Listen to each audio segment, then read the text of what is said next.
Hey there, and welcome back to Harry's Cosmos. So good to have you back in the orbit. Today we're pulling you into a story I've been itching to tell for ages.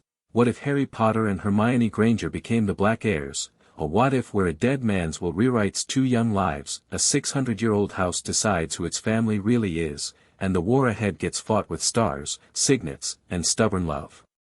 If this channel ever makes you smile, smash that like button, hit subscribe, and ring the bell so the next one finds you.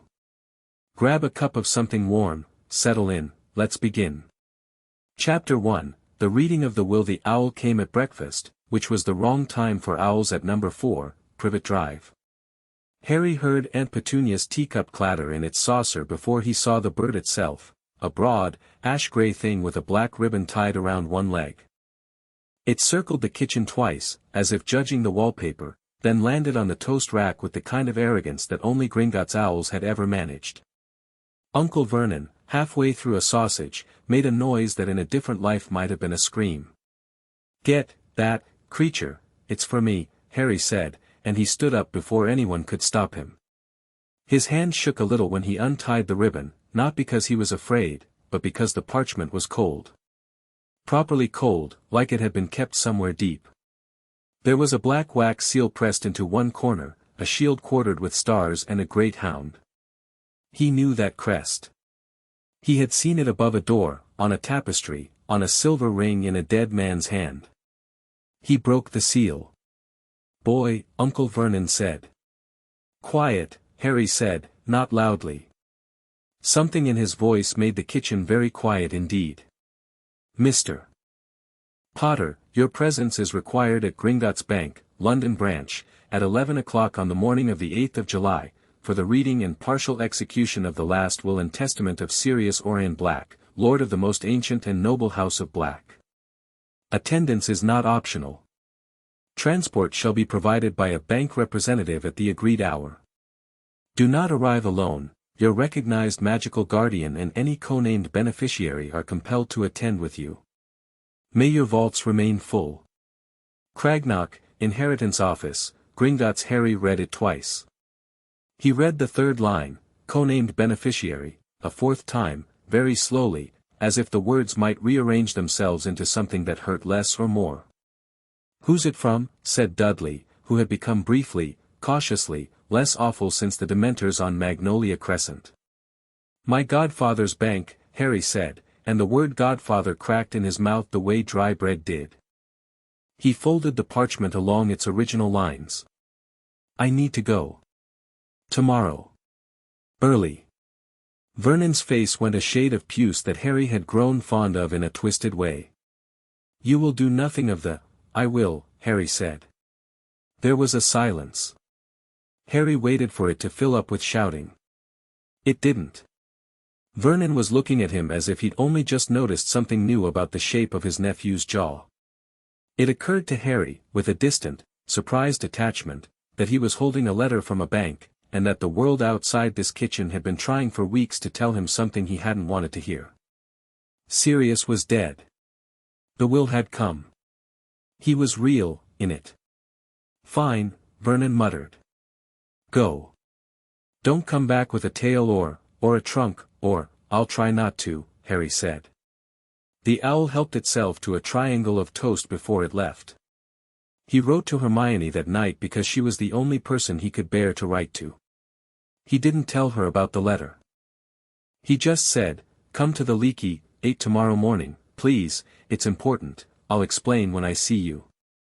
And then, because his handwriting had been shaking and he hadn't been able to stop it, he added, "I'm sorry. I don't know who else to ask." The answer came back before midnight, pinned to Hedwig's leg in her small neat hand. "I'll be there at 7:30. I'll bring breakfast. You don't have to be sorry. H." He read those 3 lines under the blanket until they went blurry. At 7:29 the next morning, Harry stepped out of the fireplace at the Leaky Cauldron with soot in his hair and a Gringotts letter pressed flat against his ribs under his jumper. Hermione was already in a corner booth, hair tied back, a satchel balanced against her knee. She stood up when she saw him. "She started. He crossed the room in 4 strides and hugged her. He didn't know he was going to do it until he had.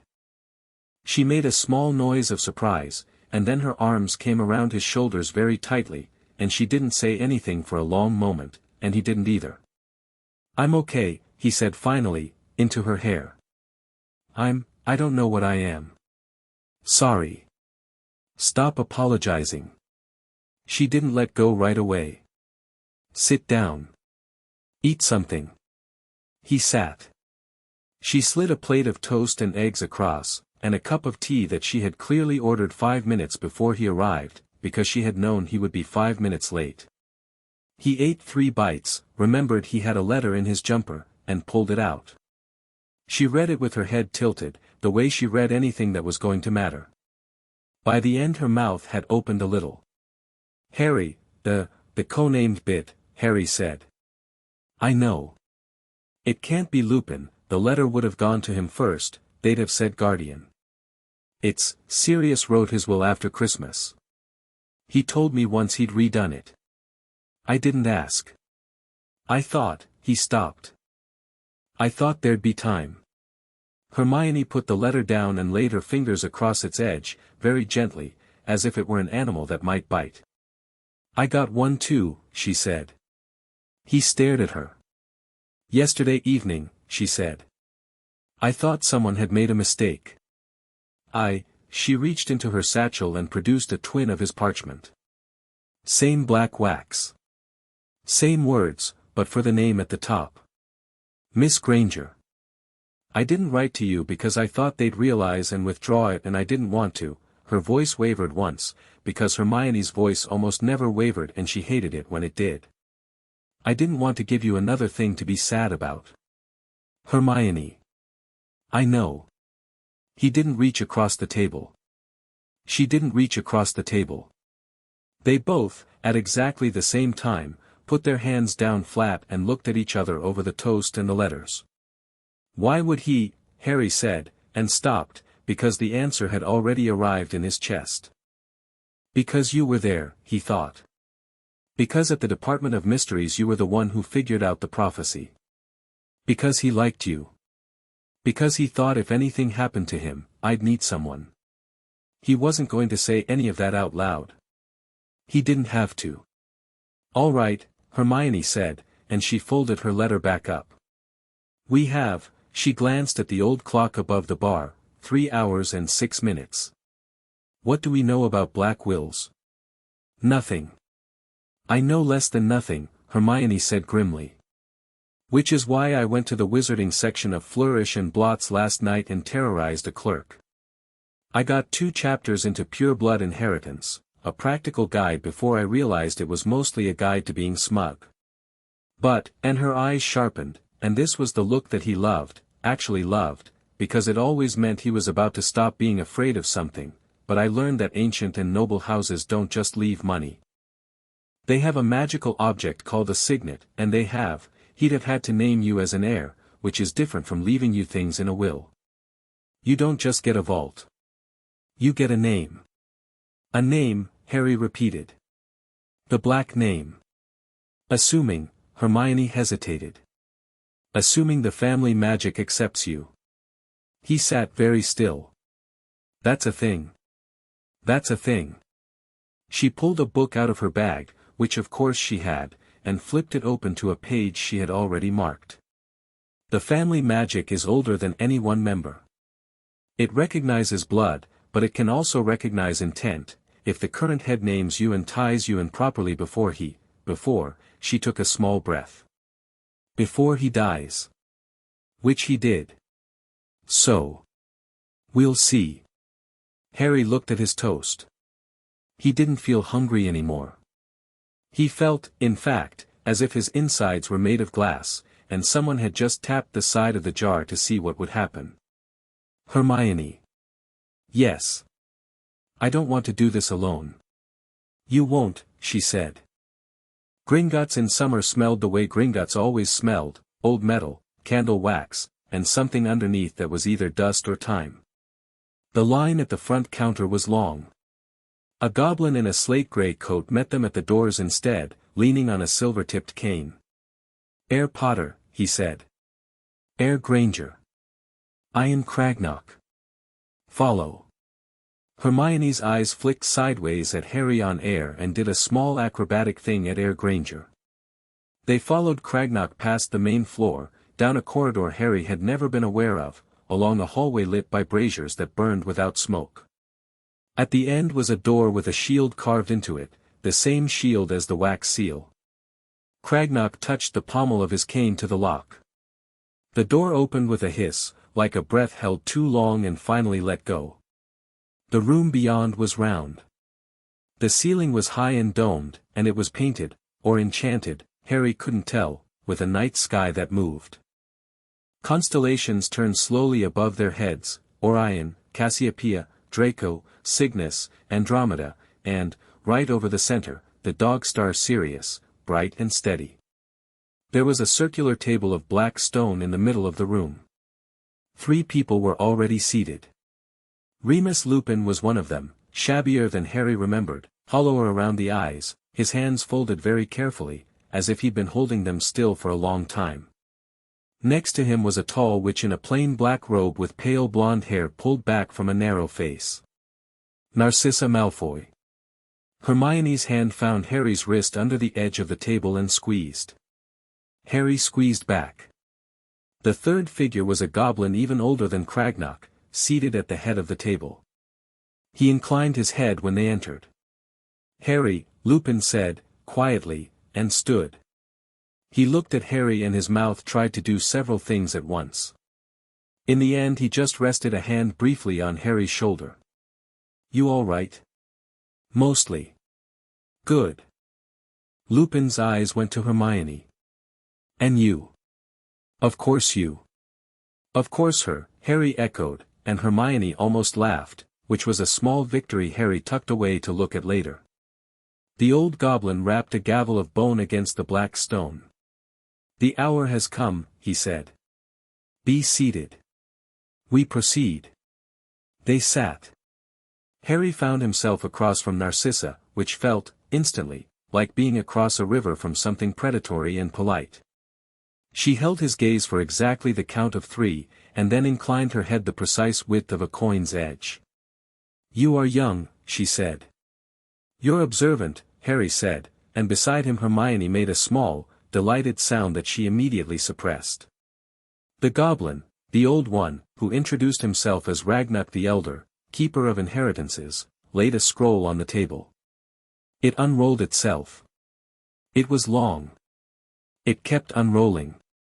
Harry saw property lists, vault designations, seat assignments.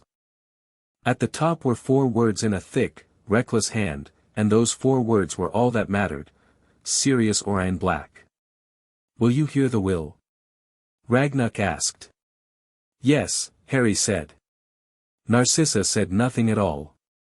Ragnarok read. He read fast. The numbers blurred. There were properties Harry had not known existed, a hunting lodge in the Pyrenees, a town house in Paris, a ruined keep on an island off Scotland. There were vaults, plural, with contents catalogued in phrases like sundry dark objects, sealed and minor family heirlooms, warded and a library, estimated 14,000 volumes, hereditary. There was a Wiesengemot seat, one of the original 12, and a second seat that had belonged to a disowned branch and had been returned to the main line by Sirius's signature, because Sirius had used the last year of his life to do a surprising amount of paperwork. But all of that was background noise. Harry was waiting for the part that mattered. To my godson, Harry James Potter, Ragnarok read, and his voice did not change at all, which was somehow worse, I leave, in equal measure with Miss Hermione Jean Granger, whom I would have named my goddaughter if the world had given me time, all that is the most ancient and noble house of Black, in name and in magic and in law. I name them both my heirs. I name them both my family. I name them both, together and not apart, Lord and Lady Black, if the family magic will have them. And if it will not have both, it may have neither, for I will not split what I love. Ragnarok paused. He did not look up. It is witnessed, he said, by Remus John Lupin, on the 9th of May of the year 1996. It is witnessed by creature, house elf of House Black. It is witnessed, last and by choice, by the family magic itself. The seal of the Black answers only to blood or to bond. Lord Sirius used his blood to make his bond. Both have been spilt. Next to Harry, Hermione's breath caught and didn't come back out for a second. Across the table, Narcissa Malfoy closed her eyes, just briefly, as if she had been handed an unexpected bill. "Miss Granger," Narcissa said, her voice soft and controlled, "is not a Black." "Not by blood," Ragnuk agreed. "By naming. The family magic will not recognize, the family magic," Ragnuk said, almost gently, "is not yours to speak for. That is why we sit in this room. Shall we find out?" Narcissa opened her mouth. "Shut it." Harry saw her glance, once, minute, at Lupin, who had not moved, whose hands were still folded on the table. "I was named," Lupin said quietly, "only as witness and as guardian of record until such time as the heirs come of age in the law of the wise. I will speak when I am asked. I speak now only to say, Sirius knew exactly what he was doing. He always did. Even when it looked like he didn't," Harry said, and Lupin's mouth did a brief, wet thing and went still. Ragnuk cleared his throat. "The acceptance ritual is simple." He produced, from inside his sleeve, a small box of polished ebony. He opened it. Inside, on a bed of red silk, was a ring. It was not elaborate. A plain band of something that looked more like obsidian than silver, set with a single stone, a stone that was black, but not dead black, the way a piece of coal is not dead black when you turn it to the light and catch a hint of old fire. The black shield was engraved into it, and inside the shield was one small word, toujours. Harry had seen Sirius wear this ring exactly once, at Christmas, when he had taken it off and dropped it in a drawer because it had made him sick to look at. "You will each set your hand upon it," Ragnuk said. "You will each speak your full name and declare that you accept the House of Black as your own, in title, in burden, in duty. The magic will answer. It may accept. It may refuse. It may accept one and not the other, in which case, by the word of the deceased, neither will be named. There will be no pain. There may be, sensation." A small, dry pause. "I am told." "Told by whom?" Hermione asked. "Those who survived," said Ragnuk, and did not smile. Harry looked at her. She looked at him. There was a moment, tiny and whole, in which neither of them said anything and both of them said everything. It was the same moment that had happened before the veil, before the chess set in the first year, before the basilisk in the second, before every cliff they had ever walked off together. "Together," Hermione said. "Together," Harry agreed. They stood. They crossed the few steps around the table. The ring sat in its box, quietly, as if it weren't doing anything at all. Harry reached first. Hermione reached second. Their hands found the stone at exactly the same time. Her small, cool fingers against his larger, cold ones, and the black stone under both of them, very still. "I, Harry James Potter," he said, and his voice did not shake, which surprised him, "accept the House of Black as my own. Its title. Its burden. Its duty." He paused. He had been about to stop. He didn't. "And its family. I, Hermione Jean Granger," Hermione said, and her voice didn't shake either, which was on brand for her, "accept the House of Black as my own. Its title. Its burden. Its duty. And its family." The stone got warm. Then it got hot. Then it was not hot anymore, because Harry could not feel his hand. He could not feel his hand because something had passed up through his wrist, along the long bone of his arm, into his shoulder, and from his shoulder into a place inside him that he had not known was a place. It was not pain. It was recognition. It was as if someone very old, who had been asleep for a long time and had been dreaming of him without knowing it, had just opened one eye. Hello, he thought, absurdly. And something old and tired and proud, somewhere deep in the magic of a house that had killed and saved and betrayed and hoped for 1,000 years, answered back. Hello. There was a sound, very faint, a bell, or the idea of a bell. The room darkened for half a breath, and every single star above them, the whole dome of them, flared once, bright enough to be a sunrise. Sirius, the star, burned white. Draco burned green. Cassiopeia, which was Bellatrix's star, flickered, wavered, and went out.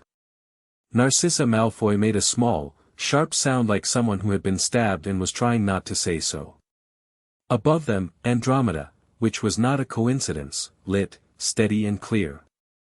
The ring split in two. It did not shatter. It did not break.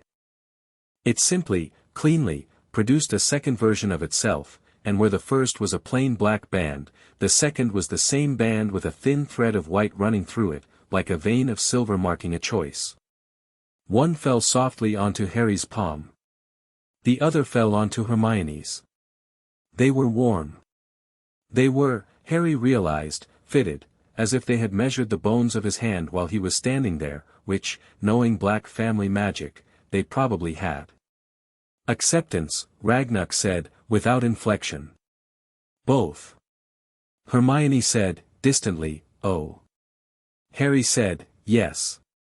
They stood there for a moment longer, holding hands without having noticed they had started to hold hands, looking down at two plain black rings with two small stones with two old, tired, pleased presences inside them. Lord Black, Ragnarok said gravely, nodding at Harry. And Lady Black, he added, nodding at Hermione. Oh no, Hermione said, in the voice of a girl who had just realized how much reading was now mandatory. You knew, Harry said to Lupin. They were standing in a side room, drinking the kind of tea that Gringotts produced when someone needed to recover. Narcissa had left, gracefully, briefly, with the stillness of a woman who had an urgent owl to send. Hermione was sitting at a little desk against the wall, a second cup of tea at her elbow, reading the property list with the concentration of a person trying to memorize a map of a country she suddenly owned. I knew, Lupin said. He wrote the new will in March. He wrote it the week after Christmas. He rewrote it again in April. He kept changing the language. He wanted to be sure. He said, Lupin's mouth pulled, and didn't manage anything. He said neither of you should be the boy who was alone. Harry looked down at his hands. The ring was quiet. It had settled into the shape of a wedding band, except that it wasn't a wedding band, and he wasn't stupid. It was a sign. A signet. A name. I don't know how to be a lord of anything, he said. You'll learn. I don't want to learn. I know, Lupin said. But you will. Harry nodded. He looked across the small room at Hermione. She had her lower lip between her teeth, and her finger on a page, and she was, he realized, suddenly, she was shaking. Not much. Not visibly, unless you'd known her for 5 years and had been watching her hands for half of them. He went to her. Hey. I'm fine. Hermione. She shut the book. She didn't look up. I'm a Muggle-born. I know. The ancient and noble house of Black just named me, she said. Me. The magic took it. Did you feel it? It didn't argue. It just said yes. Like it had been, waiting. That's not in anything I've read. That's not what any of this is supposed to be. Hermione. What? He chose us. She looked up. It's not about your blood, Harry said. He chose us. Both of us. Because he stopped, because he couldn't find the word, because the word was larger than he was. Because we stand together. Her eyes went very shiny. Don't, she said, almost laughing. I'm not doing anything. You're being, her hand found his, the one with the ring. Her ring bumped against his. Two small cool bands of a thing that was older than either of them. Oh. Yeah, he said. They sat there for a moment. Then Hermione, being Hermione, drew a breath, squared her shoulders, and said, "Right. So. We have approximately 183 things to do before the end of the week. I've made a list." "Of course you have," Harry said, and he laughed, a small crooked laugh, the first one since June. It felt like falling off a cliff and realizing, halfway down, that there was a lake. In a shuttered drawing room in a country house near Wiltshire, a woman with pale hair and pale eyes was holding a letter against her chest. It had arrived 10 minutes earlier, black-sealed. It said very little. It said, "Cousin, I must speak with you before the week is out. It is urgent. The world has shifted. N." Behind her, her husband was pacing. Lucius Malfoy had not been the same since the Department of Mysteries. Azkaban had peeled a layer off him that he had not known was a layer, and left something underneath that did not know how to stand up straight yet. He did not pace well. "What does she want?" "To talk to me." "About what?" "Lucius." Narcissa turned. "The boy Black, the Potter boy. And the girl." Lucius stopped pacing. "The mud-blood." "Do not call her that," Narcissa said, and even she looked briefly surprised by her own sharpness. "Not in this house. Not today. Not when her ring is the same as mine." Lucius went grey. "The Dark Lord will hear soon enough," Narcissa said. "My sister will hear sooner. And then we will all," she stopped. She looked, for a moment, exactly her age. "We will all need to be careful, Lucius. I am the only Black left who kept her word and her head. And I would like, very much, to keep both." She set the letter down. She did not burn it. That was important, later. In a cell 3 floors deep inside Malfoy Manor, which should have been Bellatrix Lestrange's home, because she had returned to it like a cat returning to a cellar, Bellatrix was, at that exact moment, screaming. She had been laughing 10 seconds earlier. She had been laughing at nothing in particular, which was what she did in rooms by herself, because Bellatrix in a room alone was Bellatrix with her mask halfway down her face. Then, without warning, a thing on a chain around her throat, a small onyx pendant, worn flat from a lifetime of absent-minded thumb-rubbing, a gift from a mother she hated, had gone ice-cold. Then it had cracked. Then it had stopped pretending to be a pendant at all, and had fallen from its chain in 2 dead pieces onto the flagstones. Bellatrix stared at it. She crouched. She picked up the pieces. She held them in her palm. She said, in a voice that would have shamed a child, "No. No, no. You can't," she said the old words. The old call, to her family, to her blood, to her name. She had not said them since she was 19. The magic did not answer. The magic did not answer because the magic had, 15 minutes earlier, answered someone else. She stood up. Her face did a number of things. Her eyes went the color of a storm that had nowhere to go. And then, because Bellatrix Lestrange was, if nothing else, committed, she began to laugh again, except that this laugh was a different laugh entirely, and every house elf within 3 corridors went flat against a wall. "Sissy," she shrieked. "Sissy, come here. Sissy." In her shuttered drawing room, Narcissa heard her sister scream her name from 3 floors below. She closed her eyes. She touched, very gently, the black ring on her own left hand, the one she had worn since she was 17, the one that was quiet today for the first time in 25 years, because the head of her family was no longer a dead man. "Oh, Sirius," she said, to the empty room, and it was not fond.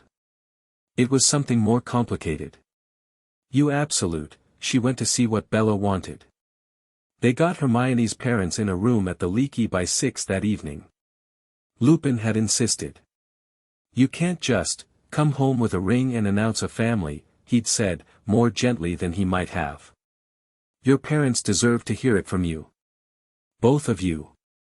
Hermione had nodded. She had written a very calm note. She had then spent half an hour in a bathroom throwing up, which Harry did not know about until much later. Mr. and Mrs. Granger sat side by side across from their daughter. Mr. Granger was a small round man with his daughter's sharp eyes. Mrs. Granger had her daughter's mouth, the one that went flat when something needed to be solved. Harry sat next to Hermione with his hands on the table, because he had learned, at some point in the last 6 hours, that hiding his hands from people was not going to work anymore. "All right, sweet," Mrs. Granger said. "Slow." "Sirius died," Hermione said. "We know, love. He left a will." "Yes. He left me," Hermione stopped. She turned a ring on her finger. "He left me and Harry his family. The whole family. His name. It's not a marriage, Mum, stop, it's an inheritance. It's a political thing. It's also a magical thing, and I need to explain, try," Mr. Granger said mildly. She tried. She was very good at explaining. She explained about ancient and noble houses, about family magic, about Wisengamot seats, about signets, about the ring, about what had happened in the domed room. She explained that the magic had accepted her, which she could not quite believe even as she said it. She explained that she was, legally and magically, as of 11:47 that morning, something called Lady Black. She did not cry while she said it. She waited until she was done and then looked at her parents with her stubborn chin raised and said, "Please don't be angry."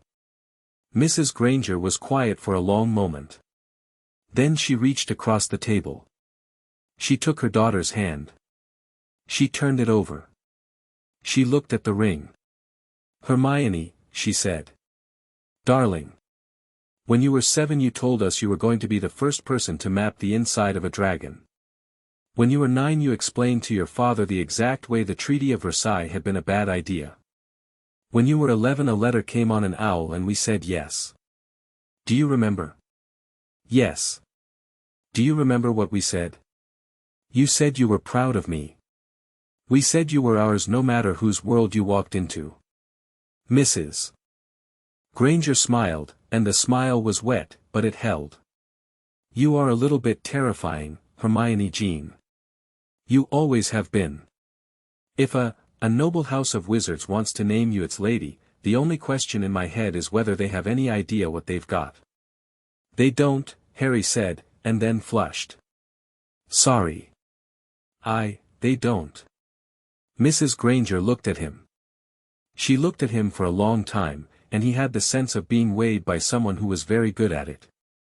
"You're Harry." "Yes. My daughter has written about you since she was 12. "Mum," Hermione said, in a voice of small doom. "In fairness she's written more since the thing with the troll," Mrs. Granger went on, unbothered. "She was, shall we say, incandescent about the troll. Young man. Are you a good friend to my daughter?" Harry thought about it. He thought about the chess game. He thought about the shrieking shack. He thought about the polyjuice. He thought about running next to her through the Department of Mysteries with the whole world coming down. He thought about her voice, firm and unafraid, that morning, "I, Hermione Jean Granger, accept. I try to be," he said. "I'm going to try harder." "All right," Mrs. Granger said, and patted his hand once. It was a small pat. It felt like being knighted. Mr. Granger cleared his throat. "Political thing, you said." "A very political thing," Hermione said. "Dangerous?" Hermione hesitated. Harry looked at her. "Yes," she said. "But no more than the rest of it." "Ah," said Mr. Granger, and it was a thin ah, the ah of a man who had been carrying a suspicion around for 4 years and had just had it confirmed. "Right. Then you'll tell us everything, love. You will tell us what you're walking into and we will be, alongside you, as best we can, as we always have been. That is the only thing we insist on. Yes. Yes, Daddy. Good. He nodded. He looked at Harry. He reached across the table and shook his hand. His grip was very firm. Young man.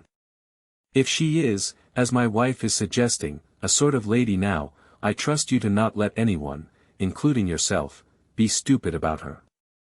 Yes, sir, Harry said, and meant it. They walked out of the leaky onto the darkening alley. The shops were lit. The street smelled of stone and chimney smoke and distant rain. Hermione had her arm linked through her mother's. Her father was fussing, quietly, with his coat. Harry stood a little apart and looked up at the patch of sky between the roofs. The first stars were out. He thought he could, feel them. Harry. Lupin had come out after them. He had his coat under one arm and his hat in one hand and the tired, careful face of a man who had been trying, for hours, not to be the person who said the next inconvenient thing. Yeah. Dumbledore is going to want to see you. I know. He didn't know about the will. Harry turned his head. At all. Sirius didn't tell him. He told me only the outline. He told Creature, which is something we should probably discuss, and he told his solicitor, who is a goblin, and he told the witnesses, who were the ones in that room today. That's it. Huh, said Harry. He thought about that for a minute. He thought about the domed room, and the way the constellation Sirius had burned white, and the way Cassiopeia had gone out. Is that going to be a problem? It might be. Good, said Harry, and Lupin blinked. Good. He wasn't going to tell me things, Harry said. I know I know.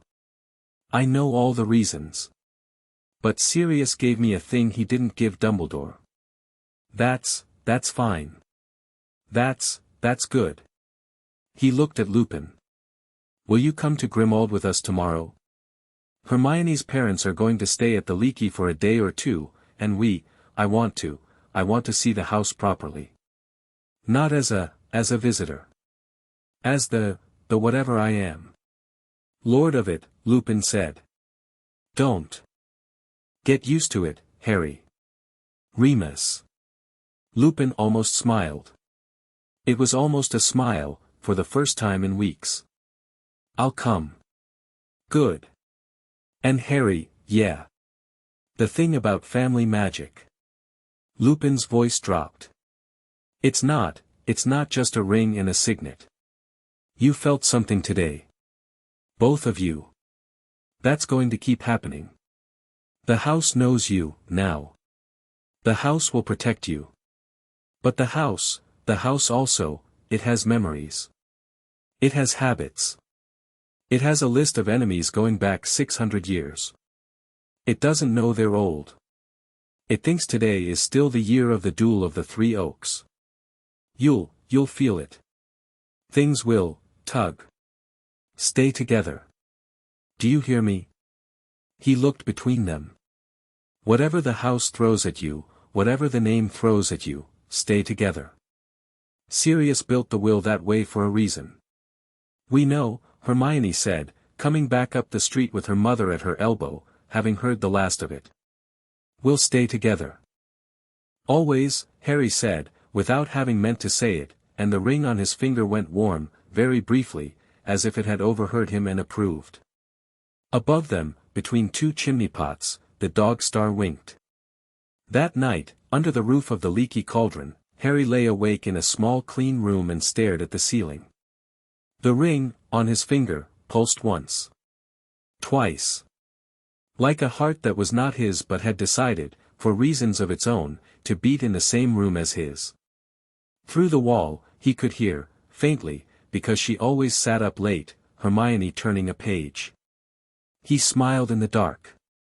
Sirius, he thought, you unbelievable bastard, you clever, a small warm weight pressed against the inside of his chest for just a second, as if somebody had put a hand there, briefly, fondly, and taken it away. Go to sleep, pup. Harry did not cry. He turned onto his side. He closed his eyes. And for the first time in a long time, for the first time since a green curtain had rippled in a dim room, he slept without dreaming of the veil. At that same hour, in the headmaster's office at Hogwarts, Albus Dumbledore was standing at his window with his hands behind his back. On his desk, a small silver instrument that had not made a sound in 15 years, a thing shaped like a thistle, set on a spindly tripod, was chiming. It had chimed once at 11:46 that morning, and again at 11:47, and then it had not stopped chiming, because it had finally found something worth chiming about. The instrument had been commissioned, a long time ago, by a younger, vainer version of himself. It measured the weight of a certain kind of old magic in the British Isles. It had been nearly silent since the last Black had disowned the family in his heart. Now it was ringing like a small, patient, stubborn clock that had been wound back up. On a side table, a sheaf of parchment from a contact at Gringotts sat unread. He did not need to read it. The shape of what had happened was already clear. Severus, he said, without turning, because Snape had come in 6 minutes ago and was patient. Headmaster. Sirius's will has been read. I gathered. The boy has been named heir of the House of Black. With, Snape said neutrally, a co-heir. Dumbledore did not turn. Miss Granger. Miss Granger. And the family magic, Dumbledore said slowly, has accepted her. Snape did not answer. There was nothing to say. Dumbledore watched, for a long minute, the light of a single evening star over the tops of the Forbidden Forest. I did not, he said finally, plan for this. You rarely plan, said Snape, for kindness. Dumbledore closed his eyes. Set a seat at the breakfast table for an owl tomorrow, Severus. I believe I shall be writing a great many letters in the morning. And please, have Minerva join me. I suspect the plans for Mr. Potter's summer have changed somewhat. Have they, headmaster? Oh yes, Dumbledore said softly, and now his mouth did something that might, in a generous light, have been a smile. Sirius, my dear old friend. You were never supposed to be the clever one. The thistle-shaped instrument chimed once more, and was, at last, quiet. Elsewhere, in a drawing-room with a broken pendant on its floor, Bellatrix Lestrange was writing a letter. She was not writing it to her sister. She was writing it to her lord. Her hand, when she signed her name, was so steady it could have been carved out of bone. My lord, she wrote. We have a problem. She set the quill down. She considered the sentence for a long moment. Then she laughed once, quietly, to herself, in a register that none of the house elves wanted to hear, and crossed it out. Under it, she wrote a new sentence. My lord, I have a gift. She rolled the parchment. She sealed it with a drop of blood from her thumb, because wax was for cowards. She tied it to the leg of the enormous black bird that lived on the East Tower, and she watched it vanish into the dark. Then she went and sat in the window seat of the drawing-room and put her forehead against the cold glass and closed her eyes.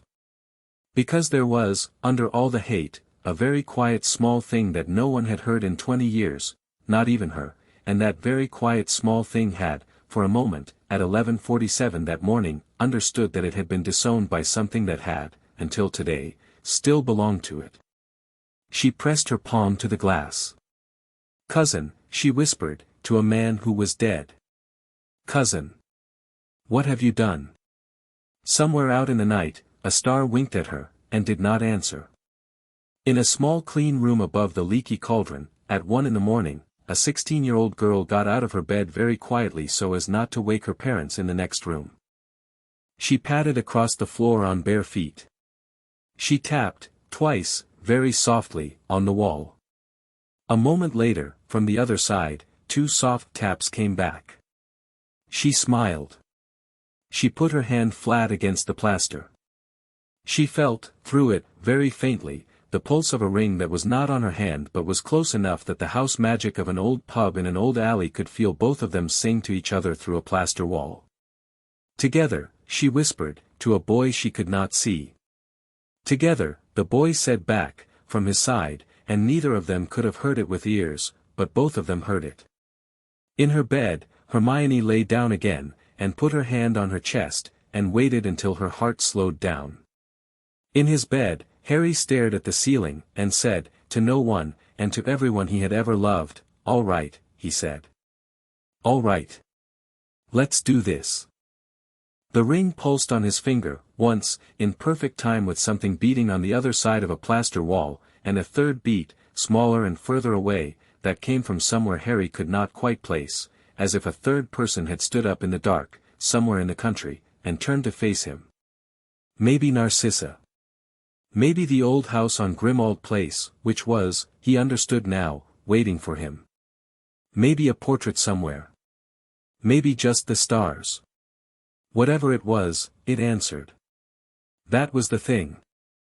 For the first time in his life, when Harry Potter reached out in the dark, something reached back, and it was not trying to kill him, and it was not going to let go.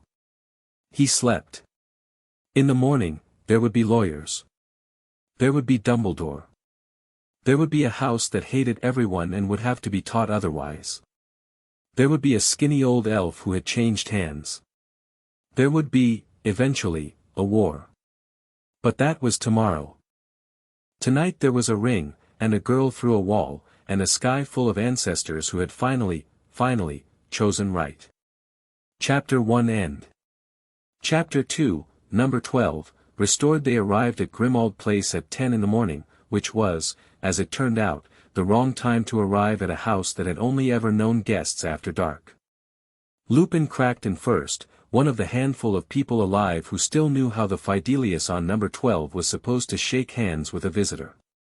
He stood on the top step with his hat in one hand, and the air around him did the small flinching thing that any magical address did when someone new looked at its door for the first time. He nodded to Harry. He nodded to Hermione. He said, "Ready?" "Absolutely not," Hermione said, and stepped up. The house was there before Harry thought the words for it.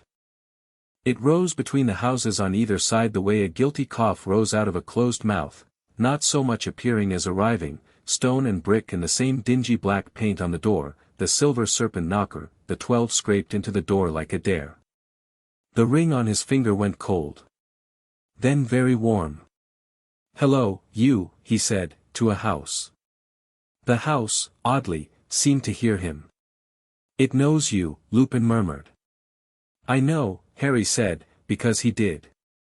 He could feel it along the bones of his arm, the way he had felt the ring the day before in the domed room at Gringotts. Only this time the recognition was bigger. It was not a single tired ancestor opening one eye. It was a house with 4 floors and 100 rooms and 600 years of grudges, rolling over in its sleep, squinting at the sun. Hermione took a careful breath beside him. He glanced at her. She had her ring turned around on her finger, the stone on the underside, thumb holding it in place, a nervous habit she had already developed overnight. She caught him looking and flipped it straight again without a word. "Rings out," Lupin said. "Don't hide them from the house. It will read that as hiding." "Right," Hermione said. She put her hand palm out, the ring catching the morning light. "Right. Yes. Obvious in hindsight. Open in all things. Noted." "You're doing the thing," Harry said. "What thing?" "The thing where you explain yourself to a house." "Harry," Hermione said, with dignity, "in 48 hours I have become a hereditary lady of a 400-year-old magical family. I am going to explain myself to everything."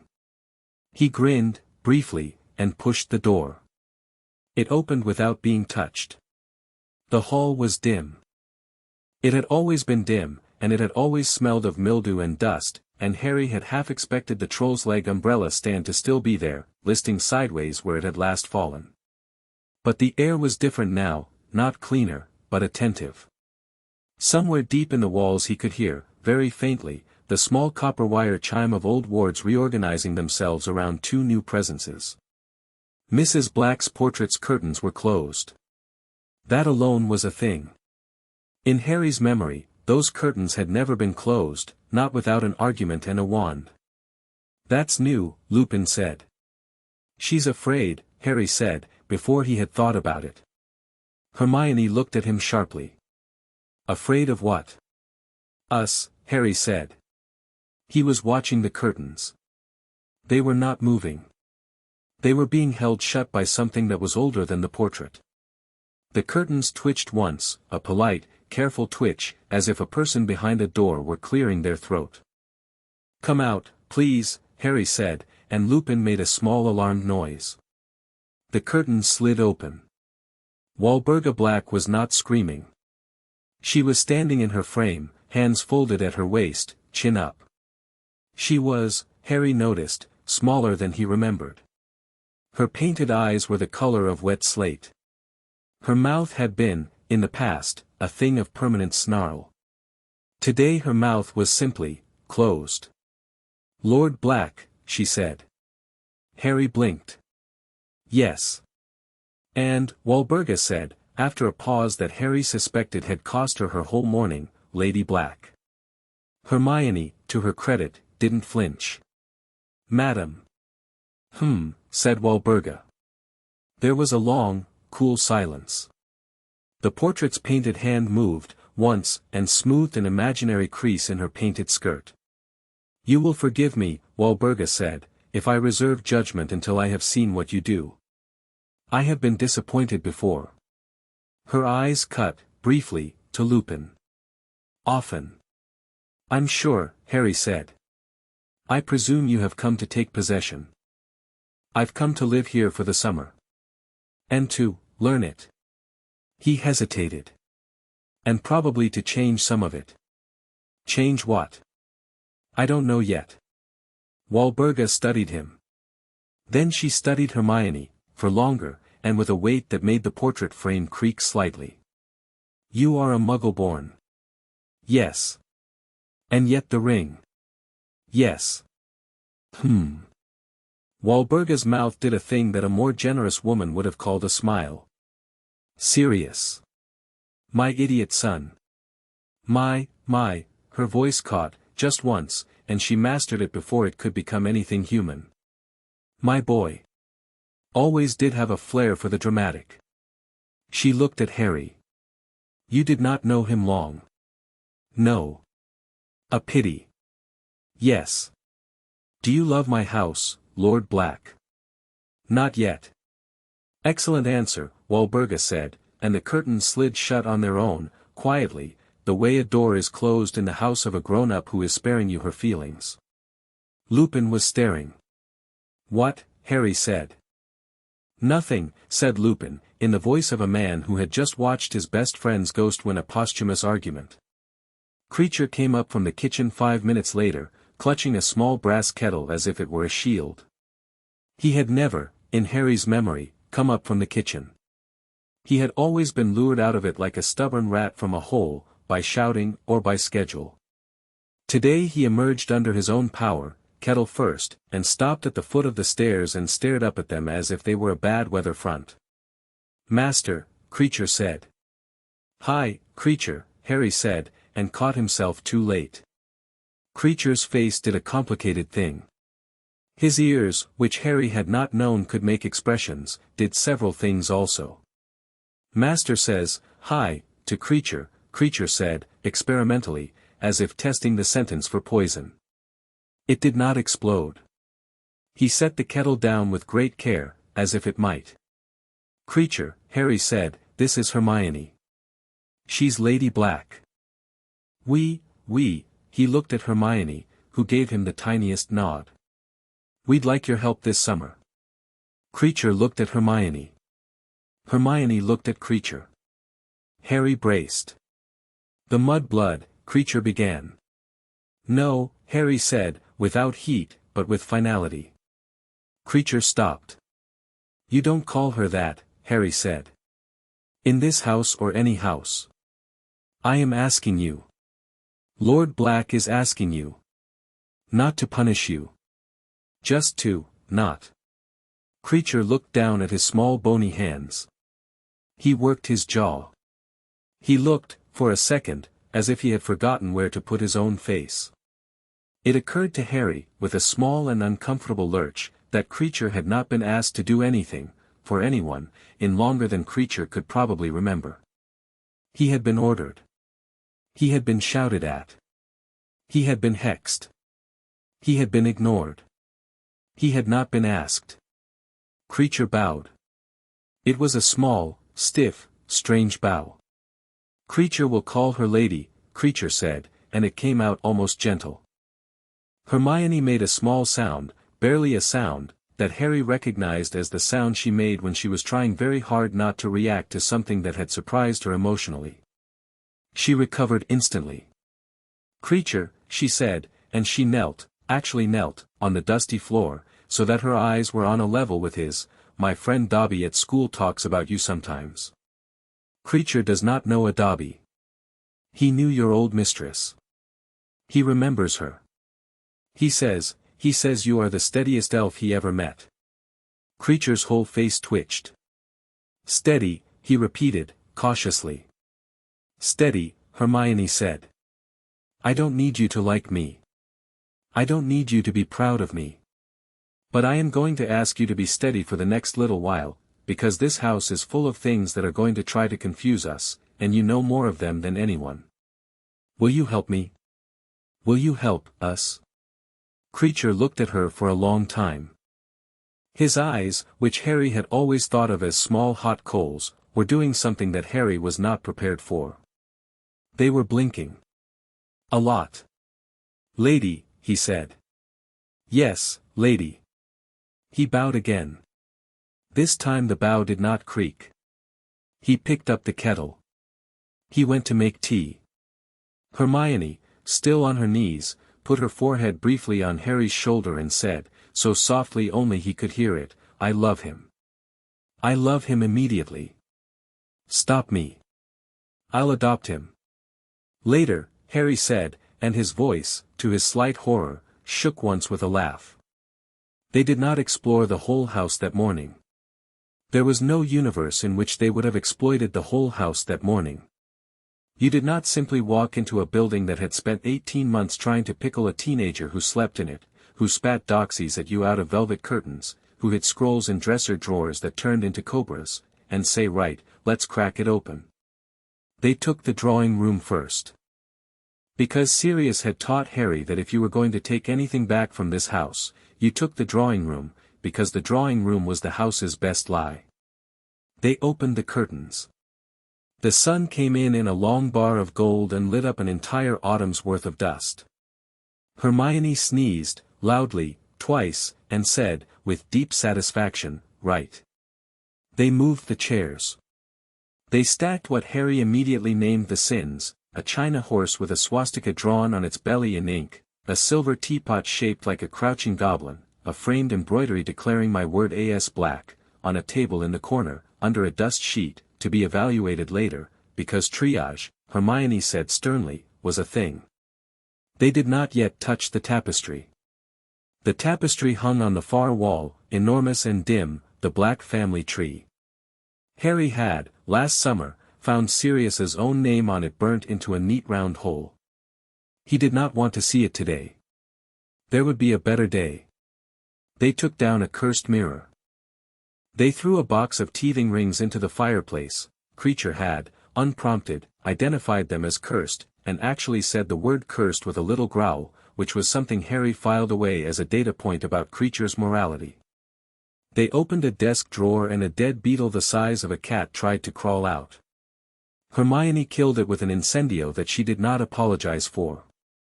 I think, she said, panting, wiping her forehead with a corner of her sleeve, that I am enjoying this. You are terrifying. I know. Do you think, the ring on her hand pulsed, suddenly, sharp and cold. Hermione stopped mid-sentence. Yes, she said, because she could feel it too. Something just woke up. Where? They listened. The house was quiet. The house was, Harry realized, listening back, the way a person listened when they had heard a noise in their own cellar. Upstairs, Hermione said slowly. No, down. Down and, behind something. The library? Sirius said. She pressed her lips together. Sirius said the library had its own door. That you couldn't walk into it from the hallway unless the house wanted you to. He said it as a joke, at Christmas. He said a lot of things at Christmas. I remember this one because he said the house had lied to him his whole life about where the library was. Harry nodded. He stood up, brushed dust off his jeans, and said, to the room in general and the house through it, show us the library. Nothing happened. Please, he added, a beat later, and somewhere under the floor there was a soft thunk, like the tumbler of an old lock that had been holding its breath. The library door had not been in the hallway that morning. It was there now.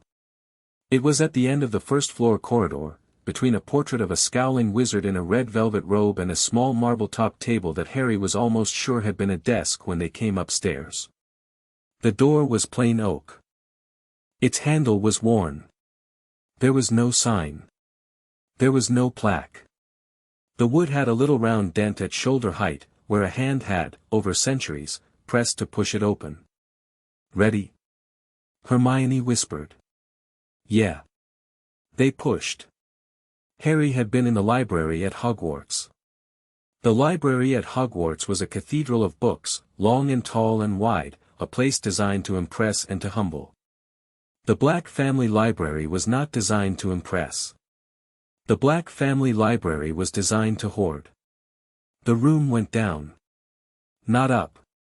Steps led from the doorway down a short flight to a floor that was lower than the rest of the house, as if someone centuries back had decided the books needed a little extra cellar cool around them. The ceiling was low and ribbed like the inside of a ship. The shelves ran in tight rows. There were no chandeliers. There were little wall sconces that lit up as they came down the steps, one by one, apologetically, as if the library had not had guests in so long it was trying to remember how lights worked. The smell was, Harry stopped halfway down the steps, and something in his chest made a small, private noise, because the smell of that library was the smell of old paper and old leather and old magic, and there was a kind of lightning in his body that he recognized from only one other place, which was the day he had first walked into the wand shop when he was 11 and Mr. Ollivander had said welcome. Beside him, Hermione had stopped too. She had both hands pressed to her mouth. Hermione. Don't, she whispered. Don't say anything. I'm going to cry. That's fine, I think that's fine, don't let me cry in front of the books. Okay. I'm going to cry in front of the books, Harry. Okay. She cried, a little, quickly, quietly, with her fists pressed to her mouth, and Harry, who had recently decided he was going to try harder, put his arm around her shoulders and kept it there. She leaned, for one very specific second, against him, and then she straightened. Right, she said. Inventory. We need, Merlins. She had turned her head and seen the far end of the room, where the shelves ended in a small round reading alcove with a single high-backed chair and a table and a very small empty hearth. The chair had, Harry saw at the same instant, a long, narrow, discarded red scarf draped over its back. The scarf was soft and well-worn. It was striped. It was Gryffindor. It had been Sirius's at school. Hermione sat down on the bottom step, quite suddenly, and put her face in her hands, and stopped trying to hide the crying. Harry sat next to her. He did not know what to say. He said, after a while, what he had not been able to say the whole morning, the whole week. I miss him. I know you do. I thought I was going to hate being here. Are you? No, he said, surprised. No. He's in the walls. It's like I know. I didn't know he'd read this much. Neither did he, probably, Hermione said, and she laughed and wiped her nose on her sleeve, and they sat there on the bottom step of a library like two tired people in a church. They spent 3 hours in the library. They did not read. They catalogued. Hermione had a quill that Lupin had produced from somewhere, and a long roll of parchment, and she started a list on it, and by hour 2 she had filled 48 inches and had begun referring to individual shelves by name. Harry found the book at the end of the 3rd hour. It was not on a shelf. It was on the little table, in the alcove with the chair and the scarf. It had been waiting there. It was a small black book, bound in something that was probably not leather, no thicker than his thumb, with no title on its spine. It had a silver hasp. The hasp had not been locked. He opened it. The first page had Sirius's handwriting on it. It was not tidy handwriting. It was not a diary. It was, he saw, after a second, a letter, though the letter was short and the letter was addressed to both of them. Pup, he said Pup because he had always, from that first Christmas, called Harry Pup. He had started doing it as a joke and had kept doing it because the joke had stopped being a joke. Pup, he read. And Brain. He had never, as far as Harry could remember, called Hermione Brain. Harry wondered whether he had been saving it. Pup, and Brain, if you are reading this you have accepted my family, and I am an ass for not having told you what you were accepting. I am writing this in April because Remus has begun to give me looks, and I have begun to have thoughts, and the thoughts come down mostly to this: I am not a safe man to trust, and you are both very clever, and if anything happens to me you will both do the sensible thing and grieve properly for 6 weeks and then turn the House of Black into something useful. I know you will. I believe in you both. I have watched you. I have watched you in this house. I have watched Harry decide, 5 times in the last year, not to hate me for being a bad godfather. I have watched Hermione decide, in April, to stop being polite to me and to start telling me the truth. These are both, I want you to understand, these are both acts of enormous love. No one has done either of them for me, except each other, and until you. This book is the book. What is the book, you ask, because one of you is a very detail-oriented young woman and the other of you is a very detail-deficient young man, which is why you love each other. Stop, both of you, I am a dead man writing a letter, let me say what I want. This book is the book of family magics of the House of Black. It does not work if a Black does not open it. I am opening it. I am the current head of the house. I am about to be the past head of the house. If you are reading it, then the magic has chosen you both, and the book will open for both of you, and it will teach you everything I was too drunk or too angry or too afraid to learn. The Black family magic is not, I repeat, is not, dark. It has been used for dark things. Families are also not dark, they have been used for dark things. You see the distinction. Read the book. Learn it together. Never alone. It is a magic of bonds. If you use it alone you will bleed. Listen. Harry. I want you to do 2 things. 1. Stay alive. 2. Don't let her do it for you. Hermione. I want you to do 2 things. 1. Stay alive. 2. Don't let him do it for you. Please. I love you both more than I was planning to. Lupin has the keys to the bedrooms. Creature can cook. Do not burn the tapestry. Do burn the teething rings. Yours, always, Padfoot P.S. There is a box under the 3rd floorboard of the master bedroom. Don't, Harry, I mean it, don't open it with Dumbledore in the house. Harry read it twice. He read it a 3rd time. He closed the book. He sat very still. Hermione had been reading over his shoulder. She sat down on the rug, cross-legged, with a thump, like a person whose knees had just decided, independently, to kneel. Don't let him do it for you, she repeated. Yeah. Don't let her do it for me. Yeah. Yeah, Harry said. Yeah, he did. She laughed, wetly. He knew we were going to argue about it. Of course he knew. He watched us for a year. Harry. What? I'm really going to miss him. Me too. She reached out. He took her hand. Their rings bumped. Under them, the little black book opened itself back up to the next page on its own, like a cat settling back into a lap, and showed them a diagram that was not quite a runic circle, in ink that was not quite dry. The page was titled in Sirius's handwriting, Lesson 1, What a Bond Is. Hermione, of course, immediately began to read. They did not touch the master bedroom that day. They did touch the drawing room, and they did unlock the attic, empty, mostly, one skeleton of a hippogriff that someone in the 18th century had enchanted into a coat rack. Hermione refused to let Harry bury it until they had spoken to Buckbeak first, which was a Hermione thing to do, and they did, very briefly, find what Hermione immediately christened the ritual room, on the basis that it was round and had a drain in the middle of the floor. No, Harry said. I said ritual room. I heard ritual room. I'm saying no.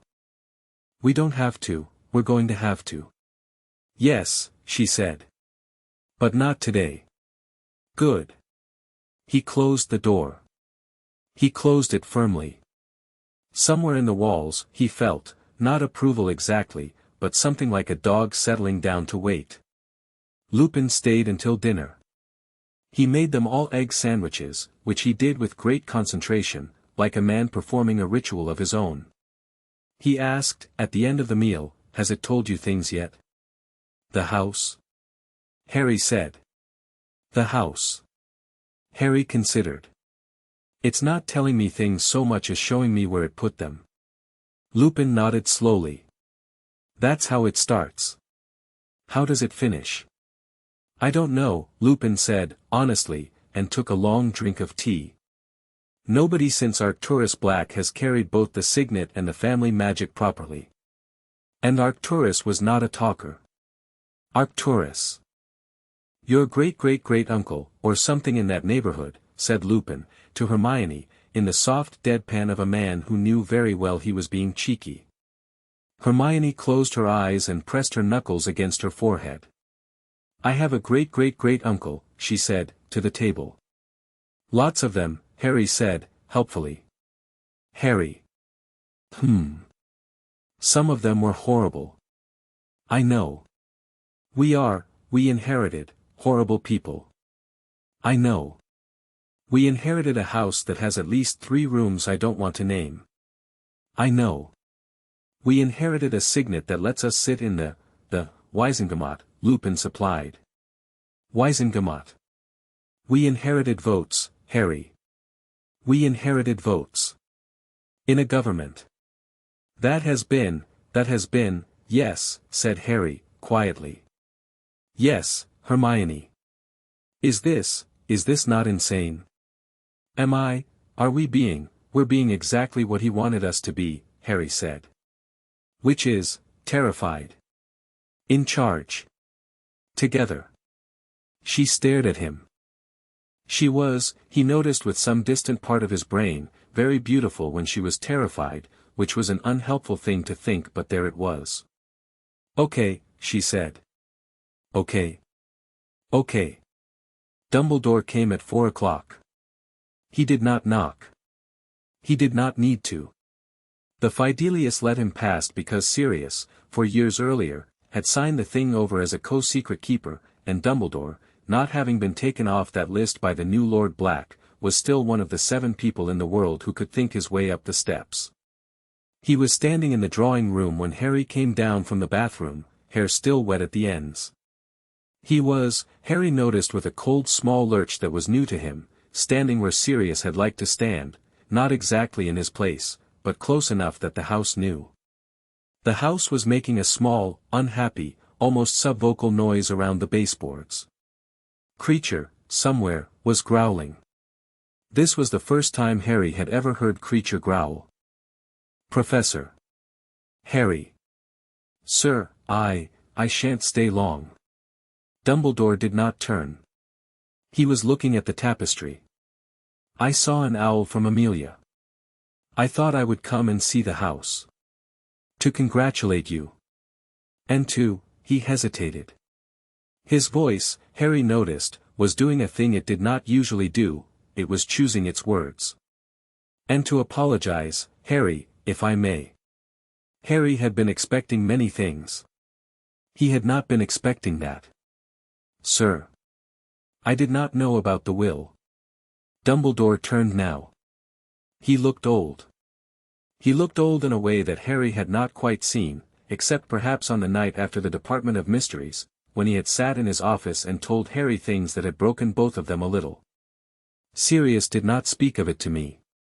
I realize, with the perfect clarity of hindsight, that he did not speak of it to me because he was quite sure, at the time, that I would advise him not to do it. Would you have? Yes. Ah, said Harry. Not because I think poorly of you, Harry. Quite the reverse. Because I was, and am, extremely, unreasonably, unfairly invested in keeping you safe, and the inheritance of an ancient magical house is many things, but safe is not one of them. No, Harry said, carefully. It isn't. Do you wish to give it back? It was said very casually. It was said so very casually that Harry almost answered by reflex. He caught himself. He stopped. He let the question settle in the room like a glass of water placed a hair too close to the edge of the table. He felt the ring, cool on his finger. He felt Hermione, 2 rooms away, her own ring humming against her pulse. He felt the house, around and under him, listening.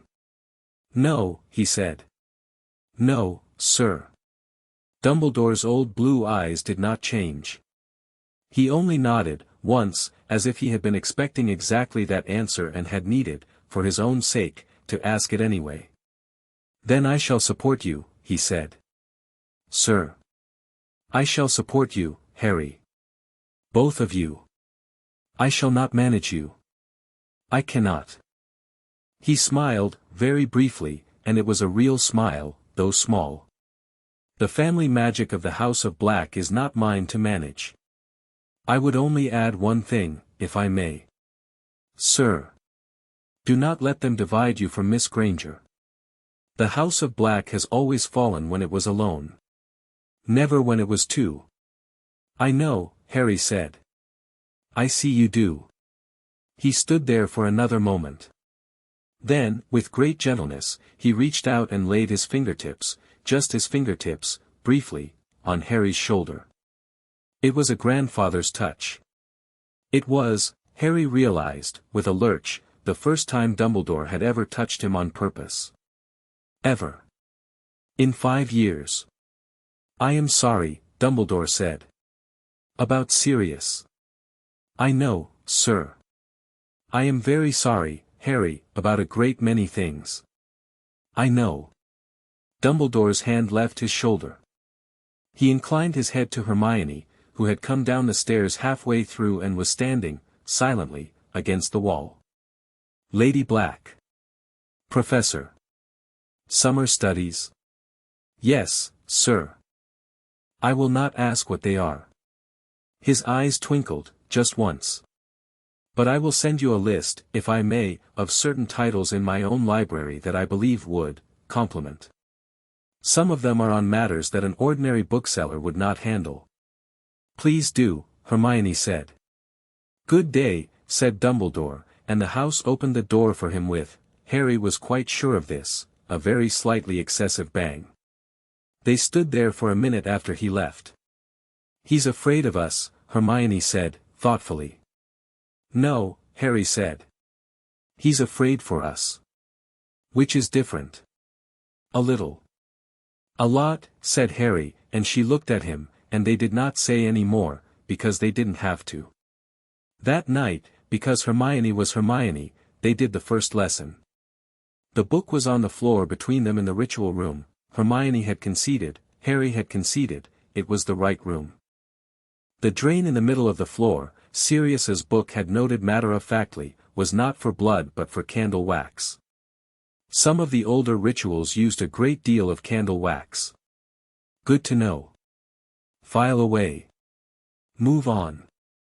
The first lesson, Hermione said, in her best professorial voice, is, what is a bond? Go. A bond is the magic that happens between two people who have chosen each other with intent and are willing to give up something for the other.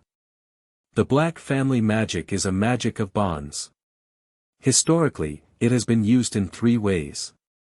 3, Harry repeated. 1, Hermione said, between spouses.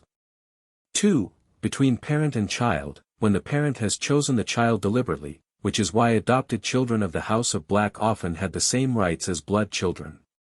And 3, she tapped the book. Between sworn siblings. Sworn siblings. Brothers in arms. Sisters in arms. Committed allies. It was rare. It required both parties to accept that their fates were joined. She raised her head. Sirius is implying, I think, that he wants us to take the 3rd bond. Harry stared at her. He put it in the will, Hermione said. Together, not apart. He knew the family magic well enough to know that if we both accepted, we would, sort of automatically, have that shape to our inheritance. It's a safety measure. Not a wedding. It's a handshake in magic, Harry. That is all.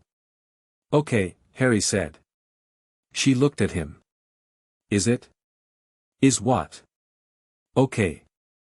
He met her eyes. It's okay, he said. Hermione. It's okay. It's been okay since you were 11 and you fixed my glasses on the train before you even knew my name. She made a small, wobbly noise. I don't remember fixing your glasses on the train. I do. Harry. You did. It's fine. Shut up.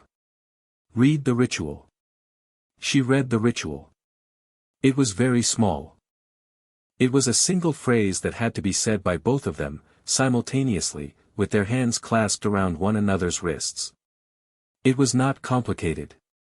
It was not even, in the scheme of wizarding rituals, impressive. It was almost embarrassing in its simplicity. They did it.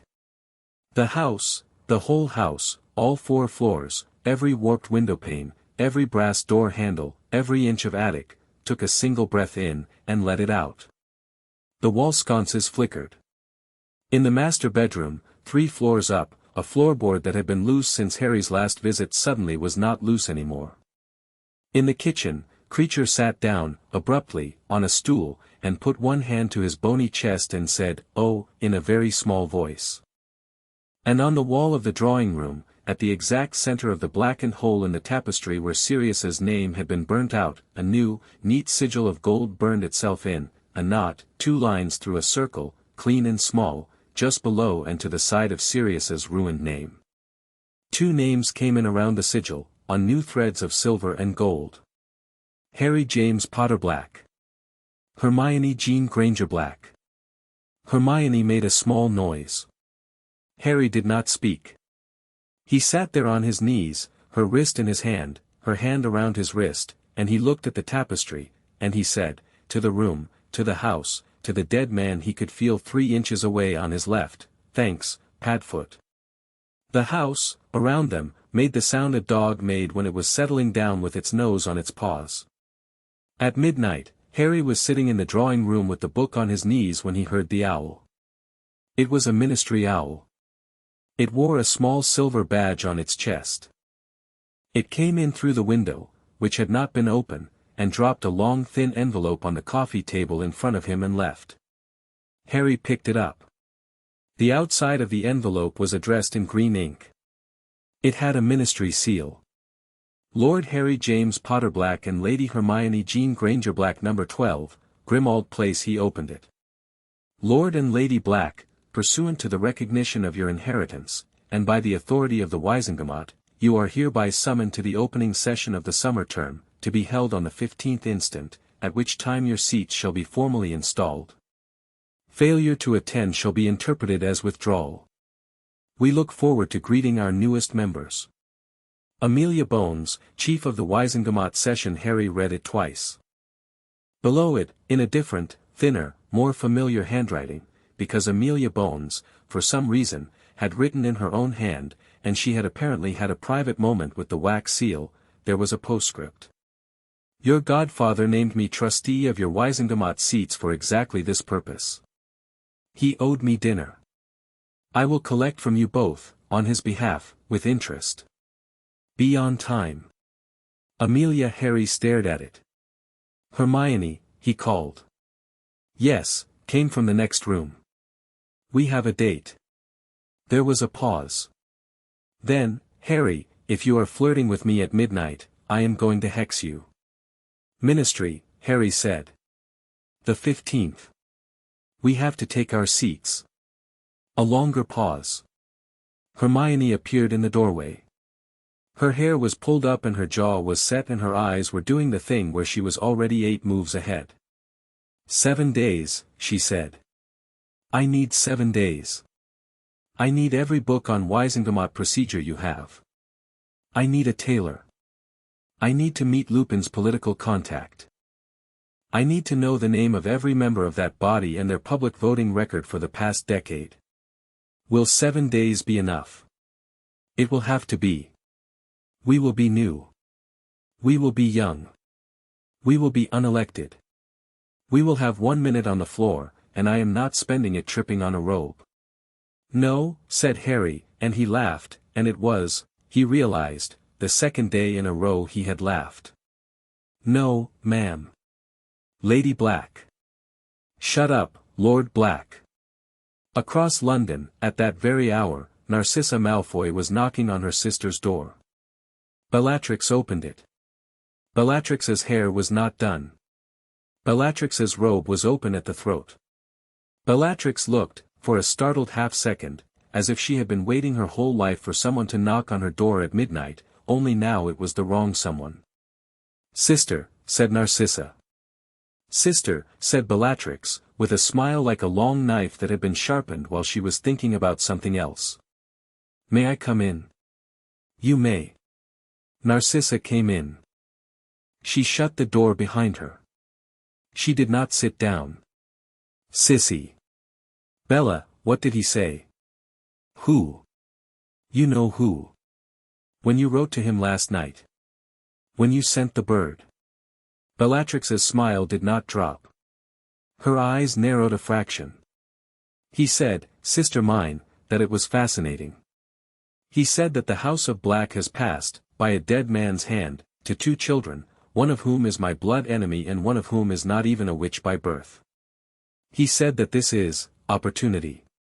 He said that the family magic of Black, now that it has been forced into the hands of 2 unprepared children, can be, educated. Educated. He said, Bellatrix said, sweetly, that we need to reteach it who its true master is. Narcissa, for the first time in her adult life, was afraid of her sister in a way she had never been before. She had been afraid of Bellatrix's madness. She had been afraid of Bellatrix's cruelty. She had not been, until tonight, afraid of Bellatrix's purpose. Bella. The magic took them. Magic can be made to change its mind, sissy. Not that magic. That magic has not changed its mind in 600 years. Then, Bellatrix said, and her eyes began, almost imperceptibly, to shine, we will have to be very persuasive. Bella. Sister. If you hurt those children. Bellatrix laughed, a bright, terrible laugh, and flicked a curl of black hair off her shoulder. Sissy. They are not children. Look at you. Look at you. Protecting babies. Oh, you stupid, sentimental, you have a son. Don't you? A pretty little cousin of theirs now, by ring and by blood. Where is your son, sissy? Where is Draco? Narcissa went very still. Where, Bellatrix said, softly, sweetly, leaning in, is Draco, sister? Narcissa said nothing. Go home, Bellatrix said, turning away, smile fixed. Go home and kiss your pretty husband and your pretty son and, I don't know, arrange flowers. I have work to do. The Dark Lord has a plan. I am to be, can you imagine? I am to be his black. Narcissa walked out. She walked down the long hall. She walked out the front door into the dark. She did not breathe until she was 2 streets away. Then she leaned against a lamppost and, being Narcissa Malfoy, did not cry, but she did, for a single cold minute, press the knuckles of one fist against her teeth and bite down on the ring Sirius had given her when she was 19. It was not her signet ring anymore. It was a plain cold band. It had not spoken to her in a long time. Tonight, against her teeth, it warmed. Just once. Just a flicker. Narcissa stopped. She straightened. She breathed. She walked the 3 miles to a certain quiet street in a certain quiet neighborhood, and she sat down on a bench across from a certain black-painted door, and she looked at it for 40 minutes without approaching it. She did not knock. Not yet. But she wrote, the next morning, a second letter. This one she did not send by owl. This one she tucked into the inside pocket of a green cloak, and she waited. Inside number 12, Grimmauld Place, at midnight, Harry sat up in a bed that had been Sirius's when he was a boy, and that creature had, without comment and without being asked, remade with fresh sheets that afternoon. The book lay on the nightstand. Harry reached, without looking, and put his hand on it. The leather was cool. "Are you really teaching us?" he said, quietly, to the book. The book, very faintly, pulsed under his palm. "Are you going to?" He stopped. He tried again. "Is Hermione safe? Is she safe, in this?" The pulse came again. This time it was not an answer. It was the feeling of somebody listening very carefully. Harry took his hand off the book. "Okay," he said. He lay down. He put his hands under his head. He looked up at the ceiling, dark wood, carved with small stars in the old black fashion, and he thought, as he fell asleep, 7 days to the Wisengamot. 7 days. And somewhere in the house, not in his ears but lower than his ears, he heard, or thought he heard, "Good." He lay still for a long time after that, because the word sat in him in a shape he was not used to. Good. Not clever. Not brave. Not careful. Good. He had not, in his whole life, been told by any elder part of himself that he was doing something good in the simple clean sense, without a caveat, without a qualifying cough. He had been told brave 100 times. He had been told reckless more often than that. He had been told special so often he had learned to wince at it. He had never, not once, not from a teacher, not from Sirius, not from Dumbledore, been told plainly, "Good." The house had told him. And the house was not sentimental. The house was, in fact, historically, one of the least sentimental pieces of real estate in Britain. If the house thought he was doing something good, then, quite possibly, he was. He closed his eyes. He slept.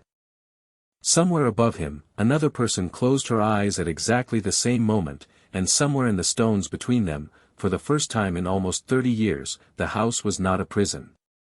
It was a home. Chapter 2 End. Chapter 3, Heirs at court. The robes arrived on the morning of the 14th, and they were, as Hermione put it, quietly catastrophic. They were black. They were very black.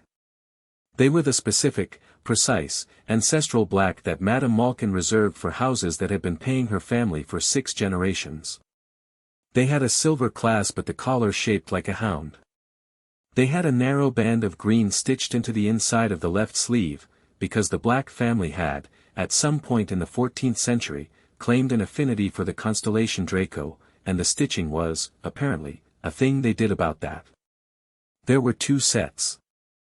They had been made exactly to measure for measurements that no tailor had taken, because a signet ring, if you let it, would give a tailor your measurements all by itself. Harry did not want to know this. Hermione did, and spent a delighted hour going through the carrier box for runes. "I feel ridiculous," Harry said.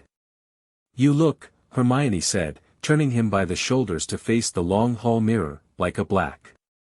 He looked. He did, unfortunately, look like a black. The cut of the robe did something about his posture that he had not been aware he had a posture for. The high collar made his jaw look sharper. The silver clasp caught the light. His hair, which for 16 years had refused every spell and potion humankind had invented, had, at some point in the last week, decided of its own accord that it was going to behave. Not lie flat, because that was a bridge too far, but behave. It fell, today, with a kind of considered untidiness that was more insolence than accident. Stop pulling at it. I'm not pulling at it. You are. Every 30 seconds. Merlin's beard, Harry, you look like a portrait. You're allowed. He caught sight of her over his shoulder. Hermione, in her own set of the robes, looked, and he tried, briefly, not to notice, but he had always been bad at not noticing, like a woman who had been born to walk into a room where 100 people were waiting to be unimpressed. The black made her skin look like ivory. Her hair, pulled up and off her neck into a knot that she had, he saw, spent approximately 45 minutes hating into shape, softened her face rather than hiding it. The silver clasp at her throat sat exactly where it should. She was not taller. She was simply more. Hermione. Yes. You're going to set that chamber on fire. Thank you, she said, with her professional brightness, I plan to. There was also, Hermione had insisted, a protocol.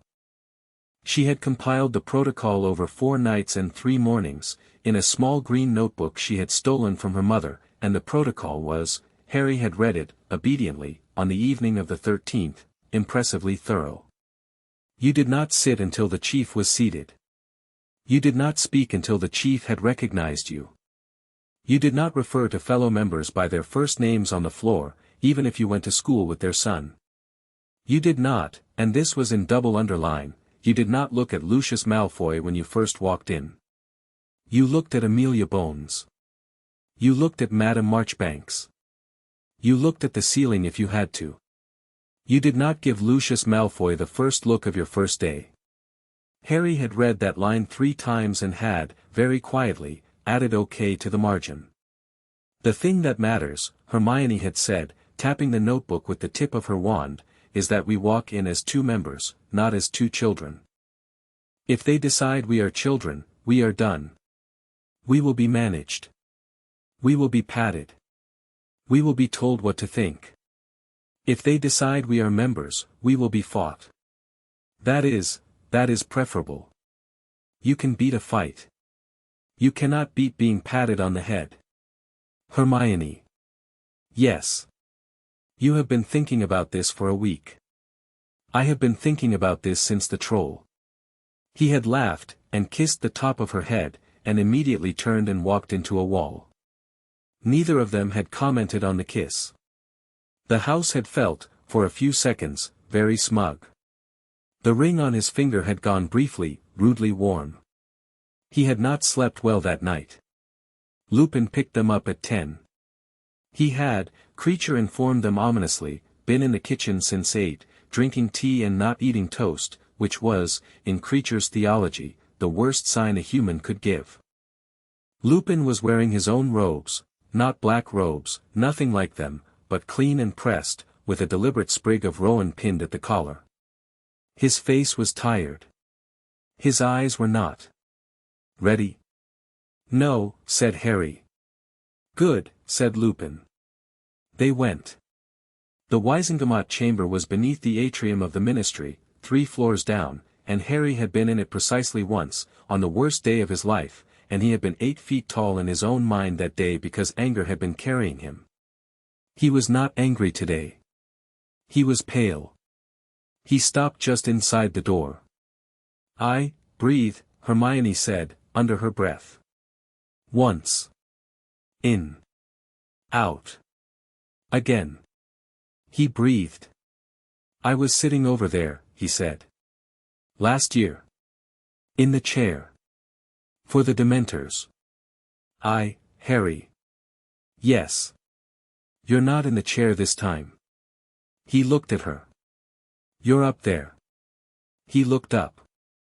Up was a row of black high-backed benches, stepped and curved, laid out along one long arc of the chamber, reserved for the hereditary seats. Each bench had a small brass plaque. On the second tier, third from the center, there were 2 plaques that were newer than the others. They had been polished. Sirius Orion Black had been scraped off. 2 new names had been engraved in that quick clean ministry script that looked impersonal but wasn't. House of Black, Senior Seat Lord Harry J. Potter Black. House of Black, Junior Seat Lady Hermione J. Granger. Black. Below them, on the floor, seated at the long curved table that was reserved for the sitting members of the Chief's Advisory, Amelia Bones was looking up at the benches with her arms folded and her mouth in a small, unreadable line. She saw them come in. She nodded, once, crisply.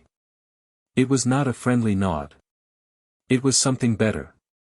It was a professional nod, the kind one battle commander gave another across a field. Hermione inhaled. "Up we go," she said. They walked. They did not walk alone. Halfway up the steps to the benches, a tall figure in old money green robes peeled away from a knot of members near the floor and climbed to meet them. Lucius Malfoy had not been in a public hall in a year. Azkaban had, as Narcissa had observed, taken a layer off him, and he had not quite put it back. But he had made an effort. His hair had been repolished into its old silver curtain. His cane had been produced, the old one, the one with the serpent in the silver head. His robes were clean. Whoever he had bribed or bullied to get out of his legal difficulties had done the work properly. He looked, if you had only a glance to spare him, exactly the way he had looked the last time Harry had seen him indoors. "Lord Black," he said, and his voice was soft as a blade being laid down on silk. "Mr. Malfoy." Not Lord Malfoy. Harry had read his book. The House of Malfoy was not an ancient and noble house. It was a noble house only, which Hermione had written down and underlined in her notebook twice. Harry had not planned to use the distinction publicly on his first morning. He found, to his surprise, that he was using it. Lucius's mouth tightened by a millimeter. "I had hoped," Lucius said, "to welcome you privately before the session. As a fellow scion.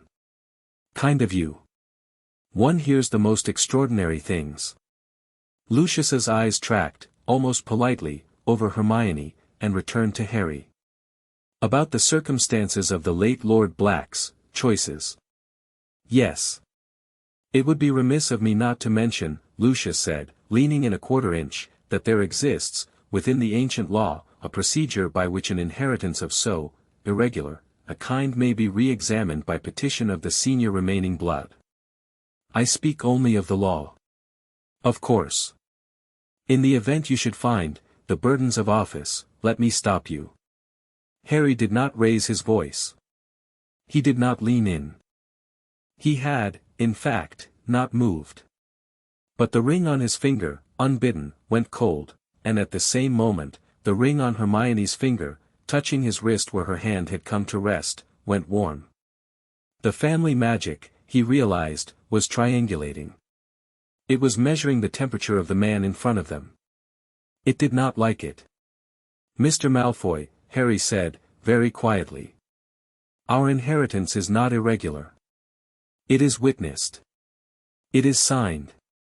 It is installed. You will not petition against it. You will not whisper against it.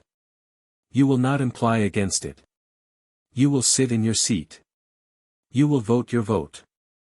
You will go home to your wife. And you will, if you have any surviving taste, welcome our cousin Narcissa tomorrow when she calls on this house." Lucius Malfoy went white. He had not, Harry suspected, known that his wife was calling on Grimmauld. He probably had not known until this sentence. "Lord Black, we are not done," Hermione said, and her voice, pitched to carry only between the 3 of them on the step, was pleasant. "We would like to add, Mr. Malfoy, since you opened the subject of blood, that your house has, in the absence of a living elder who could properly do so, failed to make the ancient oath of fealty to the senior house of its cousin line in the required ritual window. The window closes at midnight tonight. We do not expect to receive your oath. We will not take it. But we wanted you to know, for clarity, that you, by your own failure, have released our house from any reciprocal obligations we would otherwise owe. Including the obligation, should our cousin Narcissa petition us, to refuse her protection. There was a very small, very long pause. That is, Lucius began. Ancient law, said Hermione pleasantly, and she smiled, an authentic, friendly smile, the kind that had made McGonagall love her. Chapter 7, Paragraph 3. I can send you a copy of the citation. Lucius looked at her. Then he looked at Harry. Then, very slightly, he inclined his head. Lord Black, he said. Lady Black. He turned. He went back down the steps. He walked, Harry noticed, with very slight care, as if he had just received an unexpected injury and did not wish for anyone to see him favor the leg. On the third step down, Hermione released the breath she had been holding. That, she said, was terrifying. Do not let me do that again. You are going to do that again. I know. You read the whole thing. I read the whole thing, she said, and she grinned, briefly, wolfishly, and then, because she was 16, she bit her lip and said, in a much smaller voice, Harry, am I bleeding from the ears? I feel like I'm bleeding from the ears. No ears, Harry said, cheerfully. Come on. Up. Amelia Bones, from the floor, had watched. She did not say anything. She made a small note, in her own hand, on a piece of paper in front of her. She folded it. She tucked it into her sleeve. Later, in the week that followed, she would take it out and look at it 5 times, and each time she looked at it she would think the same thing, that was a lawyer. That was a clever, dangerous, decent, 16-year-old lawyer. And Sirius, you absolute nightmare, knew exactly what he was doing. The opening of the session went as openings of sessions tend to go. There were speeches. There were procedural nods. There was an extraordinarily long invocation by an old wizard named Tiberius Ogden, which Hermione, in the margin of her agenda, wrote was lovely. There was the ceremonial installation of the new seats, which required Harry and Hermione to stand, together, and to touch the arms of their benches, and to say, in turn, I hear the house. The benches made a small brass ringing sound that Harry was fairly sure was polite applause from the furniture. Hermione, next to him, quietly did not cry. And then the session opened for business, and the business was, because the universe was what it was, the Ministry's response to a rise in Dementor activity along the south coast of England. Harry sat very still. Dementors, he had learned the last time he had sat in this room, did not rise. Dementors were assigned. Somebody had assigned some. Before he had thought about it, he stood up. The chief of session, Amelia Bones, looked up from her desk. She did not look surprised. The seat recognizes the senior House of Black. Thank you, Chief. His voice sounded odd to him. He did not let it sound odd to them. I have a question. There was a small silence. 100 heads had turned. The member may put his question. I ask the minister, with apology for his absence today. The minister, in fact, had prudently sent a deputy, who in this ministry has authorized the movement of Dementors out of Azkaban in the past 3 months, and under which office's authority. The deputy, a thin worried man named Umbridge. No, Umbridge was sacked, this was his replacement, a man named Robards, opened his mouth. Member, Robards said, in the voice of a middle manager about to lie. If the ministry cannot answer, Harry said, then I ask the House to instruct the chief to open an inquiry into the chain of command of the Dementor Guard. Seconded, said Hermione, immediately, the way she had seconded his motions across 200 Gryffindor common room arguments. There was a silence. Then, because there was now a motion on the floor, and because half the House had been quietly wanting to ask this question for a year and had not known how to make it happen, there was the small, unmistakable sound of a chamber whose center of gravity had just moved. A witch in the back row of the elected seats stood up. Ravenclaw North seconds the motion of the Lady Black. A wizard in the middle, Kent by C supports. Amelia Bones, whose nose had come up, like an old hunting dog's, said, crisply, motion to open an inquiry into the chain of command of the Dementor Guard. I count 17 seconders. Sufficient. The inquiry is opened. Clerk will schedule a first hearing within 14 days. The deputy had gone the color of a parchment that had been left out in the rain. Hermione sat down. Harry sat down. Under the bench, where no one could see, she nudged his knee with her knee. What? She whispered. First bill. Not bad, for a first morning. I think I'm going to throw up. Hold it. 8 more minutes. 10 minutes later, as the session moved on to an agenda item about the reclassification of certain imported quills, Harry felt a small nudge of warmth at his elbow. Hermione had slid a folded note across the bench to him, very carefully, under her knee. He unfolded it under the desk. Look at row 4, seat 9, her handwriting said. He's watching us. Not Lucius. Someone else. Don't let him see you look. Harry lifted his head, slowly, not guiltily, and let his gaze wander along the benches opposite as if he were only looking for a ceiling arch to rest his eyes on.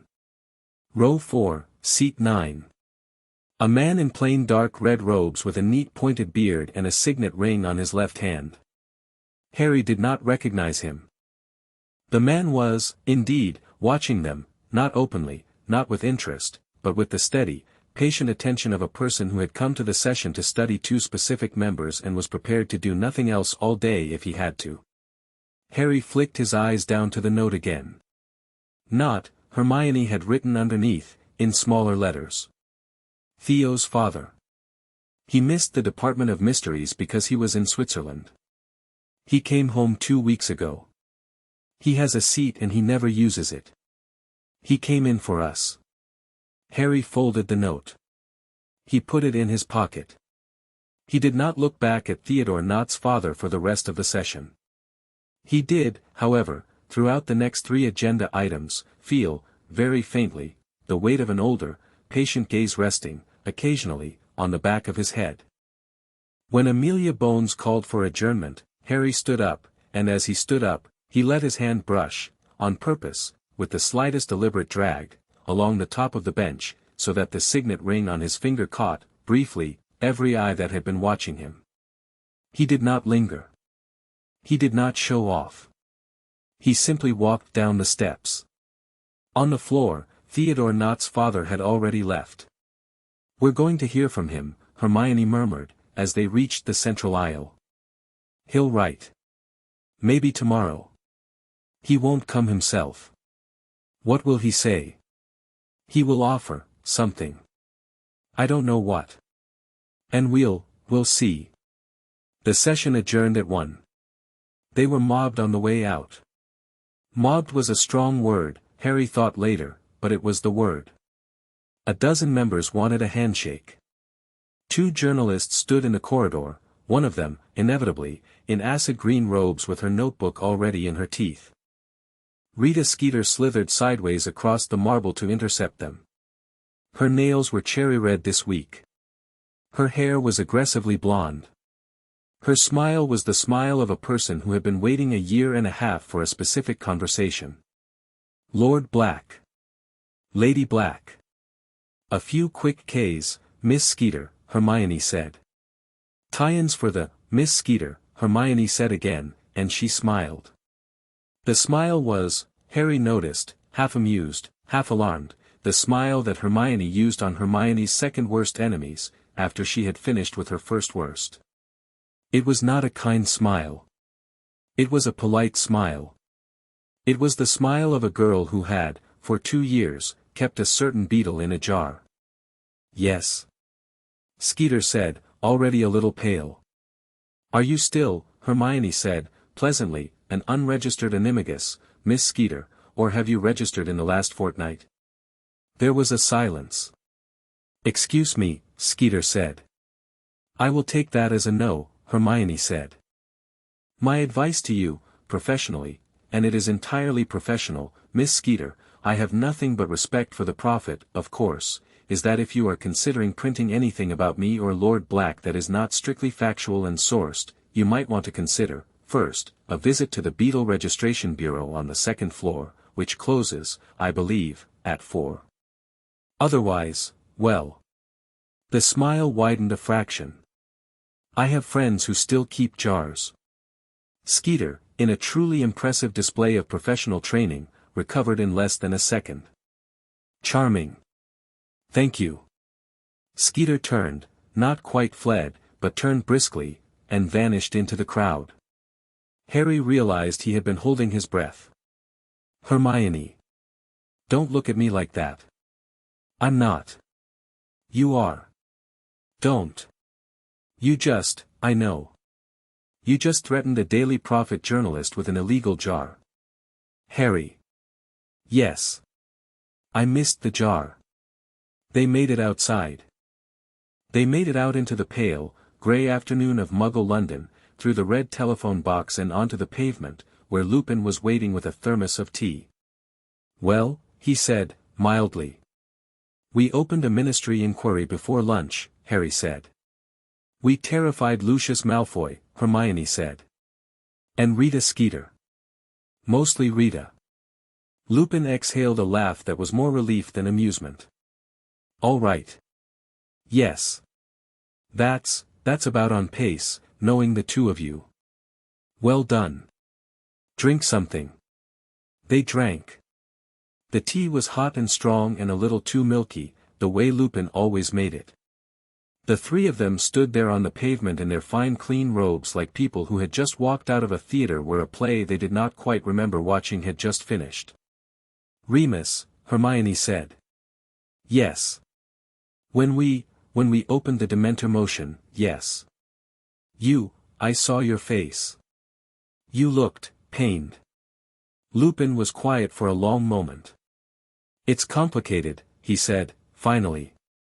I know. But I'd like to hear it. We'd both like to hear it. We won't make decisions without you, Remus. Not important ones. Not yet. Lupin looked down at his tea. Sirius is, he stopped. He closed his eyes. Sirius would have done exactly what Harry did just now. He would have stood up on his first morning and opened a ministry inquiry, and he would have put the deputy in his place, and he would have walked out of the chamber and gone home to the house and slept for 14 hours and then, probably, woken up and been awful for a week, because when he did something that mattered, he always, his voice broke. He shook his head. He always needed a week afterwards, because the weight of it, the being the kind of person who could do it, terrified him. And I kept trying to manage him through it. And I was often not kind enough. Remus. I'm sorry. Harry did not say anything. He reached out. He put a hand, briefly, on Lupin's elbow. It was not a long touch. It did not need to be. You are not him, Lupin said, after a moment. I see that. I am trying to be clear-eyed about that. You are not him. You are you. And what you did today, it was not grandstanding. It was a good, clean question, at the right moment, and it has possibly just saved lives on the south coast of England. I am proud of you. Both of you. I'm sorry for the face. Remus, Hermione said, very softly. It's all right. Yes, he said. He wiped his eyes, briefly, with the heel of his hand, and then straightened, and made himself smile. I think, he said, that we should go home, and that I should let you both collapse, and that I should cook something with the elf, who appears to have developed opinions about my beef stew. He has strong opinions about beef stew, Harry confirmed. I will defer to him, Lupin said. This once. They walked to the corner. They turned. They disappeared from the view of any Muggle watching, and Harry and Hermione and Lupin stepped out again onto the top step of number 12, Grimmauld Place. The door opened. Narcissa Malfoy was standing in the hall. Harry stopped on the step. Hermione's hand went very still on the door handle. Narcissa was wearing a green cloak, and her hair was pulled back, and she was, Harry saw, holding a small leather folder against her chest, like a shield. Narcissa said. Harry had a flash, abrupt and odd, of a memory he had not known he had. Sirius, last Christmas, standing in a hallway, looking at a photograph of a cousin. Sissy was never the bad one, he had said. She was the one who played quiet, because when you played quiet in that house you got dropped less often. She was the one who actually read. She was the one who actually loved her husband. It didn't save her. But it wasn't the same as Bella. Sissy was just tired. Mrs. Malfoy, Harry said. Lord Black. Is my cousin here for tea? He asked, gently. Or on business? Narcissa's eyes flickered, very briefly, to Hermione, and then back. Both, she said. Come in, said Harry. They stepped through the doorway. On the wall, where Mrs. Black's portrait hung, the curtains twitched once, and stayed, of their own accord, firmly shut. It was the closest thing to approval the portrait had ever given anyone. Narcissa saw it. She stopped in the hall. She set the leather folder down on the hall table. She put her hands, briefly, to her face, and then took them away. I have been meaning, she said, to come to this house for 26 years. Welcome, then, said Harry, home. They sat in the small parlor, not the drawing room, which was Sirius's room, but the small parlor, which was the room you used when a guest of cautious politics came to call. Creature, wordlessly and with extraordinary precision, had produced a tea service that Harry had never seen before, on a tray that had been, Creature had informed them darkly, my old mistress's best. Creature had put it out because Narcissa Malfoy was the kind of visitor whose arrival justified the best tea service, and also because, Harry suspected, Creature was enjoying himself. Narcissa took her tea without milk. Hermione did not comment. Harry watched. My sister, Narcissa said, at last, is planning to challenge the inheritance. We know. You do not know how. Tell us. Narcissa set the cup down carefully. There is a ritual, she said. It is, nominally, the ritual of the closest blood. It is old. It is very old. It predates almost everything else the House of Black ever touched. It was intended, at the time, as a means by which a disowned line could, repetition, the family magic if a crisis obliged it. It has not been used in approximately 300 years. It is performed in the ancestral chamber at the family seat she hesitated. In the coastal keep. Hermione closed her eyes. The ruined keep on the island. Yes. Which we now own. Which you now own. But the chamber of the ritual is, how shall I put this, the chamber is older than the house. The chamber is in the stones. No one owns the stones. No one has ever owned the stones. If a Black of sufficient blood goes there, and performs the rite, and is not turned away by the magic, they cannot take your signet. They cannot take your seats. But they can crack something. They can force the family magic to acknowledge them as a claimant. It will divide. Bleed, Harry said softly. Narcissa's pale eyes snapped to his. You know the word. Sirius used it. Yes. It is the word we use. The magic will bleed. Bellatrix will not take your house. But she will take part of its blood. She will use it. She will use it, specifically, to forge a weapon. Or a key. Or a door. I do not know which. She is working with the Dark Lord. And the Dark Lord has asked her, and this is what I have come to tell you, because I cannot tell Lucius, because Lucius cannot hear it in live, the Dark Lord has asked her to break the family magic of the House of Black in order to unlock something. Something where, Hermione said, very quietly. I do not know. When is she going to do the ritual? 3 weeks. 3. She needs the dark of the moon, a blood descendant of the keep's builder, which she is, and 3 drops of blood freely given from the current lord. Which, Narcissa said, looking at Harry, she will try to take. There was a long, cold silence. You said 3 things, Hermione said. Ancestral chamber. Dark of the moon. Blood of the current lord. Yes. Which she cannot take, if we do not go to the keep. Or if we do, and we are prepared. Yes. So we go to the keep first. Narcissa stared at her. You go to the keep, we go to the keep first, Hermione said. And we, take the blood ourselves, Harry said. What? We bleed into the chamber first, Harry said. We give the magic our blood. We close the door behind us. She cannot take what has already been given. Correct? Narcissa opened her mouth. Closed it. I do not know, she said, finally. It is not a conventional move. It is, she stopped. She let out a small breath that was nearly a laugh. It is exactly the move Sirius would have made. Yes. Yes. In principle. Yes. Good. It has risks. Everything has risks, Harry said. Will you help us? Narcissa hesitated for exactly 1 second. Then she reached into the leather folder and took out a sheaf of papers, and laid them on the table. These, she said, are the maps of the keep.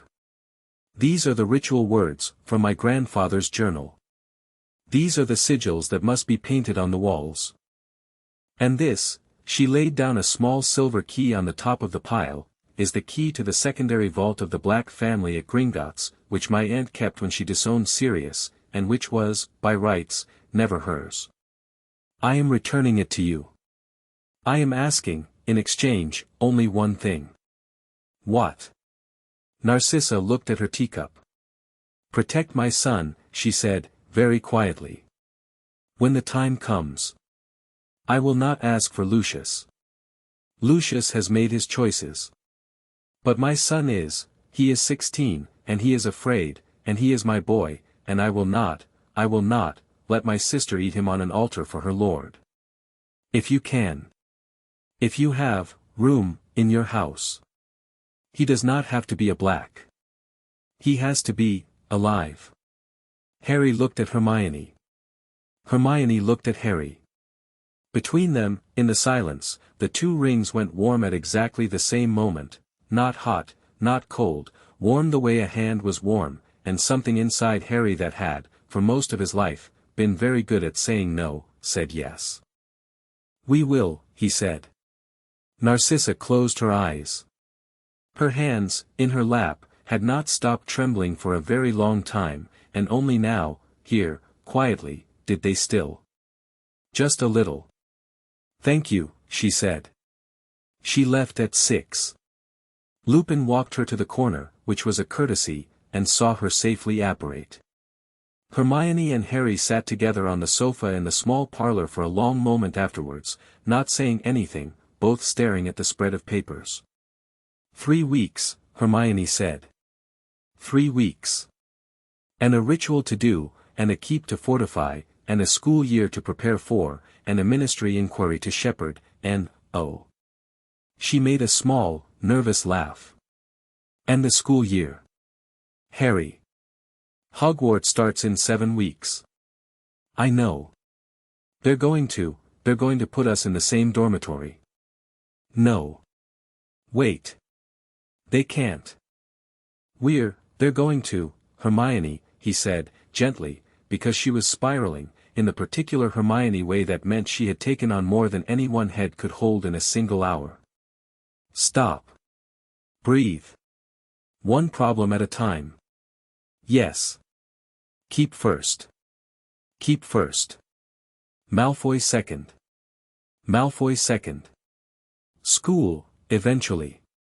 Eventually. Dinner now. Dinner now. She laughed once, a small laugh, and then, because he was there and she was there and the ring on her finger was humming against his, she leaned her head, for a moment, against his shoulder. He did not move. He said, into the quiet, "We're going to be all right. Don't lie. We're going to be all right," he said, more firmly. "We're not going to be safe. But we're going to be all right." She did not answer. She did not have to. The tapestry in the drawing room next door, if they could have seen it, was displaying its two newest names in a quiet steady gold. The house, around them, was settling into its evening the way a dog settled by a fire. Outside, somewhere, a ministry owl was leaving the atrium with the day's news tucked into its feathers. Ron arrived at 7:30, via flue, powdered with a great deal of soot, and carrying in one hand a flat rectangle that was, Harry realized, a copy of the afternoon edition of the Prophet, and in the other hand a chocolate frog. "You opened a ministry inquiry," Ron said, without preamble. "We did. You terrified Lucius Malfoy. Hermione did. Hermione threatened Rita Skeeter with an illegal jar. That part," Hermione said, "is alleged." "Mum," Ron said, carefully setting the Prophet down on the hall table, "has been crying in the kitchen for 40 minutes. She thinks you are being corrupted by the Black House. Dad has been reading the inquiry motion aloud. Twice. Ginny thinks you're brilliant. Fred and George are composing a pamphlet. They have already drawn the cover. The cover, I regret to say, has Hermione on it." Hermione closed her eyes. "Is it flattering?" "It is remarkably flattering," Ron admitted. "Then I accept the pamphlet." "Right." Ron looked from one to the other. "All right. I have one question. Then I have news. Then I have another question. Go.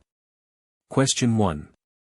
Are you," he gestured vaguely between them, encompassing the matched rings, the matched robes they had not changed out of, the hall, the house, the whole absurd cosmic alignment, "are you this, now, formally?"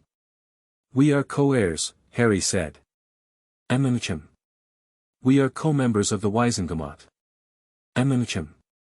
We are, Ron, we are, look, mate." "I'm asking if, it's not a wedding," Hermione said crisply. "It is absolutely not a wedding."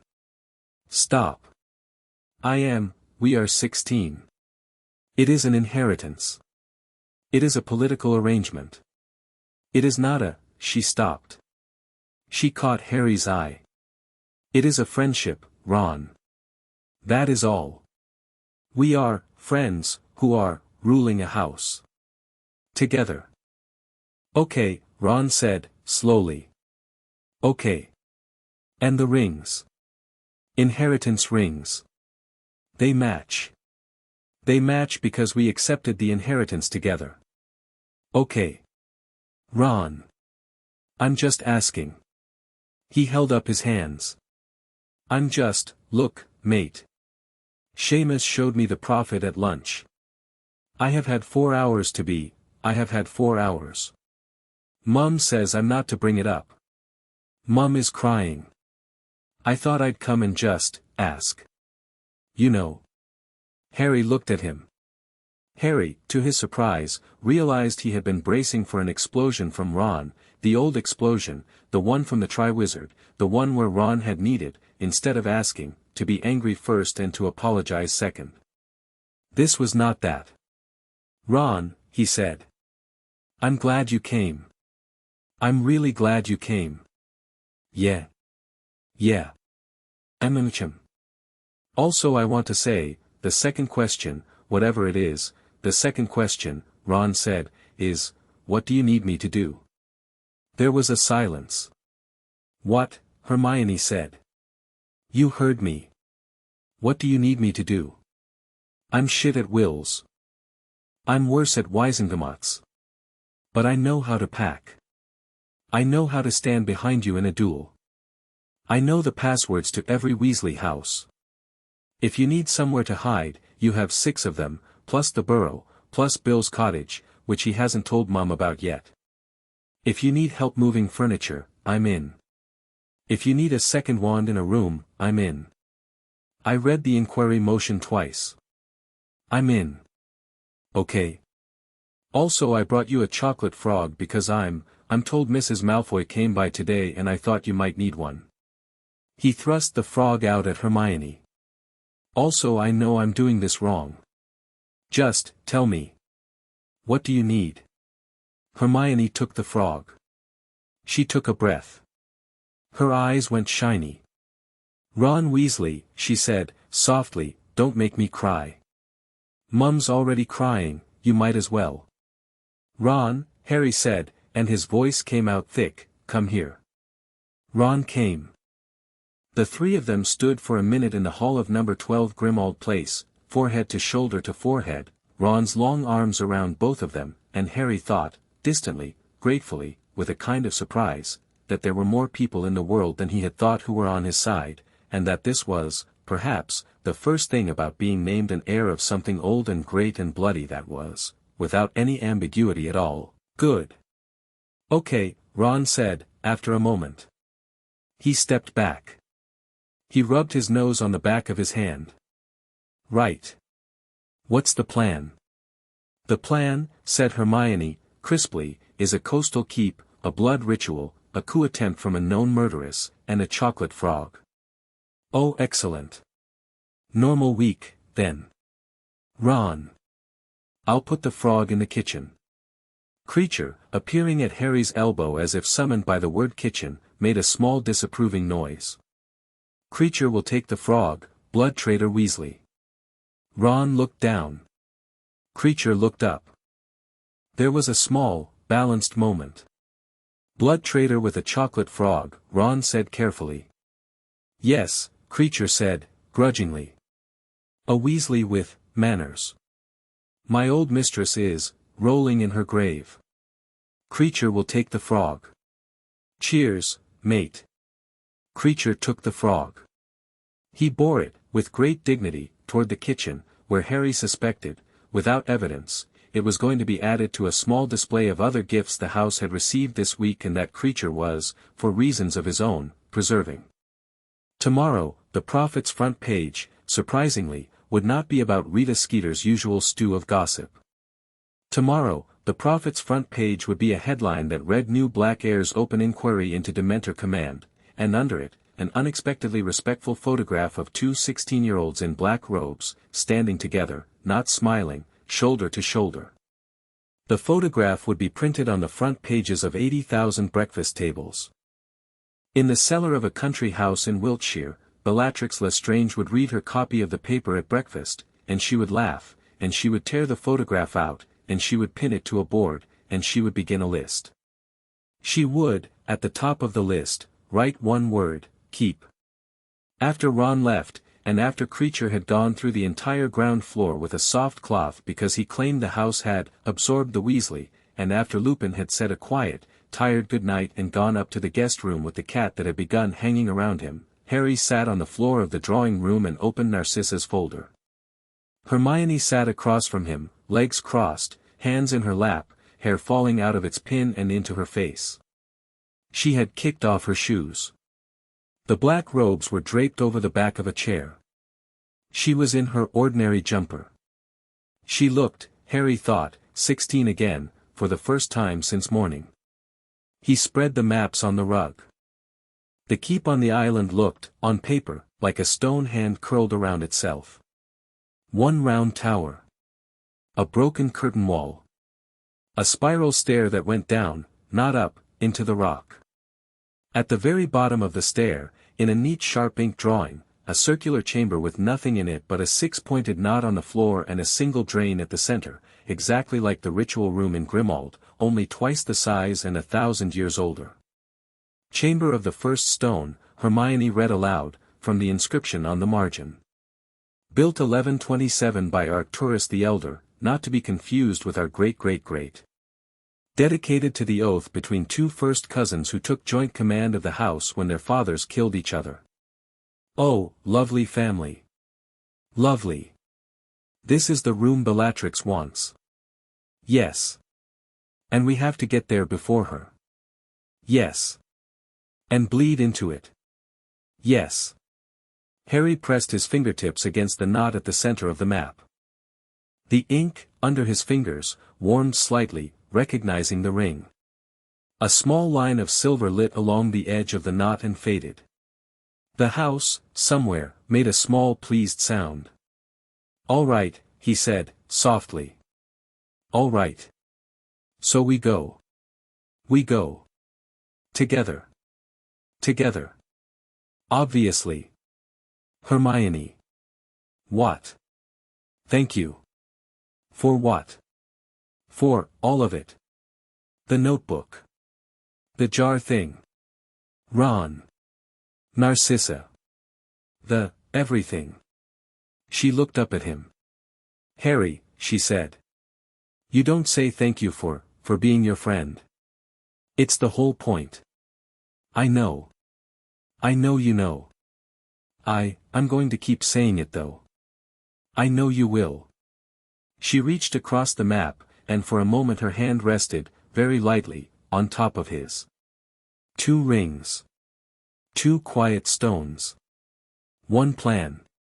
3 weeks. And somewhere out in the dark, in a drawing room in Wiltshire, her photograph on a pinboard, a list being made, and at the top of the list, 1 word. Keep. Chapter 3 End. Chapter 4, The Shadow of Bellatrix. The letter from Theodore Knott's father came on the second day, as Hermione had predicted, and it was not, quite, what either of them had expected. It arrived by a tawny owl with a nicked ear, before breakfast, and it was on heavy cream-colored paper with a small discreet crest at the top, 3 ravens on a diagonal. Harry broke the seal in the kitchen while Hermione poured tea. "Lord Black, I have watched 2 sessions of the Wisengamot in the last year in which I was expected to vote against my conscience, and I voted for it, and in both sessions I was quietly, effectively, punished. I am not a brave man. I have been made to understand, by my peers, that I am not. The other day you stood up and asked a question that ought to have been asked for a year. I would like, if I may, to be of use to you. I offer no great thing. I will vote, when I am asked, for the motions you put. I will carry word, when it comes, of the motions others will put against you. I will, where I can, pay the cost of being seen to be yours. I will do this quietly, and I will do this at my age, which is 61, and I will do this because my son is a child of the line you have, just, restored, and because my wife, who is long dead, was once a friend of your mother. I ask nothing from you except that you remember that you said, on your first day in chamber, a true thing. I have been alone in saying true things for a long time. It is, tiring. Yours in service, Caius. Not Harry. Read it twice. He handed it to Hermione without a word. Hermione read it. Her tea went cold in her hand. Your mother, she said, quietly, was a friend of his wife. My mother was a friend of everyone, apparently. That's not, Hermione set the letter down. That's not a man angling for something, Harry. That's a tired old man who read the paper and thought maybe, after 61 years, there was finally an opening. We should answer this. What do we say? We say thank you. That's it. That's it. For now. And, we send him the timing of the next session we intend to speak at, so he can be there. No thanks beyond that. He does not want a favor. Favors are for people who want to be bought. This is a man who wants to be useful. It is the opposite. Hermione. Yes. How do you know this? She looked up. I've been reading his family's voting record for a week. She made a small, half-apologetic face. I've been looking at people who might, and he kept, anyway. The record is, it is quietly decent. In every session where it mattered, and most of the ones where it didn't, he has voted for the small thing. For the kind thing. He has never been loud. He has never been famous. He has been, consistent. For a very long time. He is, Harry. I want this man. I want him on our benches.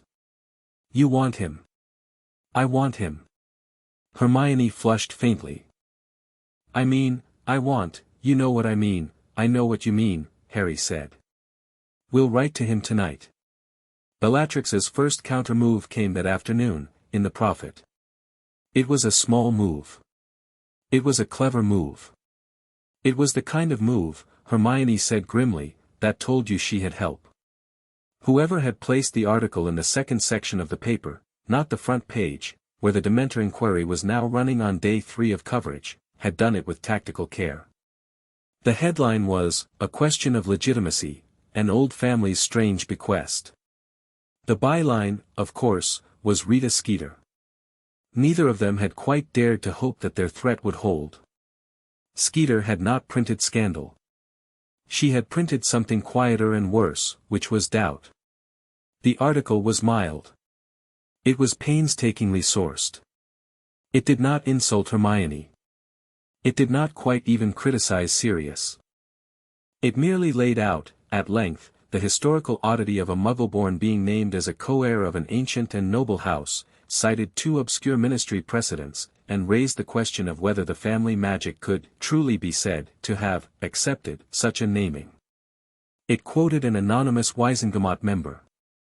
It quoted a pureblood cultural historian whom Hermione, on reading the name, hissed at. It concluded that all options, including a petition of review, remain open to concerned parties. Harry folded the paper closed. Hermione was standing at the kitchen window. Her back was to him. She had not turned since he started reading. Hermione. I'm fine. You are not fine. I am adequately composed. Hermione. She turned. Her face was pale. Her eyes were the familiar stubborn bright. It doesn't say anything that isn't true, she said evenly. That's the trouble. It is, on its face, accurate. It is accurate. It is a perfectly accurate article that is designed to make the country ask whether I belong in the seat I inherited. And Harry, there is no paragraph I can write in response that does not either confirm it or sound defensive. So we don't write a paragraph. Then what do we do? He thought. He looked down at the letter from Caius Nott, which was still folded on the counter. We show them, he said. Show them, said Lupin, when they told him the plan that night, by doing what? By inviting Hermione's parents to Grimmauld Place, Harry said. Publicly. And then taking all 4 of them, the Grangers, Hermione, me, to Diagon Alley, in daylight, with a photographer. No. Yes. No, Harry. You cannot. Bellatrix is 3 weeks from. Bellatrix, Harry said, doesn't want to hurt my friends. Bellatrix wants to hurt us, and she wants to hurt us on her terms, in her chamber, with her ritual. She will not attack a civilian on a street in daylight in Diagon Alley when the Prophet is watching her. Her pride won't let her. Her lord won't let her. Not yet. You are, Lupin said, very calmly, betting Hermione's parents' lives on the pride of Bellatrix Lestrange. I am betting the lives of 2 dentists, Harry said, that I am very fond of, on the fact that Bellatrix is not the only player in this game. The Dark Lord will not spend his most valuable weapon on a public relations strike in Diagon Alley. He is 3 weeks from a ritual that will crack an ancient magic. He will keep her leashed until then. How confident? 70%. Harry, Lupin. If we sit in this house and wait, we lose. We lose the inquiry. We lose the next motion. We lose the narrative. We lose every uncommitted member of the Wisengamot. And we hand Bellatrix a Hermione Granger who is, for the rest of her life, a lady the country is politely dubious about. I won't, okay, Lupin said, quietly. I won't okay, Harry. Harry stopped. He was breathing hard. Hermione, who had been standing against the wall, had, at some point in the middle of this, put her hand very firmly on his back. We'll do it, Lupin said. But we do it together. And we do it with Tonks. And we do it with Moody, if I can get him. And we do it with me in a raincoat behind a lamppost with my wand up my sleeve. And we do it at 3 in the afternoon, in a crowd, with a witness. Yes. Yes. And Lupin let out a long breath. We also send the Grangers home under a very good disillusionment afterward. No owls. No photographs of their house. Their street stays quiet. Yes. Fine. Fine. All right. Hermione, you ask your parents. Hermione nodded. They'll say yes, she said. Because they don't know better. Lupin said, half smiling. Because, Hermione said, my mother has been furious about the Skeeter article since breakfast, and my father, although he will not admit it, has been teaching himself which wizarding curses are unforgivable by reading one of my old textbooks in the shed. They will say yes. Merlin help us. Merlin, Hermione said, lightly, has so far been a minor figure in this family. They had tea at the Leaky Cauldron at 3 on the afternoon of the 4th day. Harry's hair was combed. Hermione had put her mother's wedding pearls on her mother's request. Mr. Granger was wearing his best brown tweed. Mrs. Granger had done something to her hair that made her look uncannily like her daughter. The photographer, a small bustling wizard from a weekly called Which Today, had been selected by Lupin on the grounds that Which Today had a reputation for printing kind things about old houses and that its audience was precisely the audience that Skeeter's article had been designed to infect. The photograph the photographer took turned out to be, and would, 2 days later, appear in Which Today on page 4 under the headline The New Lord and Lady Black Host Her Parents in Diagon, a photograph of 4 people in a booth at the Leaky Cauldron, laughing at a joke that no one outside the booth would ever know. Mr. Granger had just told a joke about a goblin, a muggle tax accountant, and a mortgage. It had been, Harry would later insist, an outstanding joke. The photograph caught Hermione with her head thrown back and her father laughing into his teacup and her mother with one hand on Hermione's wrist and Harry himself in the act of reaching across the table to rescue the sugar bowl before it was knocked over. It did not look political. It looked like a family. That was the point. They went into Diagon Alley afterwards. They went slowly. They went in a small comfortable cluster, Harry and Mr. Granger at the front with the cane shop Mr. Granger had wanted to visit on his left, Hermione and Mrs. Granger arm in arm, Lupin a careful 3 paces behind in his raincoat, Tonks in a wig that was the specific violent shade of pink she used when she was trying not to be Tonks, Moody in his own face on the roof of a second-hand bookshop with his eye locked on them. People saw them.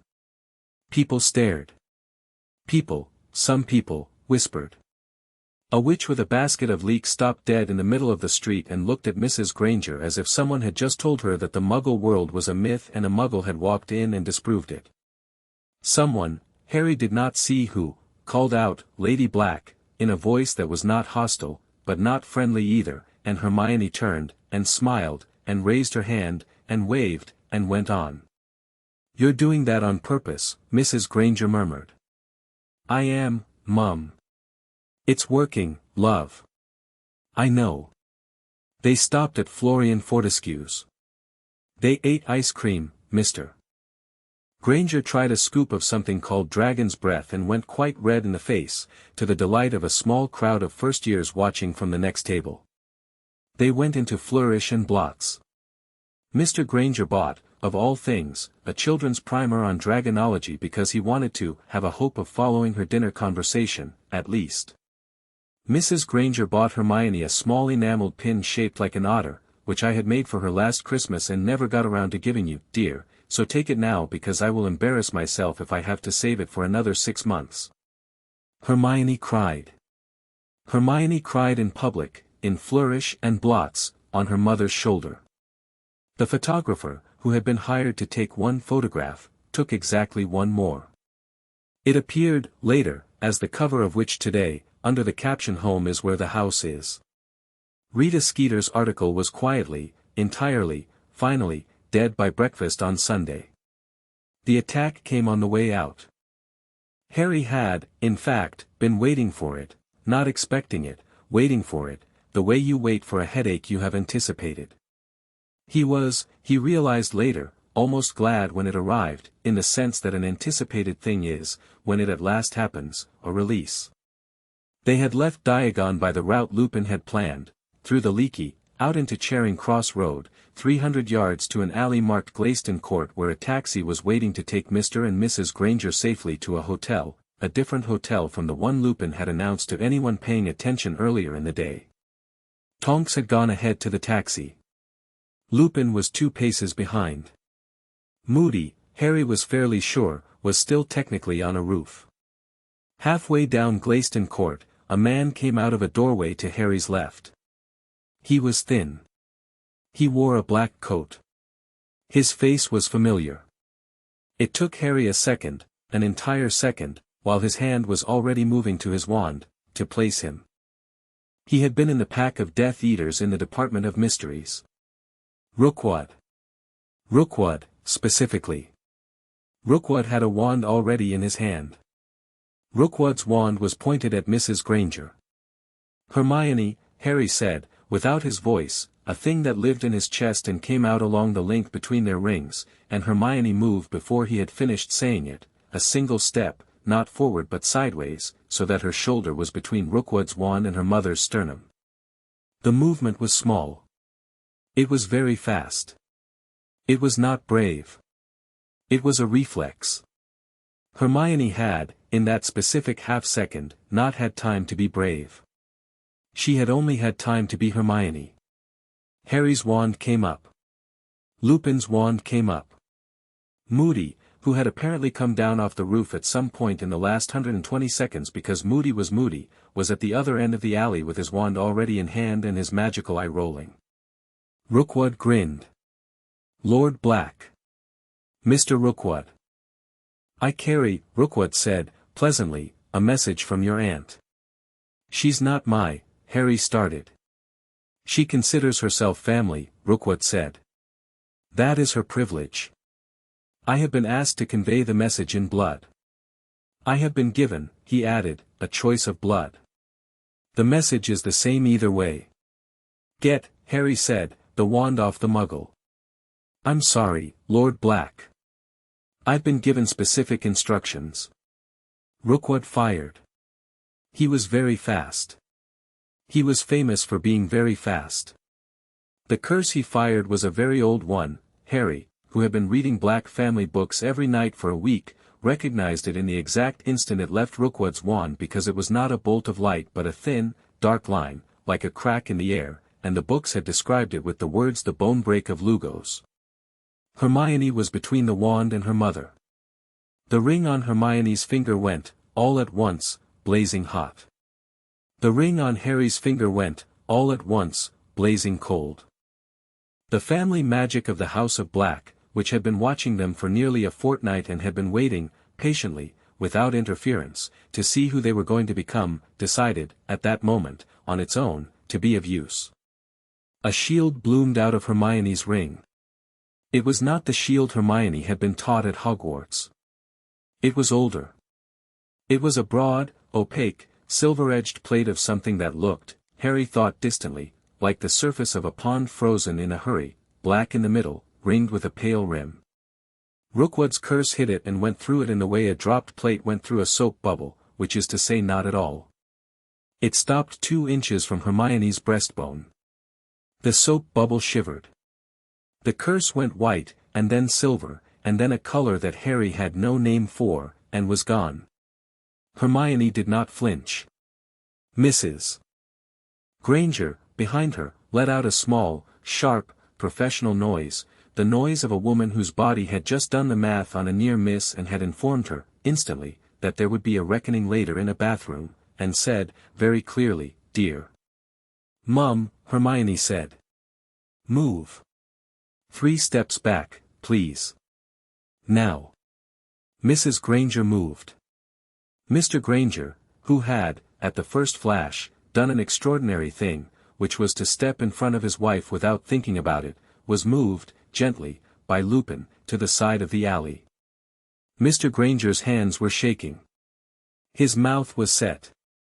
His eyes were on Rookwood with the kind of hatred that men raised in small English towns almost never express in their lives, but that, when they do, is not a thing to be around.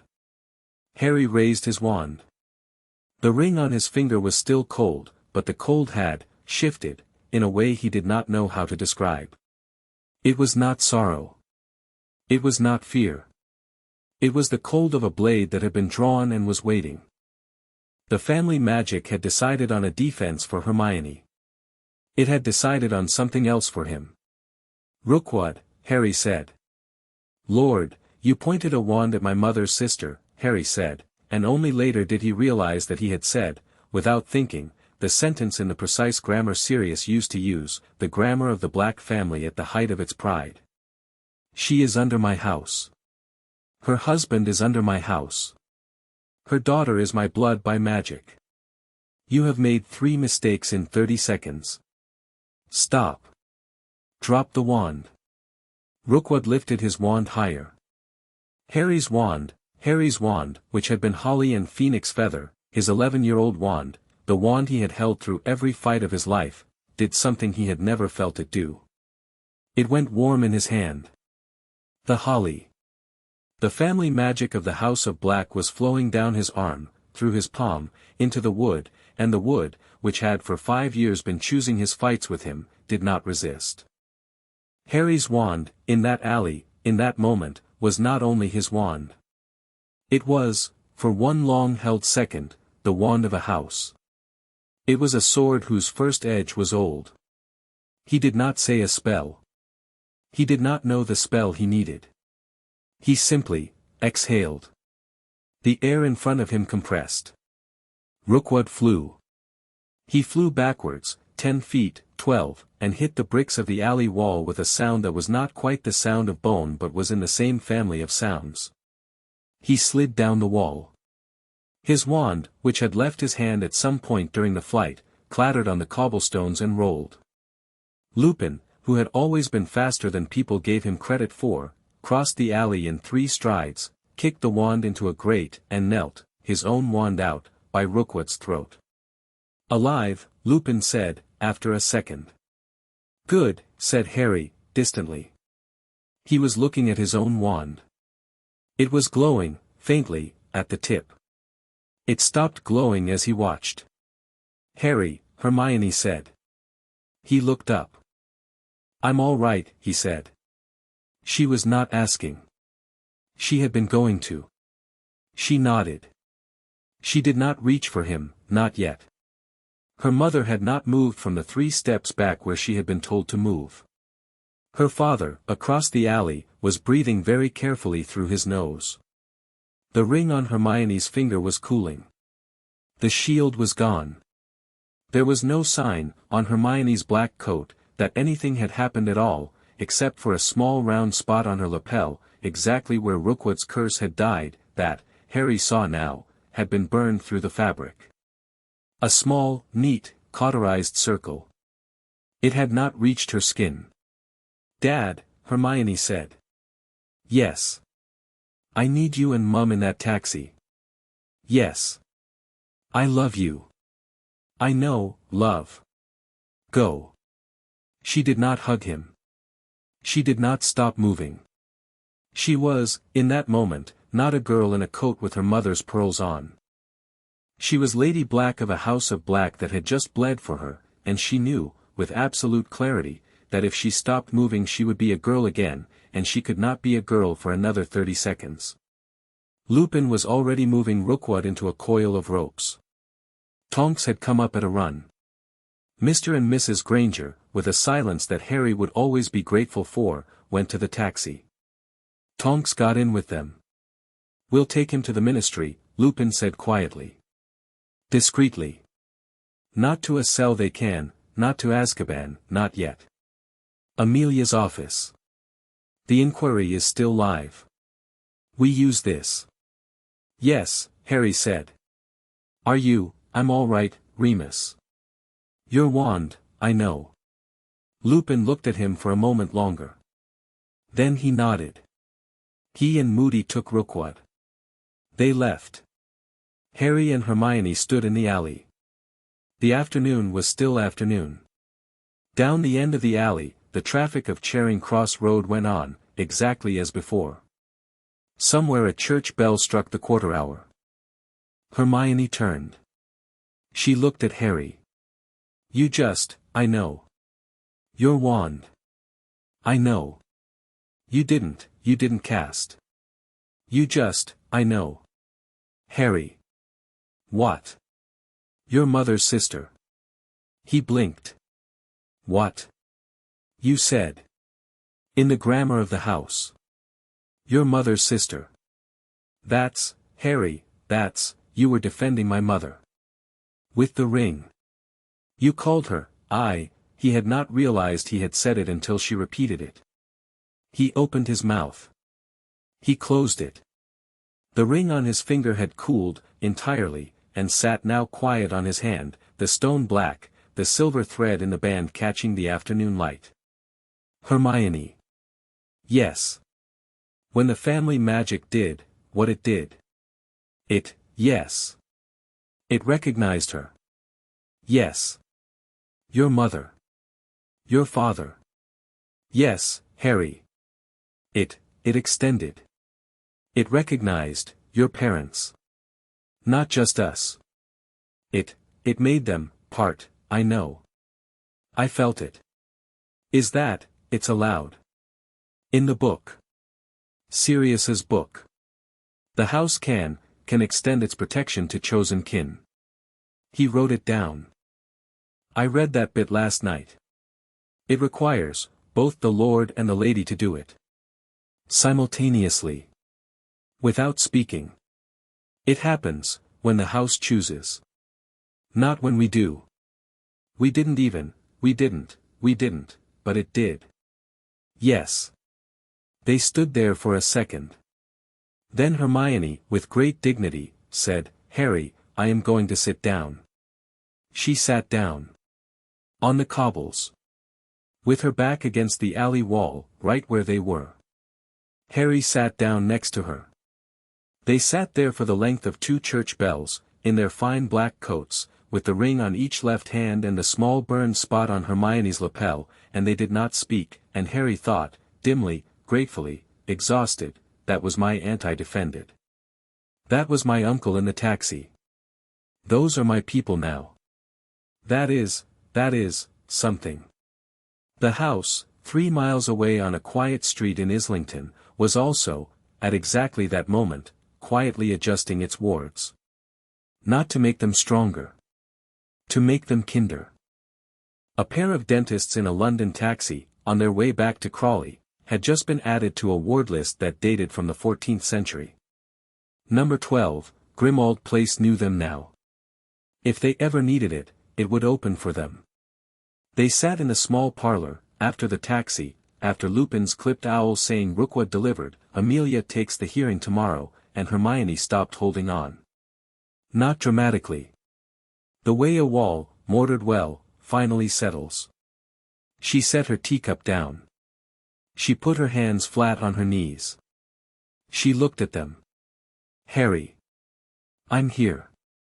My mother almost, I know. My mother. Almost. I know.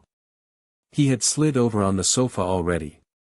He put his arm around her, awkwardly, the way he put his arm around anyone, with the awareness that he had never learned how to do this properly and was going to do it anyway, and she did not stiffen. She did not lean in.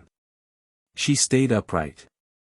But she turned her face, very slightly, toward his shoulder, and he felt the exact small moment where she let herself breathe, finally, the breath she had been holding since the alley. I should be angry, she said, into the wool of his jumper. I can't find it. Everyone is telling me, in my head, to be angry. I can't find it. I feel tired, Harry. I feel tired and I feel, cold. That's the ring. What? It's the ring. When it did the shield, it takes something out of you. Sirius wrote about it in his margins. There's a cost. I think it's the reason purebloods got a reputation for being cold. It's not the blood, it's the magic. When it defends you, it takes warmth. It takes you for a bit. It gives it back.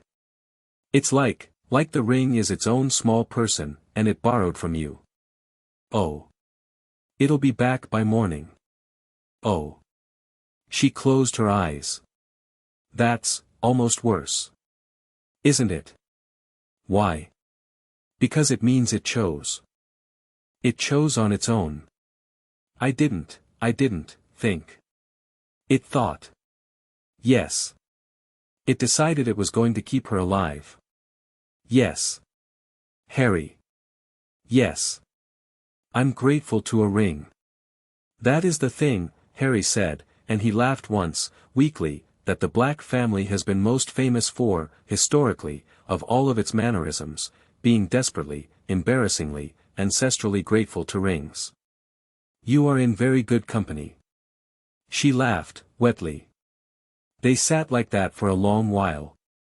Creature, at some point, came in and out again with a plate of toast. The toast was in the specific arrangement, cut into quarters, corners trimmed, that Hermione's mother had always cut toast when Hermione was small and had been having a bad day, which was a detail Hermione had mentioned, once, in the kitchen, 3 days ago, and that creature had, apparently, filed and acted on without a word. Hermione, when she saw the toast, made a small broken sound and ate a piece. Creature stood in the doorway, holding the empty tray behind his back, and watched her eat, and did not comment. His ears, Harry noticed, were a fraction less droopy than they had been in the morning. Ron arrived at midnight. He was in his pajamas under his coat. His hair was wild. He had the specific face of a boy who had heard, an hour earlier, that his best friends had been in a dueling alley, and had gone to bed because his mother had made him, and had got up again the moment the Burrows' kitchen clock had ticked over. You didn't write, he said. We didn't have time to, you didn't write. Lupin wrote. To Mom.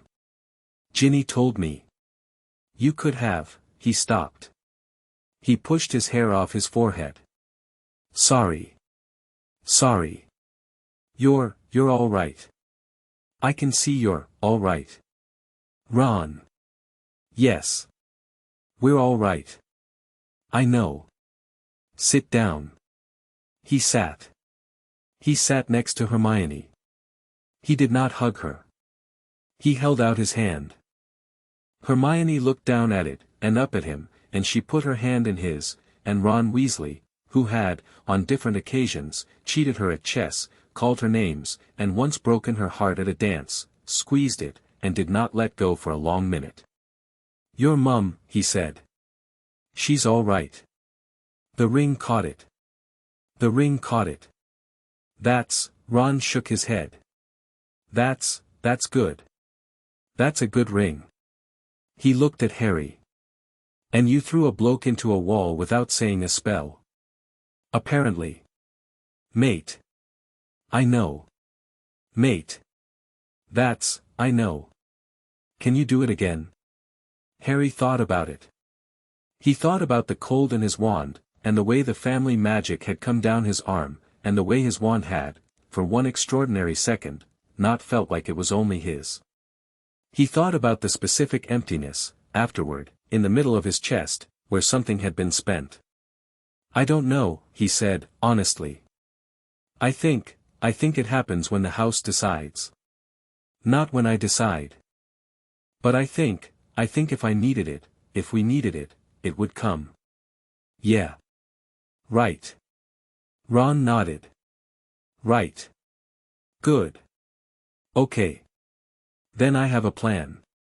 What's your plan? My plan is, Ron took a breath. My plan is that I come to the keep with you. There was a silence. Ron. Hermione. You're not black. I'm aware. The ritual, I'm not doing the ritual. I'm the bloke outside. I'm the bloke with the sandwich bag and the extra wand and the broomsticks and the portkey home.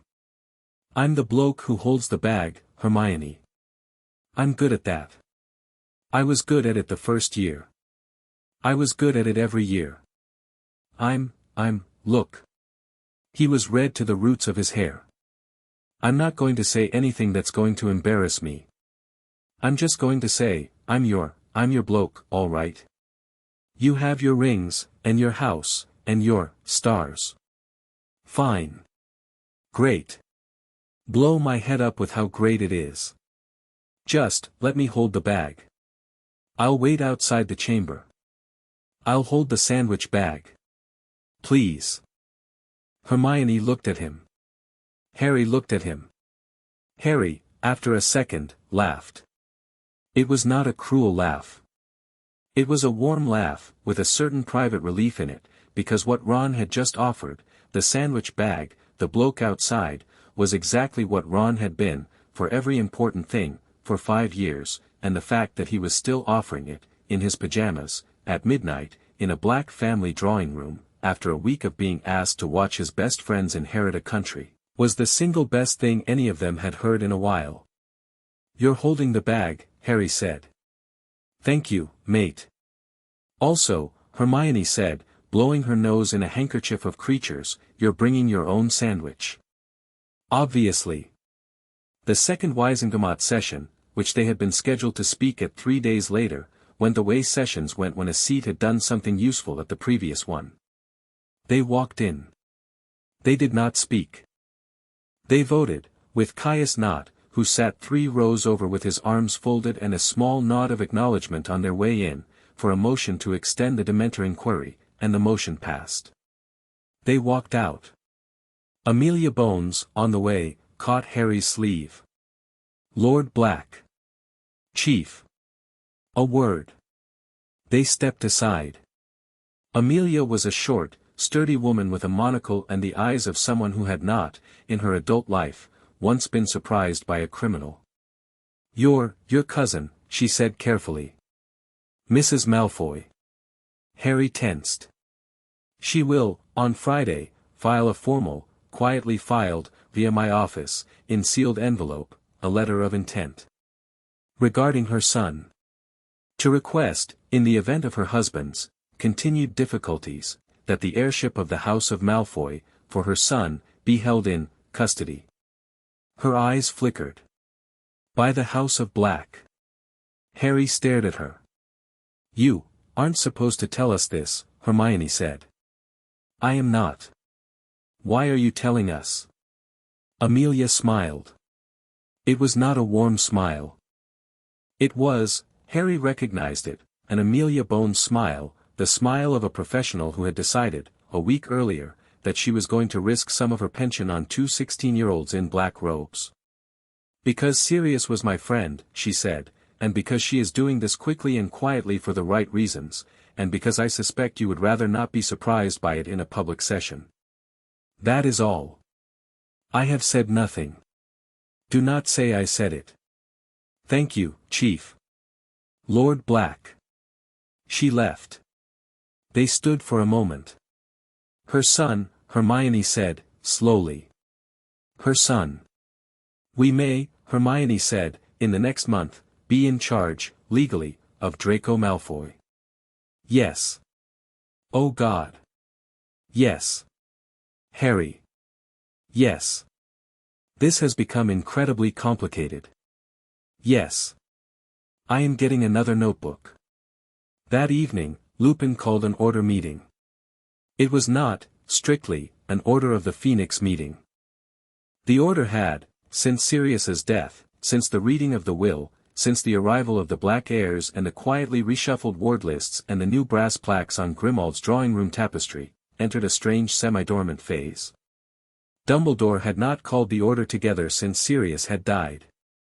Lupin had been, as he put it quietly to Harry, over tea, letting it breathe, while the two of you take the shape of its new landlords. But he called a meeting tonight. Not all of them. Just 4. Lupin. Tonks. Mad-Eye Moody. Arthur Weasley. They came quietly, one at a time, in through the kitchen door. They did not bring the twins, or Bill, or Snape, or, Harry noticed, Dumbledore. Creature made soup. Creature made it with a little grumbling, and a certain pointed emphasis on serving Arthur Weasley first, which was a thing Harry was fairly sure Creature was doing because Arthur Weasley was, in Creature's present theology, the most pure-bloody person in the room after the two of them and Tonks, even though Creature had hated Arthur's family for years. Allegiances had rearranged. The new allegiances were strange. Creature was adjusting. They sat around the kitchen table. Mr. Weasley had brought a small parcel from Molly that turned out to be a fruitcake. Moody ate it with suspicion. Tonks ate it with enthusiasm. Lupin spread the maps from Narcissa's folder out on the table. "The keep," he said. They looked. 7 days, Lupin said. Less. The ritual is, here, on the night of the new moon. We go in the day before. We fortify the chamber. We perform, Harry and Hermione and Narcissa perform, the counter-ritual. We return. How many with Bellatrix, Moody said. We estimate, Lupin said, 12. 12. 12. Moody, who had one hand around his mug, studied them with both eyes, the blue one wandering to the door, to the ceiling, to the back of the kitchen, to Creature, in a precise slow circle, and the brown one fixed on Harry. Harry. Yes, sir. The wand thing. Yes, sir. Do it for me. Harry blinked. Sir. Now. Quietly. Small. Pick up that sugar bowl. Don't say a spell. Tell it to go from there to there. Harry looked at the sugar bowl. He breathed. The ring was quiet on his finger, but it had, since the alley, been louder in the background of his mind, a small attending hum that he had not quite tuned out all day. He touched it. He didn't point his wand. He thought, to the sugar bowl, and threw it to the house, and through the house to the constellation dome in Gringotts, and through all of them, politely, to Sirius, I would like to move this bowl. The bowl lifted off the table. It drifted in a slow neat arc across the 4 feet of kitchen table. It set itself down gently by Moody's elbow. Moody looked at the bowl. He looked at Harry. He looked at the bowl again. "Ha," he said. That is, not usual." "Sir, lad. Listen. You've got a thing most full wizards never acquire. You've got a family magic. You've got a house that lives in your hand. That kind of magic will do for Bellatrix if it has to. But." He leaned forward. His magical eye fixed on Harry. "It has a cost. Every single time. Today you moved a sugar bowl and it cost you, I don't know, a shave off the top of your warmth. That's nothing. But in the chamber, under a full ritual, with Bellatrix throwing everything she has at you, that magic will want to spend you. You will be its favorite instrument. It will not ask. You will wake up in the morning after with less of yourself. You will wake up with gray at your temples, maybe. Maybe a scar you didn't have. Maybe a memory that isn't there anymore. The family magic of the House of Black pays its bills out of its head of house. That's how it's always been. That's how it will be with you. Understood?" "Yes, sir." "Miss Granger." "Same for you." "Yes, sir." "Don't let him spend more than you spend. Don't let him do the heavy work. That's the oldest pitfall of the House of Black, the Lord wears himself out keeping his lady safe, and the lady, she lets him. Don't. Both of you. Share. Clear. Clear, Hermione said. Clear, Harry said. Good. Moody sat back. He took another bite of Molly Weasley's fruitcake. Arthur. Mr. Weasley, who had been quietly listening, drew a breath. Molly, he said, and his voice was apologetic and firm at the same time, Molly will not come. She will be at home, and she will be angry, and she will forgive us later. She has said she will not with the children, his eyes found Harry's. She loves you, Harry. You understand. She does not trust this. His hand drew a small circle over the map. She does not trust ritual. She does not trust chambers. She does not trust fights that are fought with ancestors. It is not a philosophy. It is fear, and it is fair. I know, Harry said. I will come. Mr. Weasley, Ron has asked me. He has told me he is coming. I will come with him. Not into the chamber. Into the keep. I will hold the bag outside the room, with Ron, and Bill, if Bill will come, and, he hesitated, and his mouth did a small grim thing, and Fleur, who has told me in rather Gallic terms that she will hex anyone who tells her not to. Good, Hermione said, and smiled, tiredly. Tonks, Moody said. I'll be on the water, Tonks said. I've done the charts. I'll have a boat. If it goes sideways inside, I'll bring the boat around and we'll get them off. Remus and I have worked it out. Good. Mad Eye. I'll be on the ridge. With a rifle, if it comes to it. A rifle. Muggle thing. Shoots pieces of metal. No magical signature. Takes a Death Eater clean off his feet. I've used one twice. Don't let the Ministry know. That's illegal. Very illegal. I'm going to pretend I didn't hear that. Good lad. Lupin closed his eyes, very briefly. Then he opened them, and nodded, and reached for the pepper. Later, when the order, such as it was, had gone, and the house was quiet, and Creature was washing up, and Narcissa had come down from the guest room because Narcissa, it turned out, was staying at Grimmauld for the week and no one had made a fuss about it, Harry stood in the drawing room alone for a minute. He looked at the tapestry. 3 sigils now, his, Hermione's, Narcissa's. A small gold knot for him and Hermione, a smaller, paler one for Narcissa. Above them, Sirius's hole, no longer quite a hole, the blackened edges had, in the last week, started to gold over at the rim. Not healing. Not being filled. Just, marked. All right, Harry said, to a dead man. The tapestry, of course, did not answer. But the house, just for a second, just faintly, did something that, if you were paying attention, was the feeling of a hand resting, briefly, on the top of his head. He went to bed. That night, in a drawing room in Wiltshire, Bellatrix Lestrange received the news of Rookwood's failure with an expression that her own husband, if he had been in the room, would have described as warm. She did not shout. She poured a glass of wine. She sat down in an armchair. She took a slow sip. The ring defended her, she said, almost to herself. Yes, mistress. The ring. Yes, mistress. The black family magic defended a muggle born in an alley. Yes, mistress. Bellatrix smiled. Good, she said. The house elf flinched. Good, the elf whispered, afraid. Oh, yes, Bellatrix murmured, turning the stem of her glass between her long fingers. Very good. Now we know exactly how strongly the magic has attached. Now we know exactly what we are breaking. She sipped. He will be very pleased.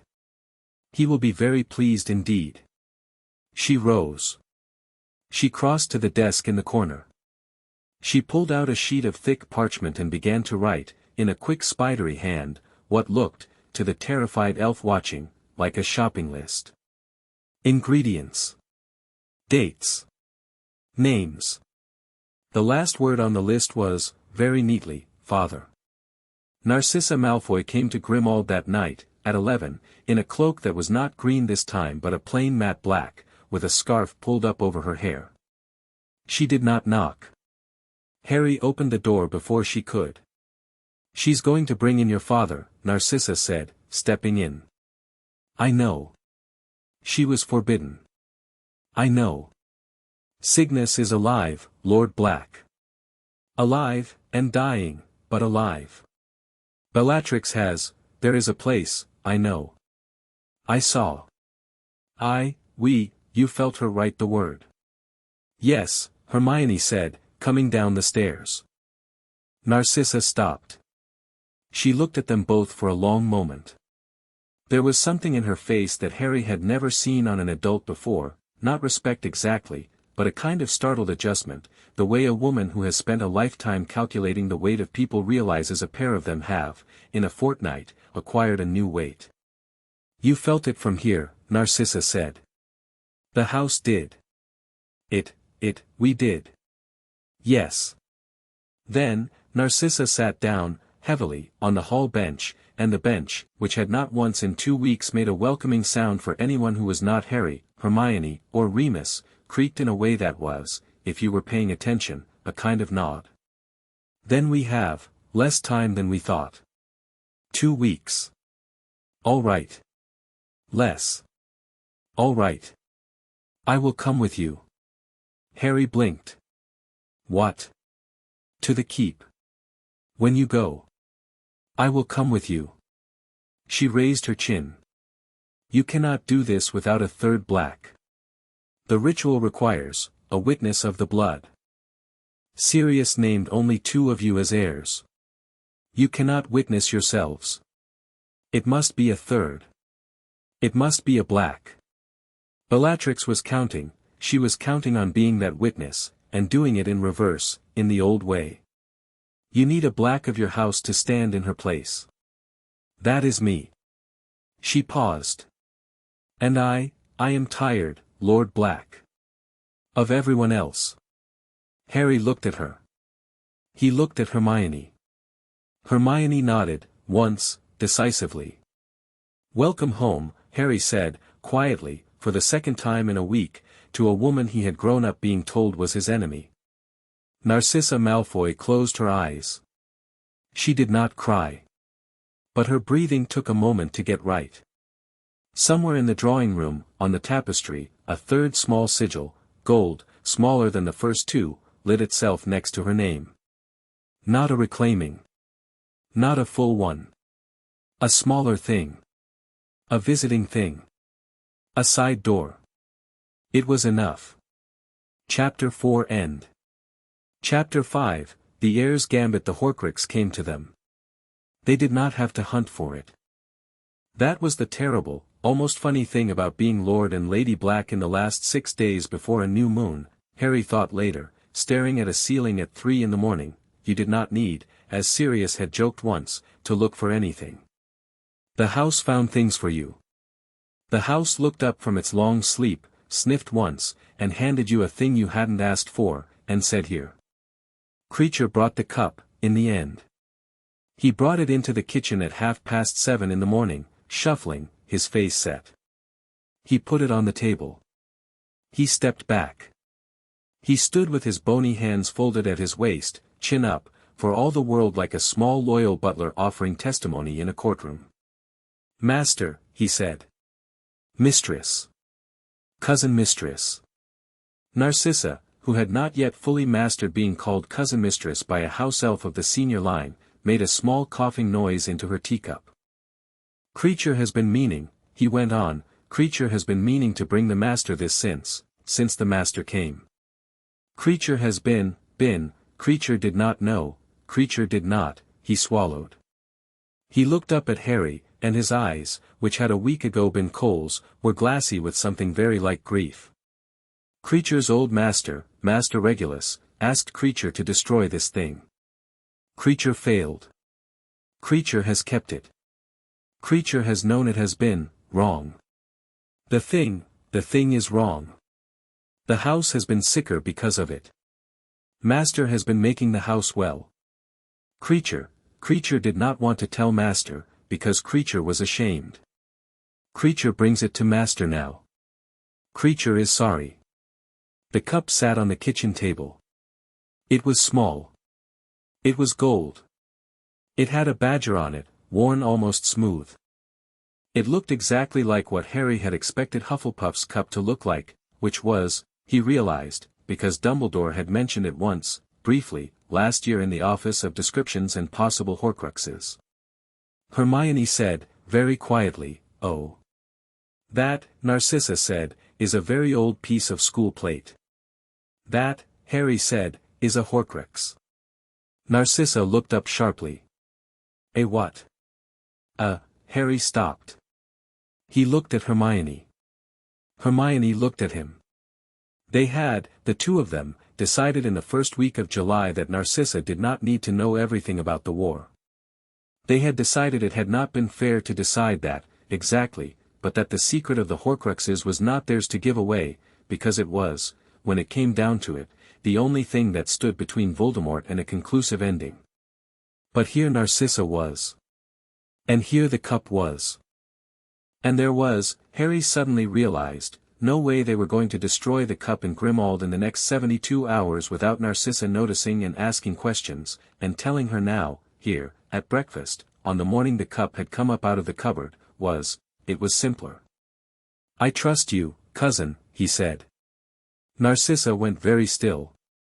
"I'm going to tell you something," he said. "You cannot tell anyone. Not Draco. Not your lawyer. Not your sister. Not Lucius. I know, Harry." "What is the cup?"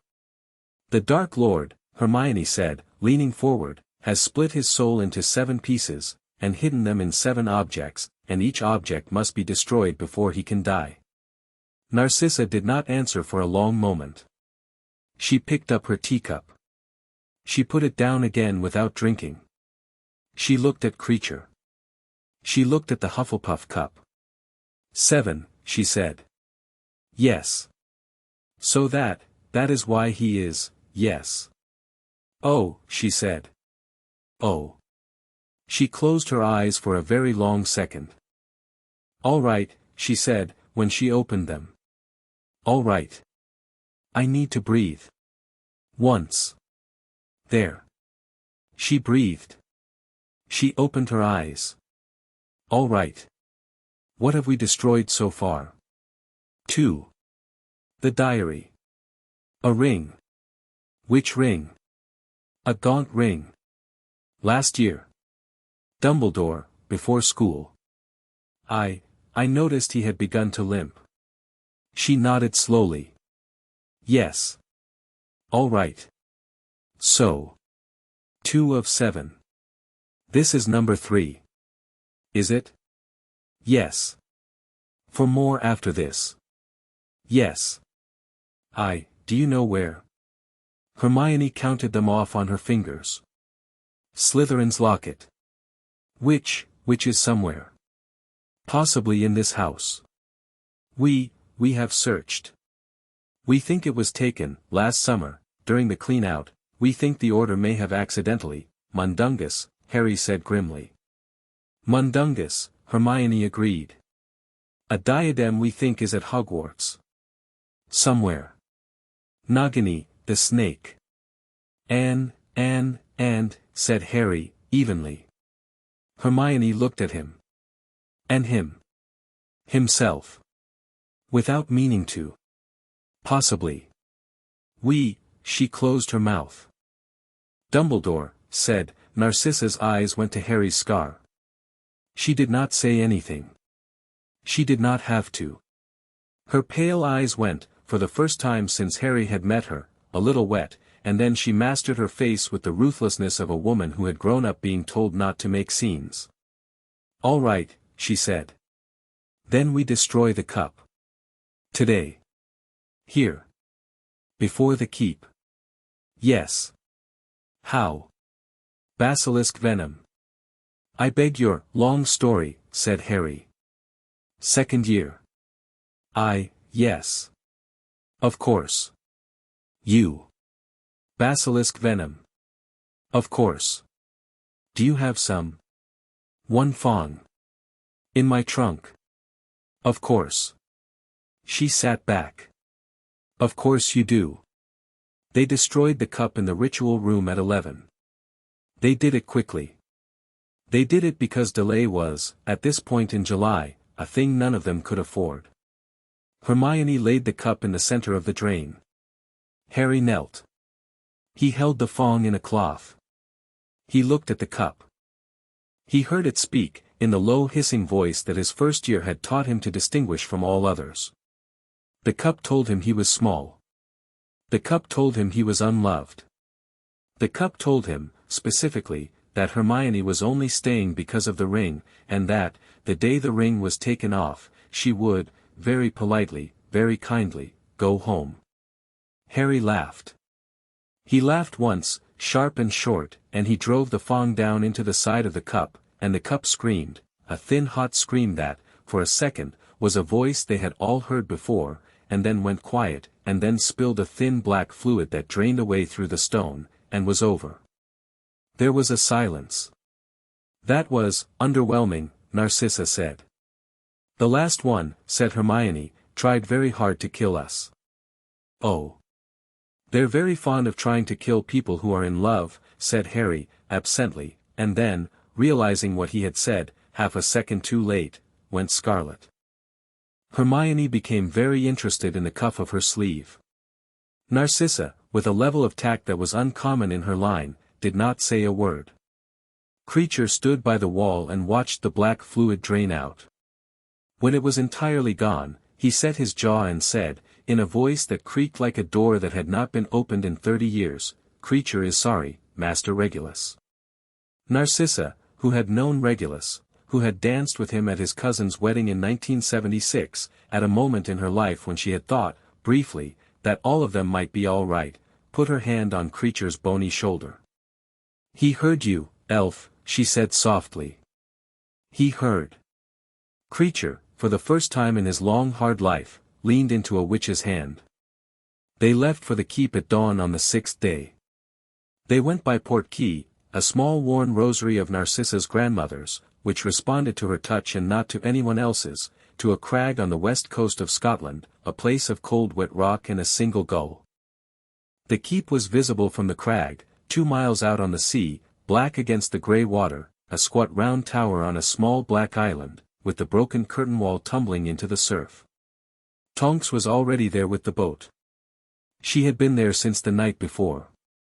She had, Harry noticed, the specific paleness of a person who had been awake for 20 hours and was not going to sleep for 8 more. She had brought sandwiches. Ron and Fleur and Mr. Weasley took the second Portkey, an old kettle. Bill had, late the night before, begged off, not for cowardice, Harry understood, but because Fleur, being Fleur, had insisted that one of them had to be at home with Ginny, whose letters that week had been, in Ron's phrase, absolutely terrifying. Bill had agreed, glowering. Fleur, silvery and dangerous, was at the front of the boat now, doing a small cold charm over the waterline that Harry did not recognize and did not entirely want to. Moody, as promised, was on the ridge. He had set up on the crag above, with something long and dull-metalled across his lap, and a pair of omnioculars, and what appeared to be a small thermos of tea. Harry had decided not to ask questions. Remus came last, through the morning mist, as the sun cleared the cloud. He was wearing, for the first time since Harry had met him 5 years earlier, proper battle robes. They fit. They were the color of old slate. He had a short silver clasp at his collar, very plain, and he looked, Harry realized with a lurch, like James's oldest friend, and also a little like a man who had decided, at some point during a long walk through the cold morning, that today was the day he was going to stop being smaller than Sirius had been. "Ready," Remus said. "Ready." Into the boat. They did not beat Bellatrix to the island. That was the thing no one had expected. They had been expecting to beat her by a night and a day. They had been expecting to get into the chamber, set the wards, paint the sigils, bleed into the drain, and be out on the boat again, singing, possibly, if Mr. Weasley had a sense of humor left, by sunset. They had planned for that. Narcissa had been calm about it. Hermione had made a schedule. Bellatrix had, it turned out, been moving for 48 hours. They saw the smoke when they were a quarter-mile out. It was grey and thin and wrong. It was rising from the tower. Fleur stopped rowing. "Someone is in the keep," she said. Bellatrix, Harry said. How, said Lupin, softly. She didn't, the moon isn't, she doesn't need the moon for this, Narcissa said, already pulling her wand. Her voice had gone, for the first time, cold in the way her sister's was cold. She needs the moon for the primary rite. She doesn't need it for preparation. She's painted ahead of us. She's in the chamber. She's waiting for us to arrive so that she can catch us inside. Trap. Trap. Then we still go, Harry said. Harry, we still go. He looked at Hermione. We still go. She wants us in the chamber. Fine. We'll be in the chamber. But we'll be there on our terms, not on hers. Narcissa.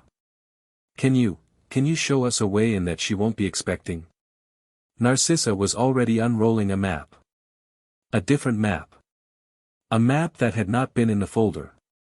A map that she had, Harry saw, drawn herself, with ink that was still smelling fresh. On the back of the map, her family seat, the one Bellatrix thought she had to herself, had been, thoroughly, privately, quietly, remapped. There is a way through the sea cave, Narcissa said. Under the curtain wall. It comes up inside the chamber of the first stone at the eastern edge.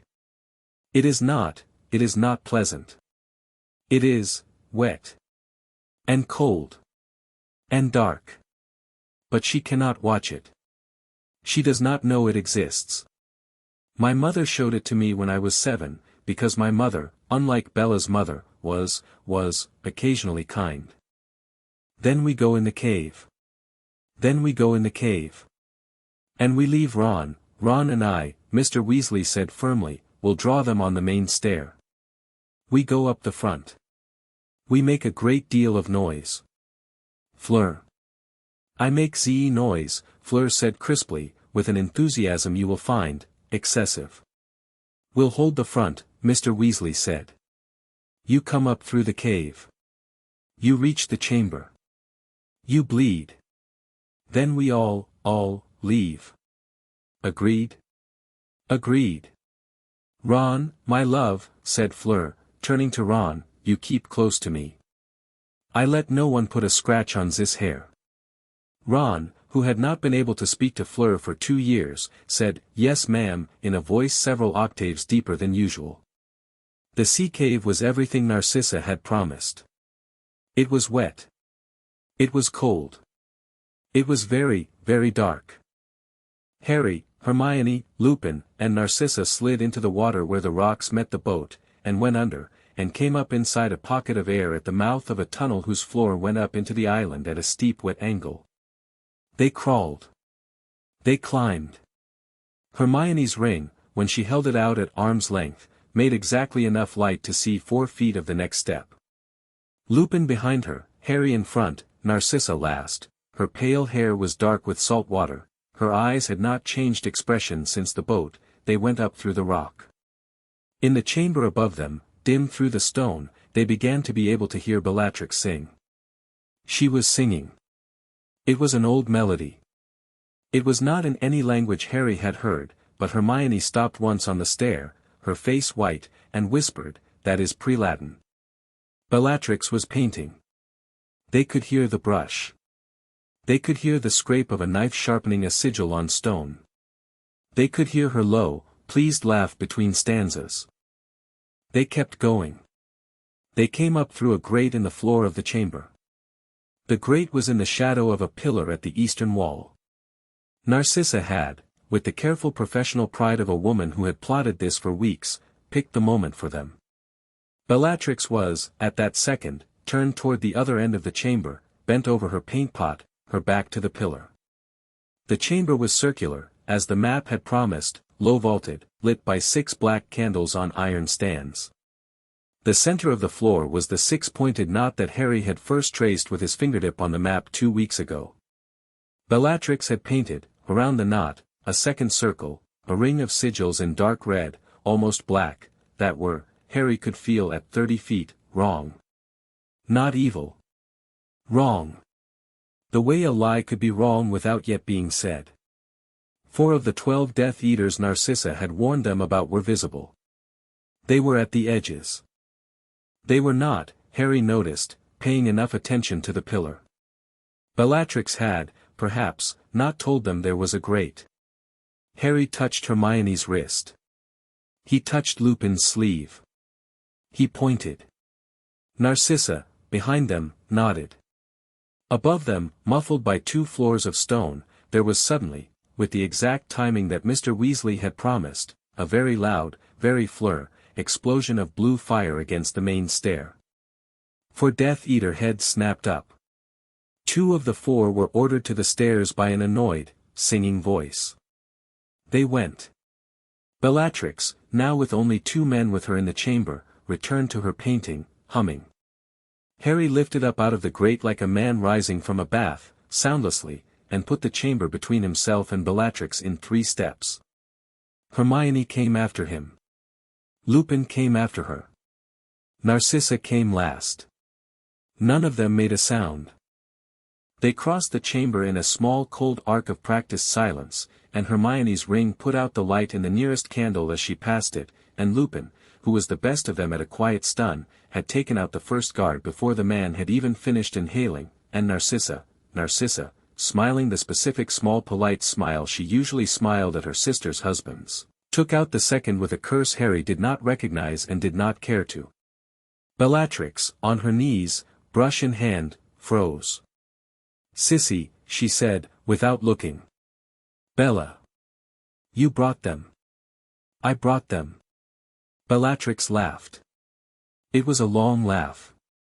It was the laugh that Harry remembered from the Department of Mysteries.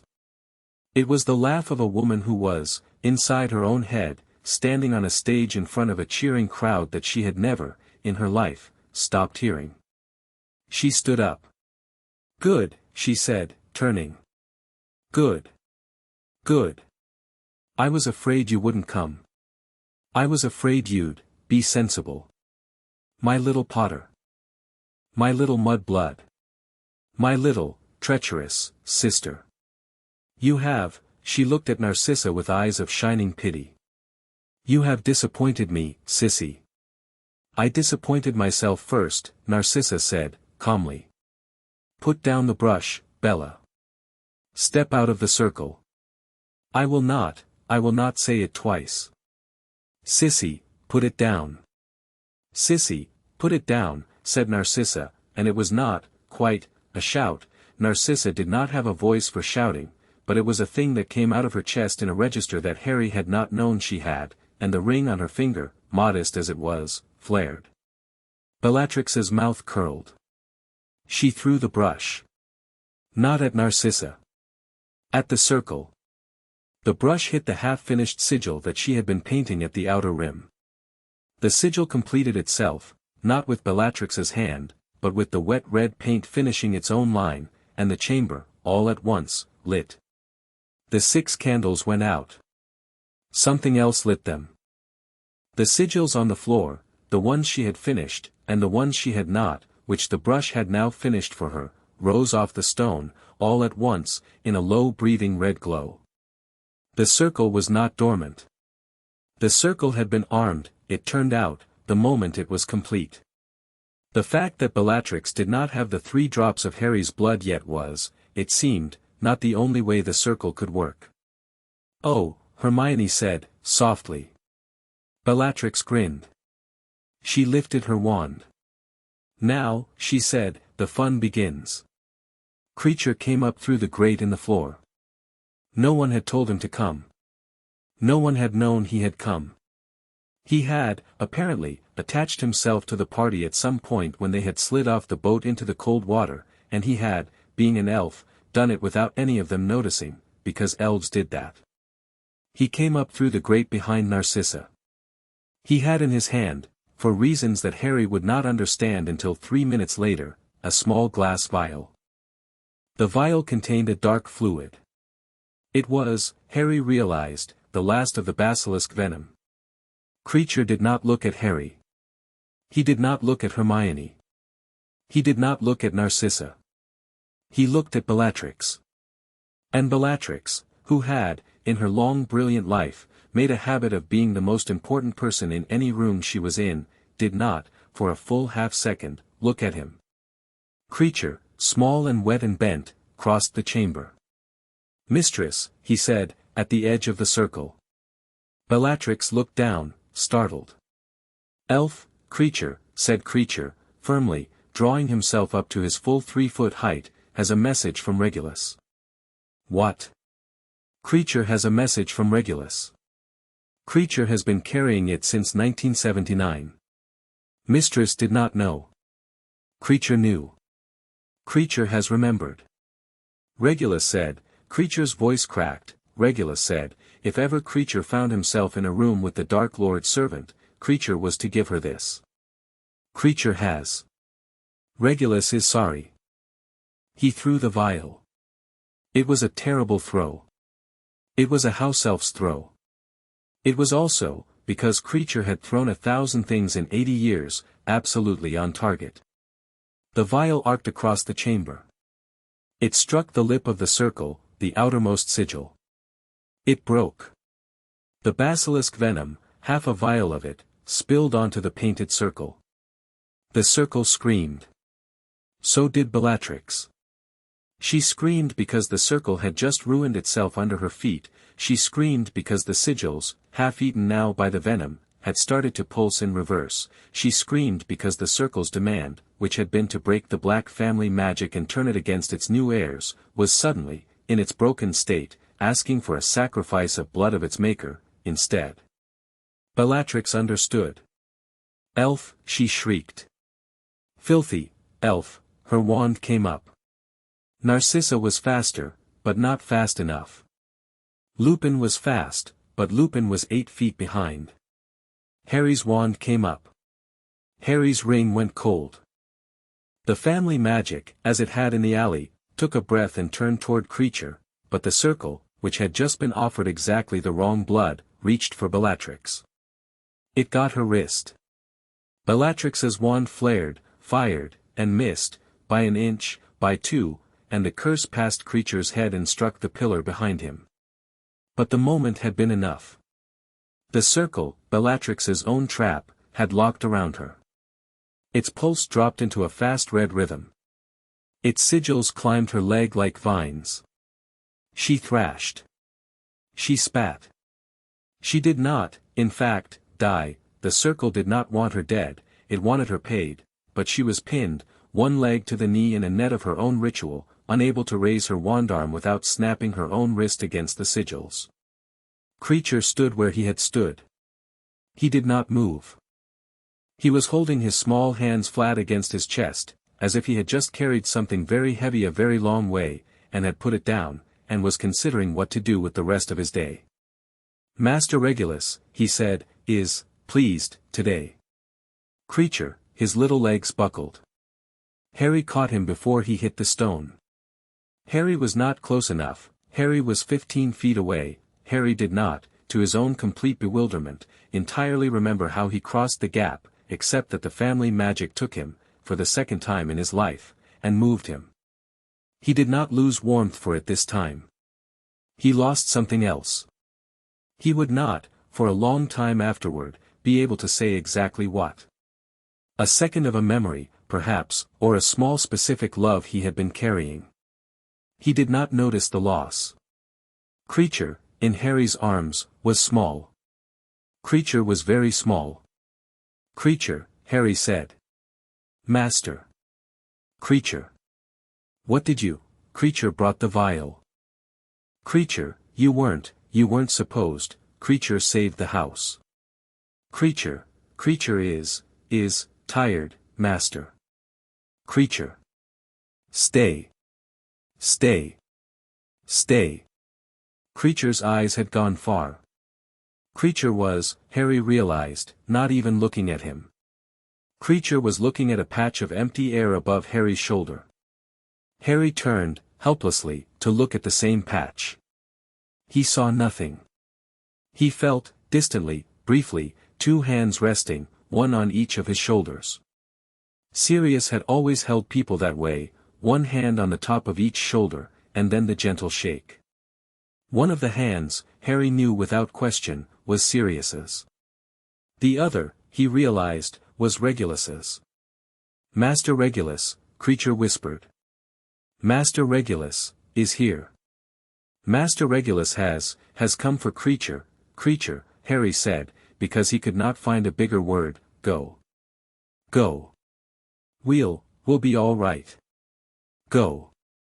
Creature, on the stone floor, in Harry's arms, let out a very small, very contented sigh. "Tell Mistress," he said, that Creature was glad to call her Lady. "I will. And tell Lord Black, yes." Creature was very proud of his. He did not finish. He closed his eyes. The hands on Harry's shoulders, both of them, stayed for one more breath, and then lifted, and were gone. Harry put his forehead against Creature's tiny cold forehead. For the first time in his life, Harry Potter cried, fully and without apology, in front of strangers, for a house elf. They got Bellatrix out of the circle with 3 cutting charms and a rope. They did not kill her. They did not need to kill her.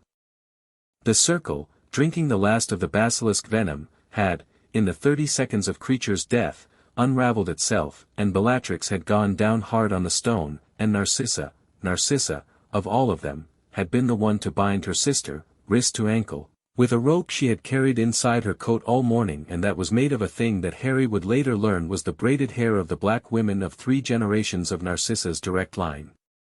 Bellatrix, on the stone, was not conscious. Her face was slack. Her mouth was open. She looked, in the 6 inches of her face that was exposed, that had fallen out of her sneer, like a woman of 46 years old who was, at long last, asleep. Narcissa did not look at her as she tied her. Narcissa finished the knot. She stood up. She took one breath. "Take her to the ministry," she said, quietly, to Lupin. "Amelia." Quietly. I will come and sign whatever needs to be signed. She is not dead. She is mine. She is my house's to handle. Sissy, Remus. Please." He nodded. He bent. He lifted Bellatrix. Harry, still on the floor with Creature in his arms, lifted his head. "We have to finish," he said. "Harry, we have to finish. Now. Before the circle resets itself. We have to bleed. We have to take the chamber." Hermione crossed to him. She knelt next to him. She laid her hand on his, where it was resting on Creature's small chest. "Yes," she said. Narcissa knelt on his other side. "Yes," she said. They did the ritual at high noon. They knelt around the drain. Hermione on the east, Harry on the south, Narcissa on the west. They cut their palms, Hermione with a short clean movement, Harry with a shorter, Narcissa with the long practiced movement of a woman who had cut herself for her family before.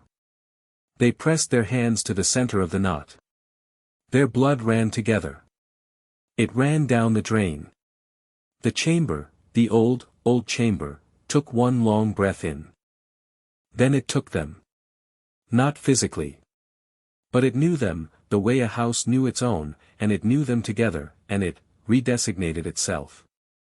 The 6 candles lit back up, of their own accord, white and clean.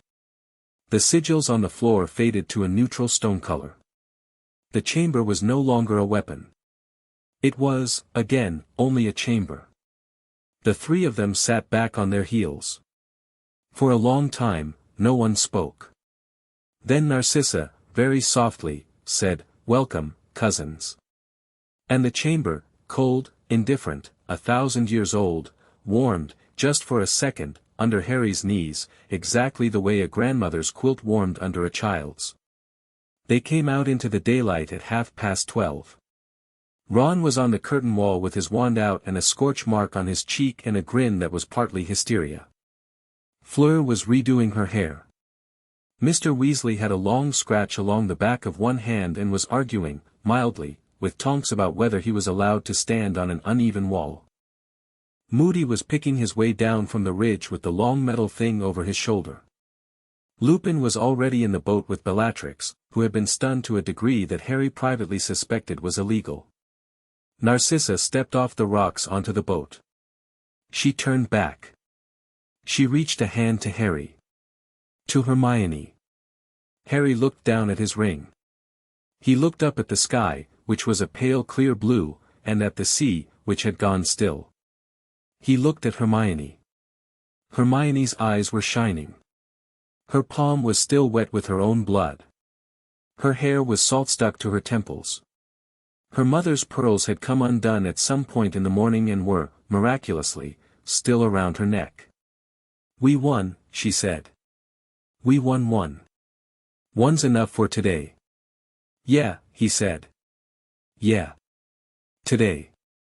In his coat, inside the breast pocket, a small black book, Sirius's book, which had come with them because Hermione had insisted, was quietly writing a new page to itself, all on its own, in ink that had not yet dried.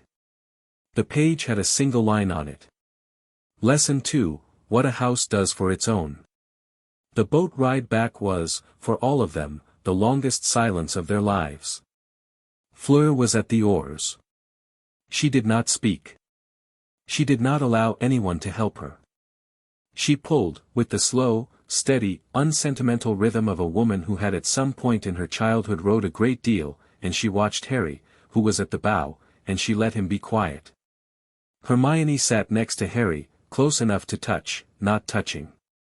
Narcissa sat across, her hands folded, her back straight. Ron was next to Lupin in the middle. Bellatrix, tied, lay unmoving at Lupin's feet under a tarpaulin. Mr. Weasley was in the stern, one hand trailing in the water, the other pressed across his eyes. In Harry's arms was a small bundle wrapped in his own coat. Creature weighed, Harry realized, almost nothing. It was obscene, how little he weighed. A bag of flour, perhaps. Maybe less. He had lived in number 12, Grimmauld Place for 87 years, and he had served 4 generations of blacks, and he had betrayed one of them and had watched another die and had come out into a world that did not want him and had gone back into a house that had stopped wanting him, and in the last 2 weeks of his life a boy and a girl had asked him, with small tired faces, to call her lady, and he had, and he weighed, now, almost nothing at all. Harry did not cry again. He had finished crying in the chamber. He had, at the moment he had crossed the 15 feet of stone without knowing how, lost something, and the grief was now living somewhere behind whatever it was he had lost, and he was not able to access it properly yet. He would, later. He would, many years later. He was 16 today, on a boat, and Creature was in his arms, and that was, for the moment, all. Hermione leaned her shoulder, lightly, against his. She did not speak. He did not speak. Narcissa, across from them, reached into her coat and took out, from an inner pocket, a small linen handkerchief, very clean, and laid it gently across Creature's folded hands.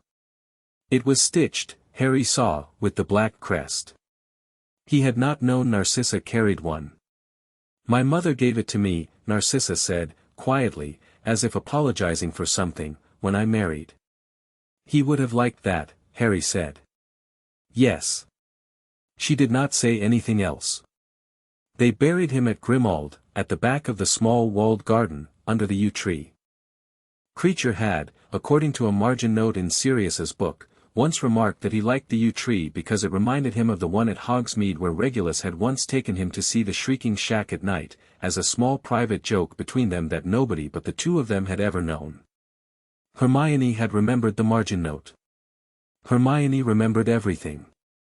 Creature was wrapped in the linen handkerchief that Narcissa had produced on the boat, and in the red-striped Gryffindor scarf that Harry had taken, after a long moment of consideration, kneeling in the library that morning, off the back of Sirius's reading chair. Sirius would not have minded. Sirius, Harry was fairly sure, would have laughed, and then been unable to stop laughing, and would have, eventually, at the end of his laugh, stopped and said something like "Of course, pup, of course," bury the bastard in Gryffindor colors, we all become what we deserve in the end. Hermione said a few words. Not many. She said, he was steady. He was steadier than I have ever been. I am going to try to be, more steady, because of him. Goodbye, creature. Narcissa said, with great control, thank you. For my cousin. For his brother. And, for my new family. She did not elaborate. She did not need to. Lupin said nothing. Lupin put his hand on Harry's shoulder. Harry said, creature. Master Regulus got you. I saw. Thank you. Then they put him in the earth. The yew tree, very faintly, rearranged its branches once, as if adjusting. Above them, as they stood there, the house, from somewhere deep in the foundations, made a low small sound that was, unmistakably, the sound of a door being gently pulled closed. Bellatrix went into a cell at the ministry at 7 that evening. Amelia Bones, who had been informed by Narcissa in person in the chief's own office, took her in the back way, quietly, with 3 Aurors. No photographers. No prophet. Not yet. Narcissa walked out of Amelia's office after signing a short sheaf of papers that declared, in the language of old law, that her house stood under the senior house's pending judgment in the matter of the deranged and dangerous member Bellatrix Lestrange née Black, and that she, Narcissa, would abide by whatever the Lord of Black required. She signed her name. She closed the folder. She stood up. Will you, Amelia began. He will decide, Narcissa said. I will not decide. She is, I cannot. Forgive me. Mrs. Malfoy, you have done more today. I have done the minimum, Chief. I have done what I had not done for 20 years. It is not a credit. It is a late bill. Amelia looked at her. All right, Amelia said. Go home. Narcissa did not go to Malfoy Manor. She went, at 9, back to Grimmauld. Lucius, that night, in the manor, received an owl. It was in his wife's hand. It said only, Lucius, I will not be coming home. Your son, if he wishes, may come to me at number 12, Grimmauld Place. He will be safe there. He is under the protection of the House of Black. I do not ask you to forgive me. I ask only that you do not try to follow. I was tired. Narcissa Lucius read it twice. Then, being Lucius, he poured himself a drink, and sat down in his chair, and did not pour a second drink, and did not, in fact, move for 3 hours. Draco, who had been doing his arithmancy at the other end of the house when the owl had come, and who had heard his father go very still, because boys learn the sound of their fathers going still, came in at 11. He stood in the doorway. He saw the letter on the table. He read it. He looked at his father. Father. Yes. Mother, has left. Yes. And she, has asked me, yes. Father. Yes, Draco. Do I have to stay? Lucius Malfoy, for the first time in his son's memory, did not know how to answer. After a long moment, he lifted his glass. He looked at it. He set it down carefully. Draco, he said, I have made choices that you ought not to, repeat. Your mother has chosen, correctly, I think, for the first time in 25 years. I will not stop you from following her. If you wish to go, you will go. If you wish to stay, you will stay. I will not say what I think, because what I think is, a thing I must own, alone. Do you understand?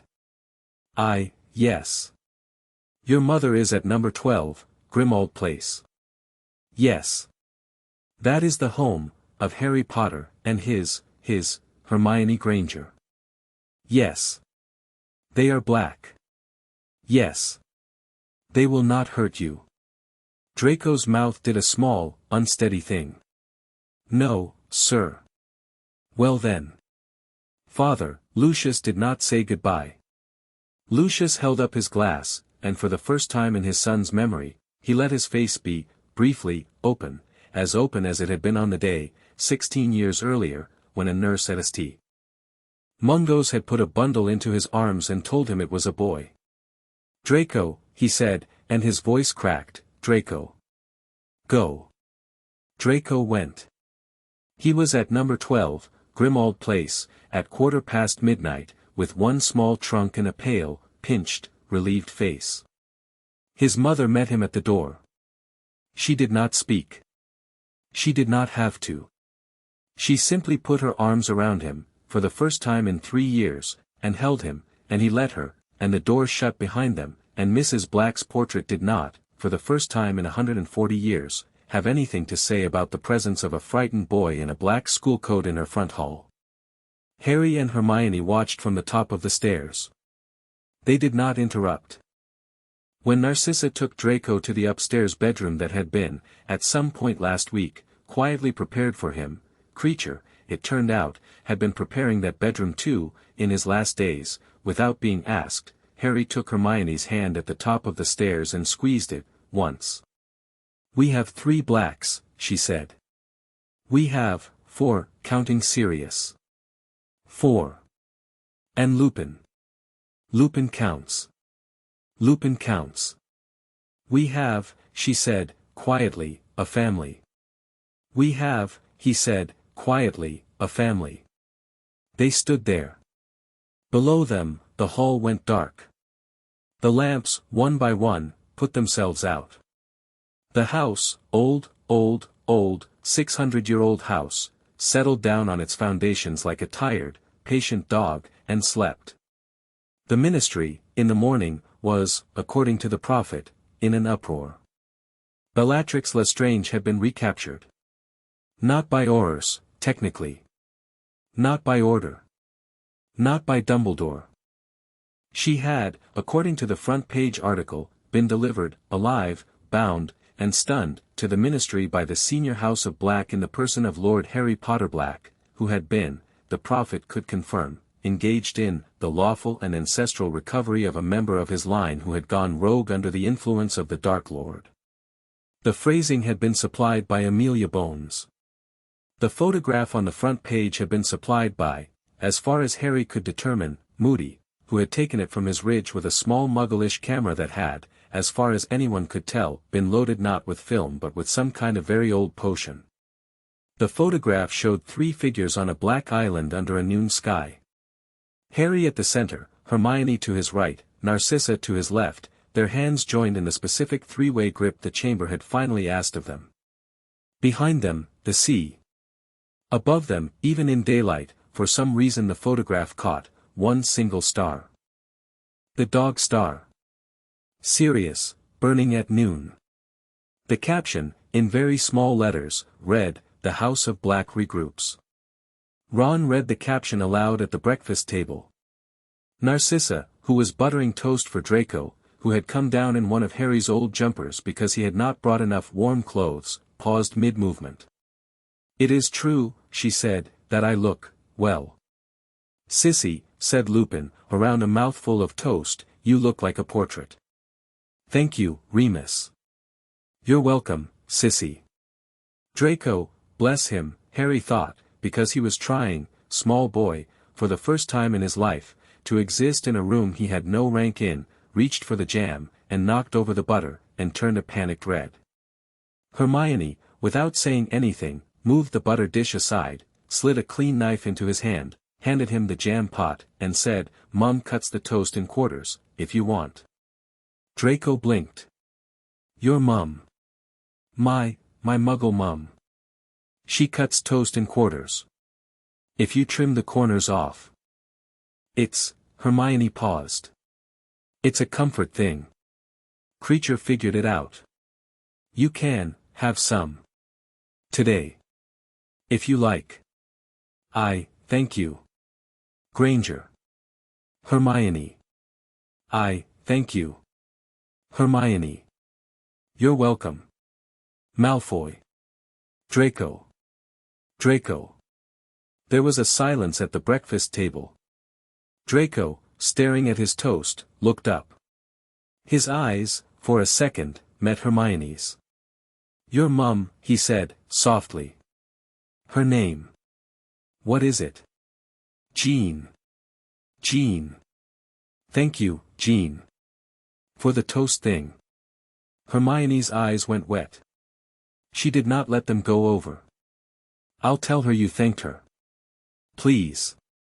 Ron, who had been watching this with an expression Harry recognized as the complicated fraternal expression Ron reserved for moments when Ron was witnessing something he did not entirely like but had decided to respect, exhaled. "Right," he said. "Right. Draco. If you're staying, we need to sort out about chess." "Chess. We play chess. Sundays. Around here.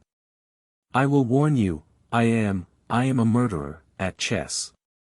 Weasleys play chess. I've seen your last 3 Quidditch games, Malfoy. You don't lose well. You are going to lose, at chess, to me, a great deal, this summer. So you're going to have to get used to it. That's my one condition. Any questions?" Draco's mouth twitched. For the first time, perhaps, in his life, Draco Malfoy smiled at Ron Weasley. "Tuesday," he said, carefully, "I prefer." "Done. And for the record, Weasley, I am not a bad loser. I am a precise loser." "Right. Of course. Draco. Ronald." The entire breakfast table, at exactly the same moment, ate their toast very seriously so as not to look at each other and ruin the moment. That afternoon, Dumbledore came. He came the way he had come before, without knocking, with the air of a man the house grudgingly allowed past, and he sat in the small parlor, across from Harry, and he accepted a cup of tea from Narcissa without comment, and he put it down, and he looked at Harry for a long time over the rim of the cup. "You have," he said, finally, "done what I was not prepared to do. Sir. You have built a house." Harry did not answer. "Harry." Dumbledore set the cup down. "I came here today to say a thing. I have known, for some time, that you and I would, at some point in the next 2 years, need to have a very difficult conversation. About what you carry. About a thing in your head. About a choice. A Horcrux," Harry said. "In me." Dumbledore's eyes, for a half-second, widened. Then they went, not soft, exactly, because Albus Dumbledore's eyes had not been soft about this particular topic in many years, but something adjacent to soft. He nodded. "You knew." "We worked it out," Harry said. "We. Me and Hermione. And now Narcissa." "I see. We've been reading. It's in the books, actually. Once you know where to look." The Blacks took a very strong interest, historically, in soul theory. Some of the older Blacks wrote several treatises. Hermione had come in silently and sat down next to him, found them. She's been reading, sir." "I've been reading, a bit." We know." Dumbledore looked at them. And, Harry said, "We are, working on it." "Working on, there is, apparently, a ritual," Hermione said, carefully. "A Black family ritual. Not, dark. It is designed to separate a hostile soul remnant from a host. It has been used, historically, once, in the 15th century. It requires the Lord and Lady of the house. And it requires a third Black. Mrs. Malfoy. Yes. It has never been used on a Horcrux. No. It is, dangerous. Yes. Harry. We'll live, sir, Harry said, quietly. We'll live. We think. I would like, very much, if you would, be present. Not in charge. Present. As witness. If you will. Dumbledore looked at him for a long time. Then, very slowly, he smiled. It was not the twinkling smile. It was a smile that Harry had not seen on his face before. Harry, he said, quietly. Yes. I would be honored. Good. When? After we finish the others. The others. Locket. Diadem. Snake. Him. Dumbledore closed his eyes. You have a plan. We have a week's worth of notes. I see. He opened his eyes. He set his teacup down. He stood up. He crossed to Harry. He put both of his hands, he had never in 5 years put both his hands, on Harry's shoulders, lightly, briefly, the way Sirius had, once. Then, Lord Black. I place myself at your service. Harry, at 16, wearing a Gryffindor jumper that was still faintly damp from the sea the day before, with a Horcrux in his head and a dead elf under a yew tree in his back garden and a cousin at his breakfast table who had spent his life being awful to them and was now, cautiously, eating toast with the crusts cut off, Harry nodded. Thank you, Professor. Albus. Sir, Albus, Harry. I have earned my name at last, I hope. Albus. Good. That night, late, when the house was asleep, and Draco was, tentatively, sleeping in a bed that was 2 doors down from where his uncle had slept at his age, and Narcissa was sleeping on the sofa in the small parlor because, as she had told Harry before she lay down, she could not yet bring herself to sleep in a bed in this house, Harry climbed up to the roof. Hermione was already there. She had, for some days, been going up to the roof at night. The roof of Grimmauld had a small flat, with a low stone parapet, and a very good view of the London sky. Hermione sat with her knees pulled up, a blanket around her shoulders, and looked at the stars. Harry sat down next to her. He did not say anything. They looked at the stars. After a long time, Hermione said, softly, We won one. We won one. For more to go. Locket. Diadem. Snake. Him. Locket is, Mundungus. Yes. I'll go see him in the morning. All right. Diadem is in the room of requirement. I'm almost certain. Hogwarts. So, September. September. Snake is, with him. So, when we get to him. When we get to him. Harry. Yes. Thank you. For what? For letting me do this with you. He turned his head. She was not looking at him. She was looking at the star she always looked at on the roof. It was Sirius. Of course it was Sirius. In London in July, it was very low on the horizon and very faint, but Hermione could find it from her bedroom by now, and so could Harry, and so could every Black who had ever lived in this house, and so, now, improbably, could one small Muggle-born girl with her mother's pearls still faintly around her neck. Hermione. Yes. Thank you for coming. The first morning. At the Leaky. With breakfast. Always. Always. They sat there. The ring on her finger touched the ring on his, once, like a small private bell. Above them, the dog star, for no reason at all, brightened very briefly, and dimmed, and held. Chapter 5 End. Chapter 6, The Black Heirs Ascendant. Mundungus Fletcher was in a pub in Lambeth. He was where everyone had known he would be, which was, in fairness to the Order's intelligence, not a triumph of investigation. Mundungus was always in a pub in Lambeth.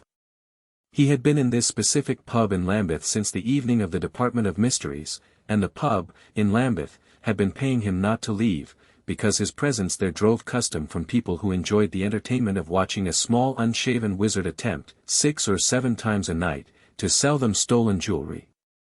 Harry and Hermione walked in at 11 in the morning, under a cold bright July sky, past a sign that read The Black Dog. Hermione had laughed for a full minute on the pavement at the name.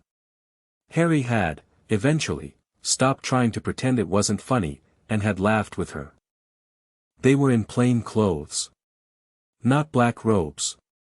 They had decided, the night before, on the roof, that Mundungus was not an audience that needed robes. Mundungus was an audience that needed, and they were, the two of them, increasingly practiced in reading their audience, a pair of tired, angry, old friends. They found him at a back table. He did not see them come in. He was turning a small silver object over in his fingers, and muttering to himself, and the small silver object was, Harry realized with an instant, cold, uncomplicated lurch, the locket. Slytherin's locket. Wrong Slytherin. Right size. Right snake on the front.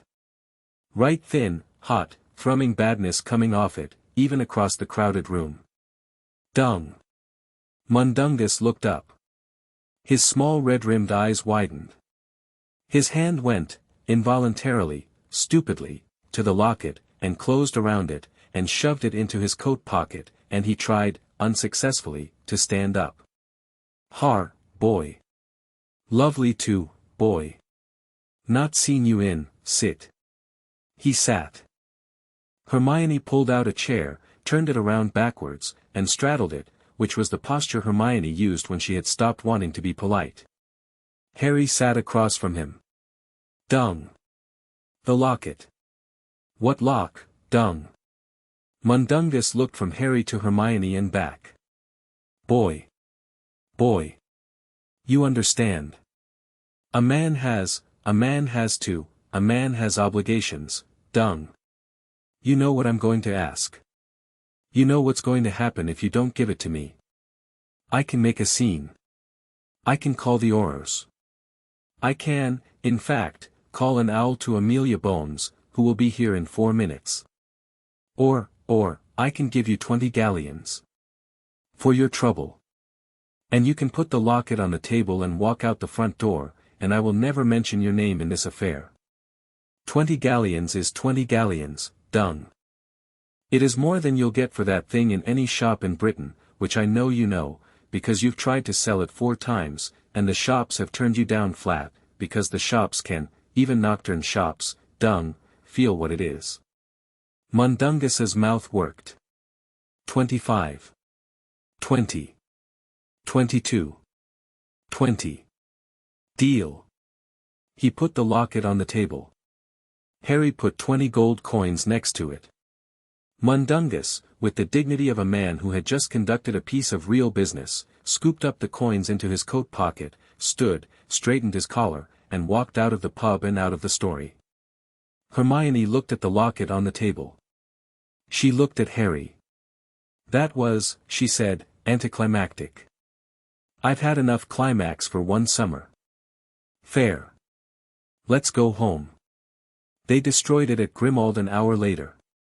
The same ritual room. The same basilisk fong, which was down to a stump and a bright dry edge but still sharp enough to do its work. The locket tried, as Harry had known it would, to fight. It showed him, as he raised the fong, a Hermione of 25, standing at a door, telling him she had gone home, a Ron, 25, at a grave, a Draco, 25, on a battlefield, turning. It showed him every version of his own failure it could assemble. Harry, kneeling, watched the images and breathed out. I've seen worse, he said, politely, to a locket. Sirius's mother used to live in my hallway. He drove the fong down. The locket screamed. The scream died. The room was clean. Hermione, behind him, made a small wet noise and laughed it off. Not today, locket. Not today. 3 of 7. Caius Not came to Grimmauld on Wednesday. Not by owl. In person. He wore a plain grey coat. He carried his own umbrella. He was a thin man, as Harry had seen him in the chamber, but at close range he was, smaller than he had appeared. The cardigan under his coat was hand-darned at one elbow. His shoes were polished but very old. He stood on the doorstep and did not know, clearly, what to do with his hands. Harry opened the door. Mr. Knott. Lord Black. Forgive me for coming unannounced. I thought this letter warranted, I thought, the other way would be, well. Please. He held out an envelope. Harry took it. Will you come in? I should not, come in. He came in. Narcissa, crossing the hall with a tea tray, Narcissa, in the last 4 days, had somehow become the person who made the tea at Grimmauld, because Narcissa had quietly, without asking, taken on the roles that Creature had had, with a politeness that was half apology and half rescue, stopped at the sight of him. She set the tray on the table. Caius. Narcissa. It has been 18 years. Yes. 18 years. You are, well. Mostly. Come and have tea. He came and had tea. Over the tea, which Harry was now witnessing for the second time, this specific rite of old houses meeting again after a long time, Caius Knott, with great care, said, I am resigning my seat. No, said Hermione, too fast. Yes, Lady Black. In favor of my son. Theodore. He will take the seat in the autumn. He will vote with you. I have taught him. He has, agreed. He is a better man than I am. He is 17, and he has asked to be allowed to be useful. The paperwork, he laid a second envelope on the table. The paperwork is there. It needs a lord of an older house to witness it. Sirius would have done it. You may. Mr. Knott, said Harry, quietly, why are you resigning? Because, said Caius Knott, almost gently, my son is stronger than I am. He will do what I could not. And because you, Lord Black, are what the old houses were supposed to be, a long time ago. You are what we were taught about. In the old schools. In the old books. You are a Black of a kind we had, forgotten. I cannot sit beside you in the same benches any more, and be proud of myself. I would rather sit quietly, at home, and let my son sit in my place, and be proud of him. You understand? Harry did not, quite. But Hermione, who had spent 6 weeks being Hermione, and had, in that time, read more about the pure-blood houses than Caius Knott had in his whole life, did. She reached across the tea tray, very gently, and put her hand over his on the saucer. Sir, she said, thank you. We will watch him. We will be kind to him. And we will make sure he is, all right. Caius Knott's eyes, to his own visible horror, filled up. He blinked. He drew a long, steady breath. Yes, he said, finally. Thank you, Lady Black. He left 20 minutes later, quietly, by the front door. Narcissa walked him down the step. Harry, at the window, watched them go. That, he said softly to Hermione, was the 4th vote. Yes. We have, by my count, Caius to Theo. Amelia. Bones. The block that Amelia carries. The Ministry's new Muggle Relations desk, which was a serious project and Sirius's protégés remember. Augusta Longbottom, who sent a note last week. Ogden and Marchbanks, who are, the cross-party elders, sympathetic. Weasley by marriage, oh, don't look at me like that, Harry, Arthur has his own vote, and now Theo. And us. 2 votes. 16. 16 votes. In a body of 50. Not a majority. Not a majority. But. Hermione smiled her thin, tight, victorious smile. Enough to move things, Harry. Enough to move things a great deal. That evening, they went to see Dumbledore at Hogwarts. It was not, in the normal course of the summer, the time of year students went to Hogwarts. The castle was closed. The grounds were silent. Hagrid had, Harry heard from somewhere, been in France for a fortnight. Professor McGonagall was in the Highlands. The house elves were cleaning. The headmaster's tower was lit. They went up. Dumbledore met them at the door. "We've brought you a locket," Harry said. "And a cup," Hermione said. "Dead. Dead." "The diadem," Harry said, "is, we think, in the room of requirement." "Yes." Dumbledore's eyes went briefly, terribly, weary. "I have suspected. I could not bring myself to look." "Thank you, Harry. I will show you." The room of requirement, when a lord of the House of Black and the headmaster of Hogwarts walked 3 times past the door asking for the room where things were hidden, was not at all what Harry had expected. It was vast. It was a junkyard. A city of piled furniture and stacked trunks and broken cabinets and old exams and forgotten cloaks, stretching in every direction to a ceiling that was, as far as Harry could see, not there. It was, in its way, the most beautiful and the most horrifying thing he had seen. Centuries of things. Centuries of people trying to forget things. Centuries of small human losses, piled on top of each other in a room that had decided, long ago, not to judge. Dumbledore stood at the door and closed his eyes. His nose pinched. He lifted one hand. "There," he said. He pointed, without looking, down a specific aisle, past a specific tower of teetering hat boxes, to a specific small table, on which, from 400 feet away, in a room half the size of the Ministry atrium, sat a dull, dark, tarnished tiara. Hermione looked at him. "Professor." "Yes." "How did you?" "I have," Dumbledore said, "been to this room a great many times. I did not let myself recognize it when I did. I see now, better than I did. Thank you, Harry. Thank you, Hermione. For the permission of, your company." He walked, slowly, and they went with him, down the aisle. They destroyed the diadem at the edge of the room. Dumbledore did not use a fong. Dumbledore used Gryffindor's sword, which he had brought with him from his office, and which had, Harry noticed with a small strange private shiver, recognized Harry the moment he entered the room, and had, without being asked, bowed its hilt toward him, a quarter-inch, in the way of true things that recognize true things. Dumbledore cut the diadem in half. It did not scream. It sighed.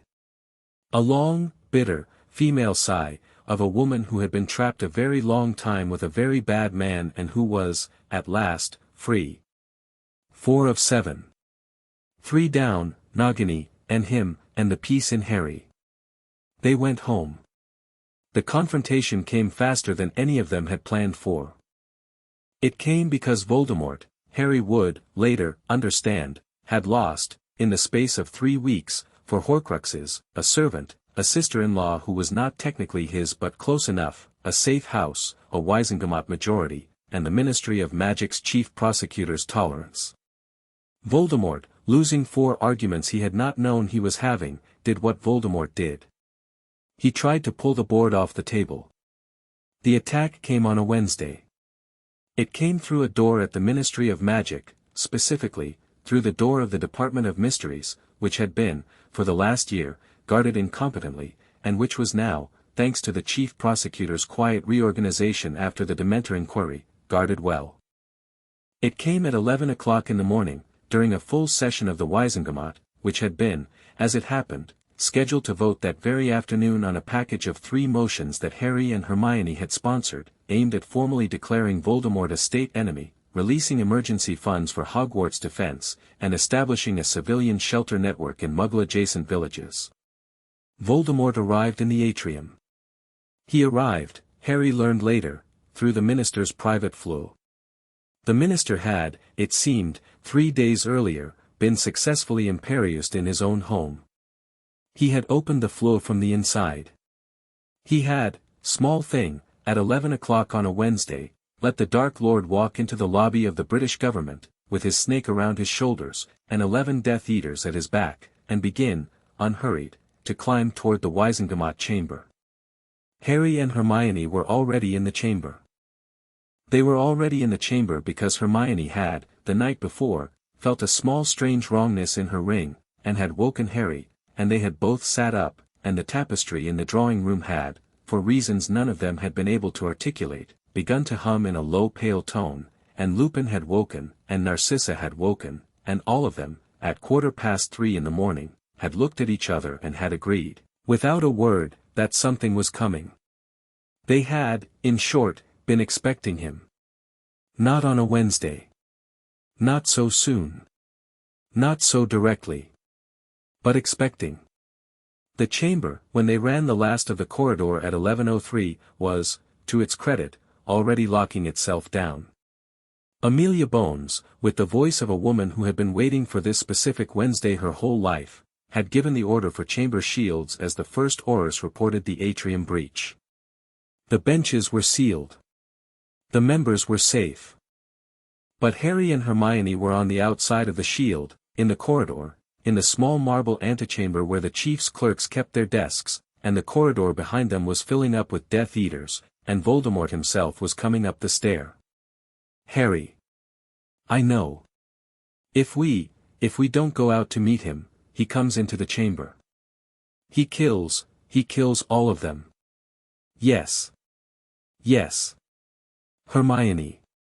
Yes. Is Dumbledore here? He is, Amelia will have called him. 3 minutes. 4. 4 is too long. 4 is too long. Hermione. Yes. We have 2 minutes, and 2 wands, and 2 rings. And, the book. The book. Hermione had it in her coat. Of course she had it in her coat.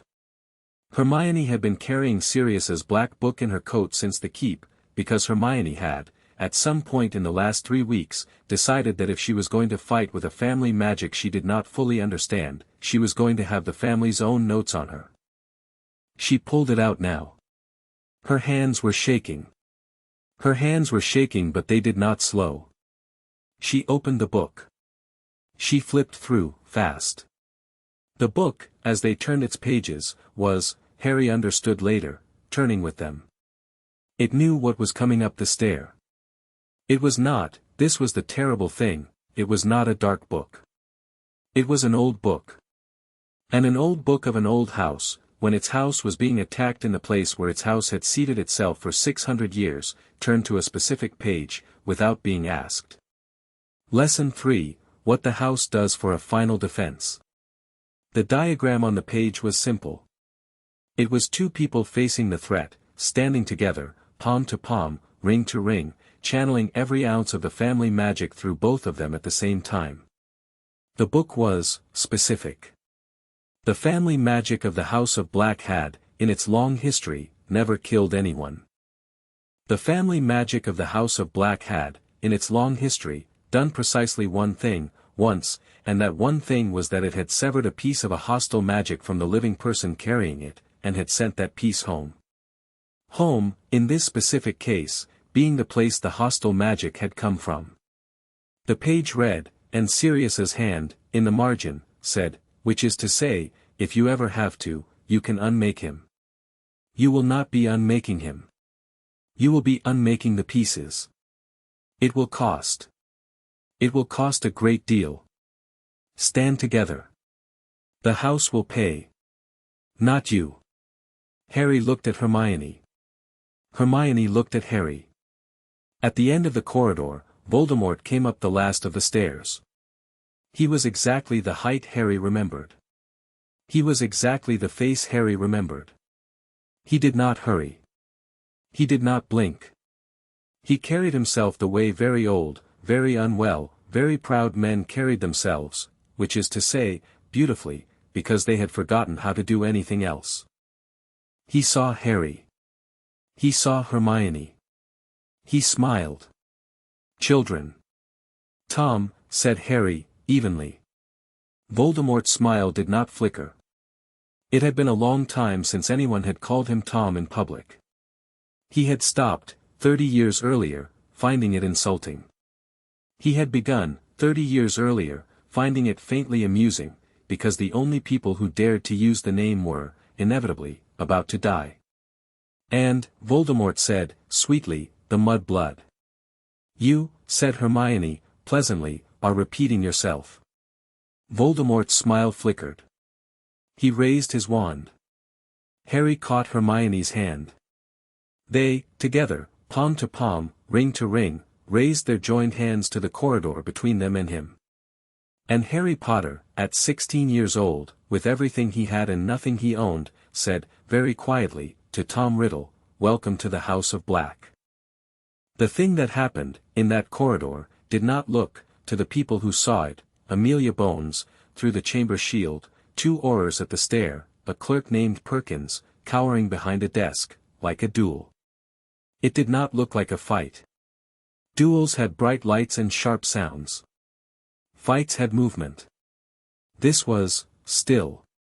It was still, the way the sea was still in the 6 seconds before a very large wave. Voldemort cast. He cast the only curse he had ever truly cast in his life, the green one, the one Harry had seen the night he lost his parents, the one he had seen the night he lost Cedric, the one he had seen the night he lost Sirius. Not Avada Kedavra, exactly. An older version of it. One that Tom Riddle had been taught, by a long-dead teacher, a long time ago, and had practiced, alone, in a room, until he could throw it without speaking it. The curse came down the corridor. It hit the joined hands. It hit the 2 rings. And the rings, which had been at rest since the keep, and which had been, in the 3 days since, gently recharging, and which were, at that exact moment, full of the attention of a house that had been building to this, opened. A shield. Not a shield like Hermione's in the alley. Not a plate. Not a silver-rimmed ice. The opposite. A door. A great square wide door in the corridor in front of them, not stopping the curse but accepting it, like water accepting a stone, and, as the house had written in the book, sending it home. The curse passed through the door. It went back. It did not go to Voldemort. It went, Harry felt this happen in the small of his back and understood it half a second later, it went, through the door, through 100 doors, down to every piece of himself that Tom Riddle had ever cut off and stored in anything else. It went to Nagini, who was coiled around Voldemort's shoulders, and it passed through her, and she made a sound that no snake was meant to make, and she went limp. It went to a piece of soul in a cave under the sea, which had been dead for weeks but which shuddered anyway. It went to a piece of soul in a cup that was already ash. It went to the diadem, which was already halves, and the halves sighed. It went to the ring, which was already broken. It went to the locket, which was already cold. It went, last, to the piece in Harry. Harry felt it reach him. He had been expecting to feel pain. He did not feel pain. He felt, a careful small tug, the way a mother removing a splinter tugs, and then a warmth on the back of his neck, where for 15 years a small thin sickness had been lodged, and the warmth moved, firmly, and took the sickness with it. It left him. It went through the door. It went, home. Which meant, Voldemort. At the other end of the corridor, Tom Riddle, who had, a moment earlier, been a tall, pale, wand-holding man in a black robe, staggered. He looked up. His eyes, red, slit, were, just for a second, not red at all. They were brown. They were very briefly very brown. They were the brown of a small unloved boy in an orphanage in London, 60-odd years earlier, looking up at a door he was not allowed through. Then they were red again. Then they were nothing. Tom Riddle, who had, for 6 decades, been alive only because he had put enough of himself in enough elsewhere to be untouchable, was not, now, elsewhere. He was only here. He was only in the one body. And the one body, in that specific corridor, in that specific moment, with its own last curse returning to it through the last door left open, could not hold together. He fell. It was not dramatic. It was quiet. His wand dropped from his hand with a small clatter. He went to his knees. He went to the floor.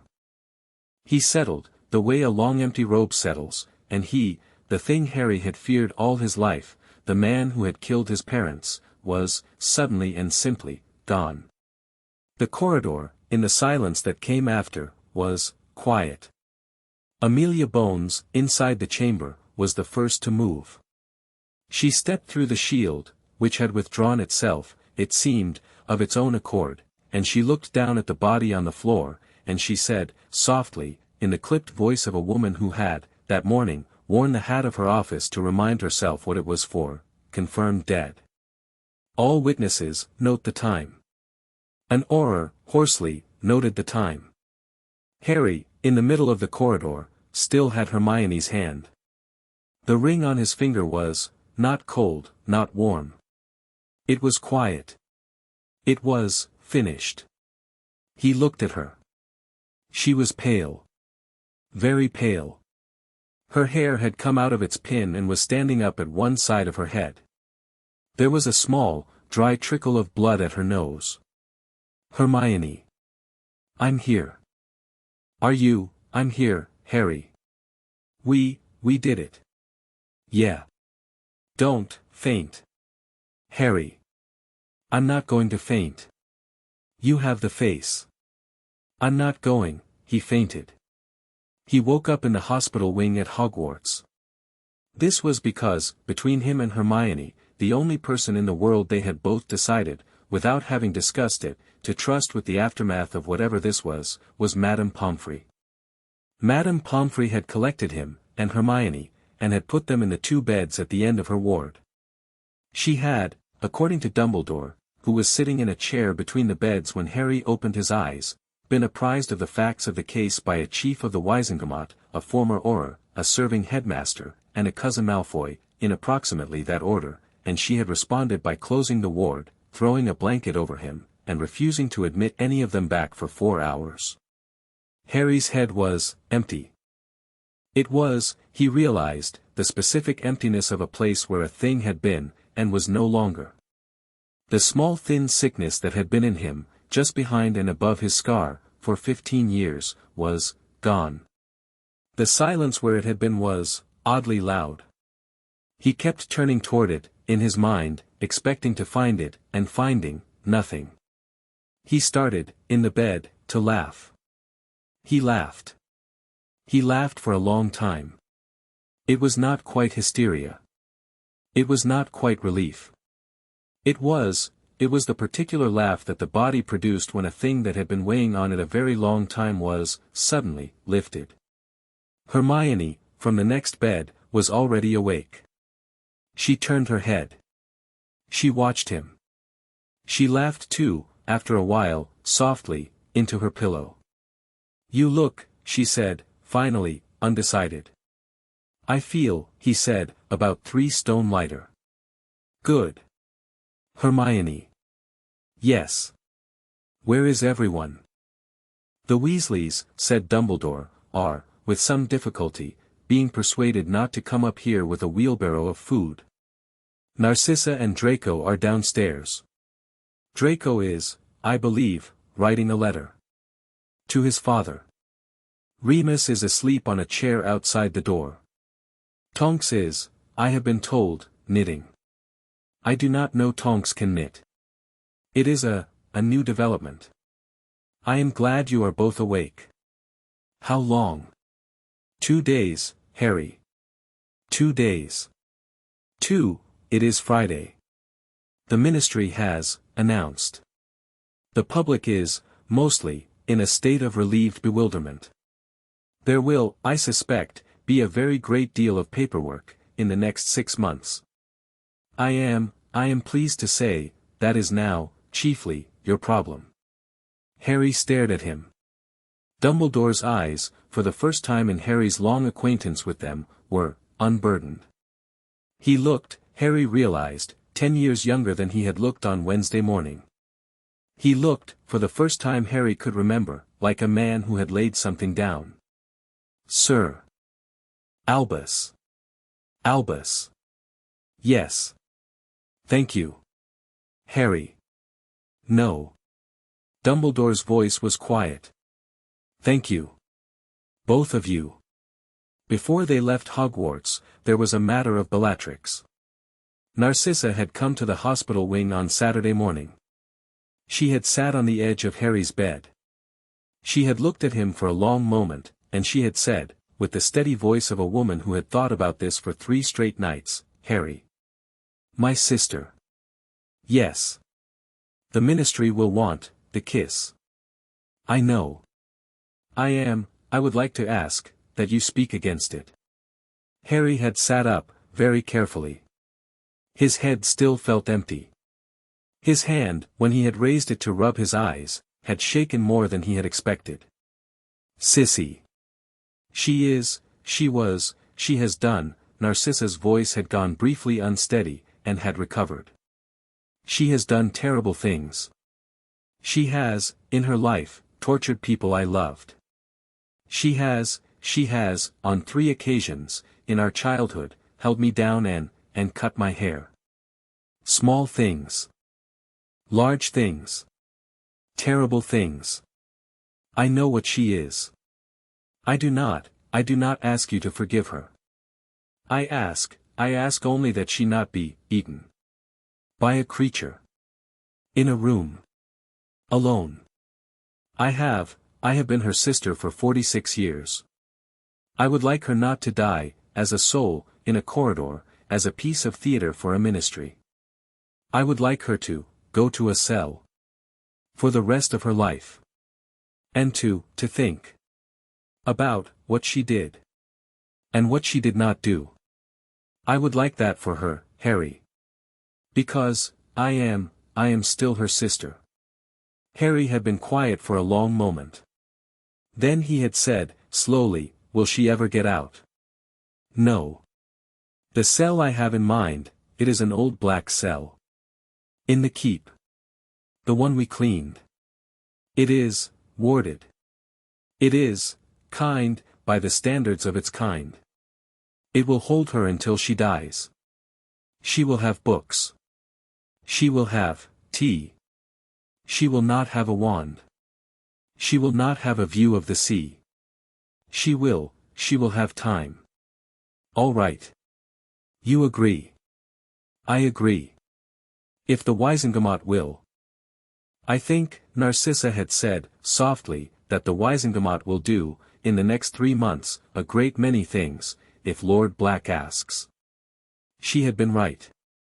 On Monday, Harry, with 3 days of sleep behind him and Hermione at his elbow, had stood up in the Wisengamot, at the very next session, the one that convened in an extraordinary Monday sitting to address the death of the Dark Lord, and had asked the House to send Bellatrix Lestrange née Black to a ward she would not leave, instead of to a kiss she would not survive. The vote had gone 28 to 12. Amelia Bones, at the chief's desk, had written the motion down with her own hand and had, for the first time in the whole of that long hard year, smiled a real smile. Narcissa, in the public gallery, had not cried. She had only reached up, once, and touched her ring. Bellatrix went to the keep on Wednesday. She did not speak to her sister. She did not speak to anyone. She sat in the chair that had been left for her. She looked at the small barred window. She would, in time, some of them suspected, come to something that might have been, had Bellatrix been a different person, grief. That was the best any of them had for her. It was more than any of them had thought she would get. They went home to Grimmauld on Sunday. The house knew them. The house opened. Mrs. Black's portrait, which had, for 3 days, been in a state of agitation that Narcissa had described as a great-aunt in a bonnet watching the Battle of Hastings from a window, was, when Harry walked in, completely, entirely, transformatively, silent.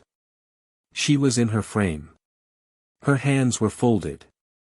Her eyes were, almost, kind. Lord Black. Madam. You have, done the house, credit. Thank you. I do not wish to say it often. I shall not wish to say it again soon. Understood. Your lady is, on the way, madam. Good. Good. The house will sleep tonight, I think. Good. Harry walked down the hall. He walked into the drawing room. He walked to the tapestry. He looked up. At the center of the tapestry, in the place where Sirius's name had been a burnt hole at the beginning of July, there was, now, a different thing. The burnt edges had filled in. Sirius's name was back, not restored, but redrawn, in a fresh thread of gold, as if the tapestry had finally forgiven him for his long unplanned death and had decided to accept his new situation. Below his name, a long branch ran down to a small delicate golden knot. The knot was Harry and Hermione, joined. Beside it, on a side branch, another golden knot, smaller, Narcissa. Beside her, a third, Draco, very new, very faint, still drying. Below their knot, branching downward, were two new silver threads, very thin, very precise, leading to two small named plaques, Mr. John Granger. Mrs. Jean Granger. Adopted kin, the tapestry had decided, without being asked. Hermione, coming in behind Harry, made a small, extraordinary noise. It wrote them in. It wrote them in. Harry. It wrote Mum and Dad in. Yeah. She stood next to him. She did not cry. She did not laugh. She stood there, and she reached up, and she touched her fingertips, very gently, to her mother's silver plaque. The plaque, quietly, warmed under her fingers, the way a child's forehead warmed under a mother's hand. Welcome home, Mum, Hermione said, softly, to a tapestry. They ate supper that night, all of them, in the kitchen at Grimmauld. There was no head of the table. Narcissa had decided, early in the week, that there would be no head of the table at this house. I have had quite enough, Harry, of heads of tables, and so the oldest of them, Lupin, sat at the middle of one long side, and Harry and Hermione sat across from him, and Narcissa sat between Draco and Mrs. Granger, who had, with her husband, been brought up from Crawley that afternoon by Tonks for dinner, and Mr. Granger and Mr. Weasley sat on the ends of opposite sides, and Ron and Fleur and Tonks and Moody and Amelia Bones, who had, it turned out, accepted a last-minute invitation, and Caius Knott and his son Theodore, who was very shy and had his father's careful eyes, filled the rest. The table, which had not been set for more than 4 people in 80 years, stretched itself 6 feet longer in the 10 minutes before dinner. No one had cooked. Narcissa had.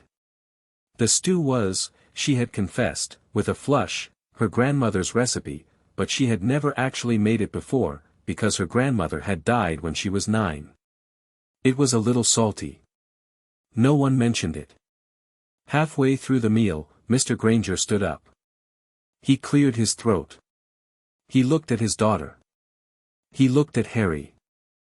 He looked at the long table of people who were, at a high-level anthropological assessment, a pack of weird strangers, most of whom could turn him into a frog, several of whom had in the last 3 weeks saved his wife, one of whom he had, until very recently, privately suspected of being a sort of teenage mafia boss, and all of whom had, in the last 20 minutes, been speaking over each other with an ease that suggested they had been eating together forever.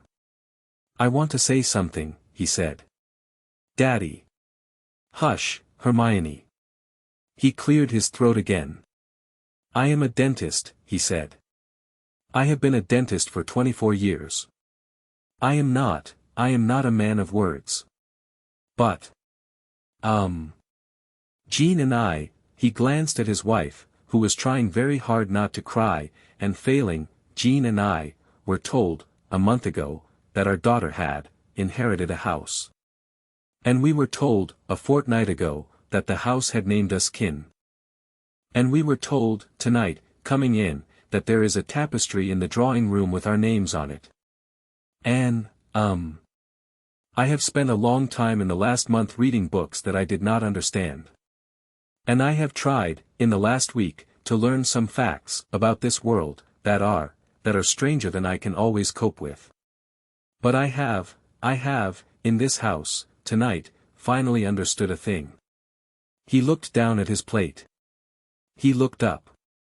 Which is that? Our daughter, who we love, he had to stop, who we love, she has found, these people, he gestured down the table, which Mr. Weasley interpreted as a toast and lifted his glass to, which Ron promptly had to hide behind his napkin to keep from laughing at, who love her.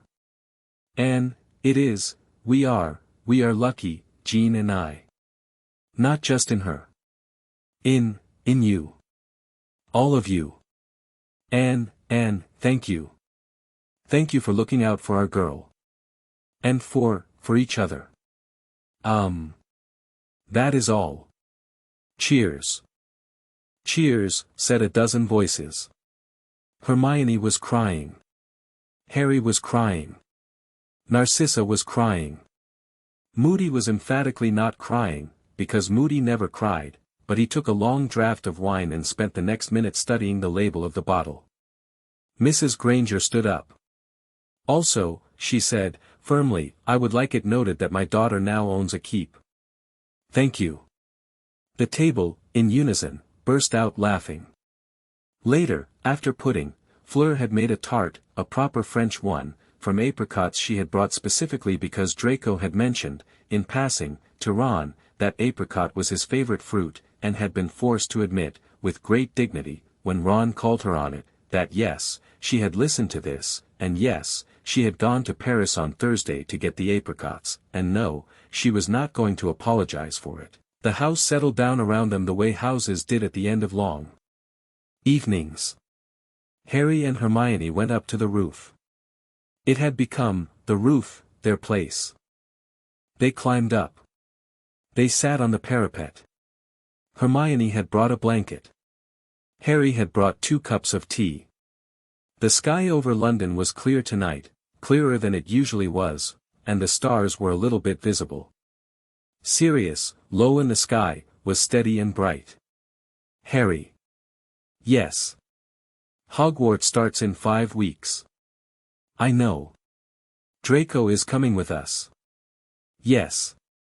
Narcissa is moving permanently into Grimmauld. Yes. My parents they are coming for Christmas. Here. Yes. You are taking your NEWTS next spring. Yes. I am going to, she stopped. I am going to try, Harry. To be 16. A little. In the next 5 weeks. I don't know how. I am going to try. I'll try too. Will you? Yes. I think I will try. I will play Quidditch. Uselessly. I will lose at chess. I will, nap. Nap? I have never napped. Oh, Harry. I'll try. All right. They drank their tea. The ring on his finger was warm. The ring on her finger was warm. Between them, the space of one folded blanket. The small and perfect silence of 2 people who had, in a month and a half, made and lost and made a family, and were, now, at the end of a long summer, at the edge of an autumn, at the beginning of what the rest of their lives were going to look like. Harry. Yes. It is not a wedding. No. It was, never, a wedding. No. But it is something. Yes. Hermione. Yes. I love you. I know. Not, because of the ring. I know, Harry. Not because, the house, made us. The house did not make us. We made the house. Yeah. We did, didn't we? Yeah. She leaned against him. Sirius, above them, shone. On the drawing-room tapestry, 2 stories below, the final small adjustment, the tiniest one, which only happened at the very end of an evening when a house had, at last, decided it was home, flickered, once, and settled. A new small motto appeared, in gold thread, at the bottom of the tapestry, below all the names. It was not the old black motto. The old motto had been toujours pur. Always pure. The new motto was Sirius's handwriting. It was not long. It was, in fact, a revision, with a single word crossed out, in the specific way Sirius had always made jokes. He had struck one word through in a long strong line, and written a new one above it, and left both of them visible, because that, Sirius had always said, was how you kept the joke alive. The motto, on the tapestry, read, toujours per choisi. Always, chosen. On the roof, a girl and a boy, a lady and a lord, if you wanted to be formal, and a brain and a pup, if you wanted to be accurate, drank their tea, and the stars came out, and the great wounded careful house of black, far below them, breathed quietly, at last, and slept. Chapter 6 End.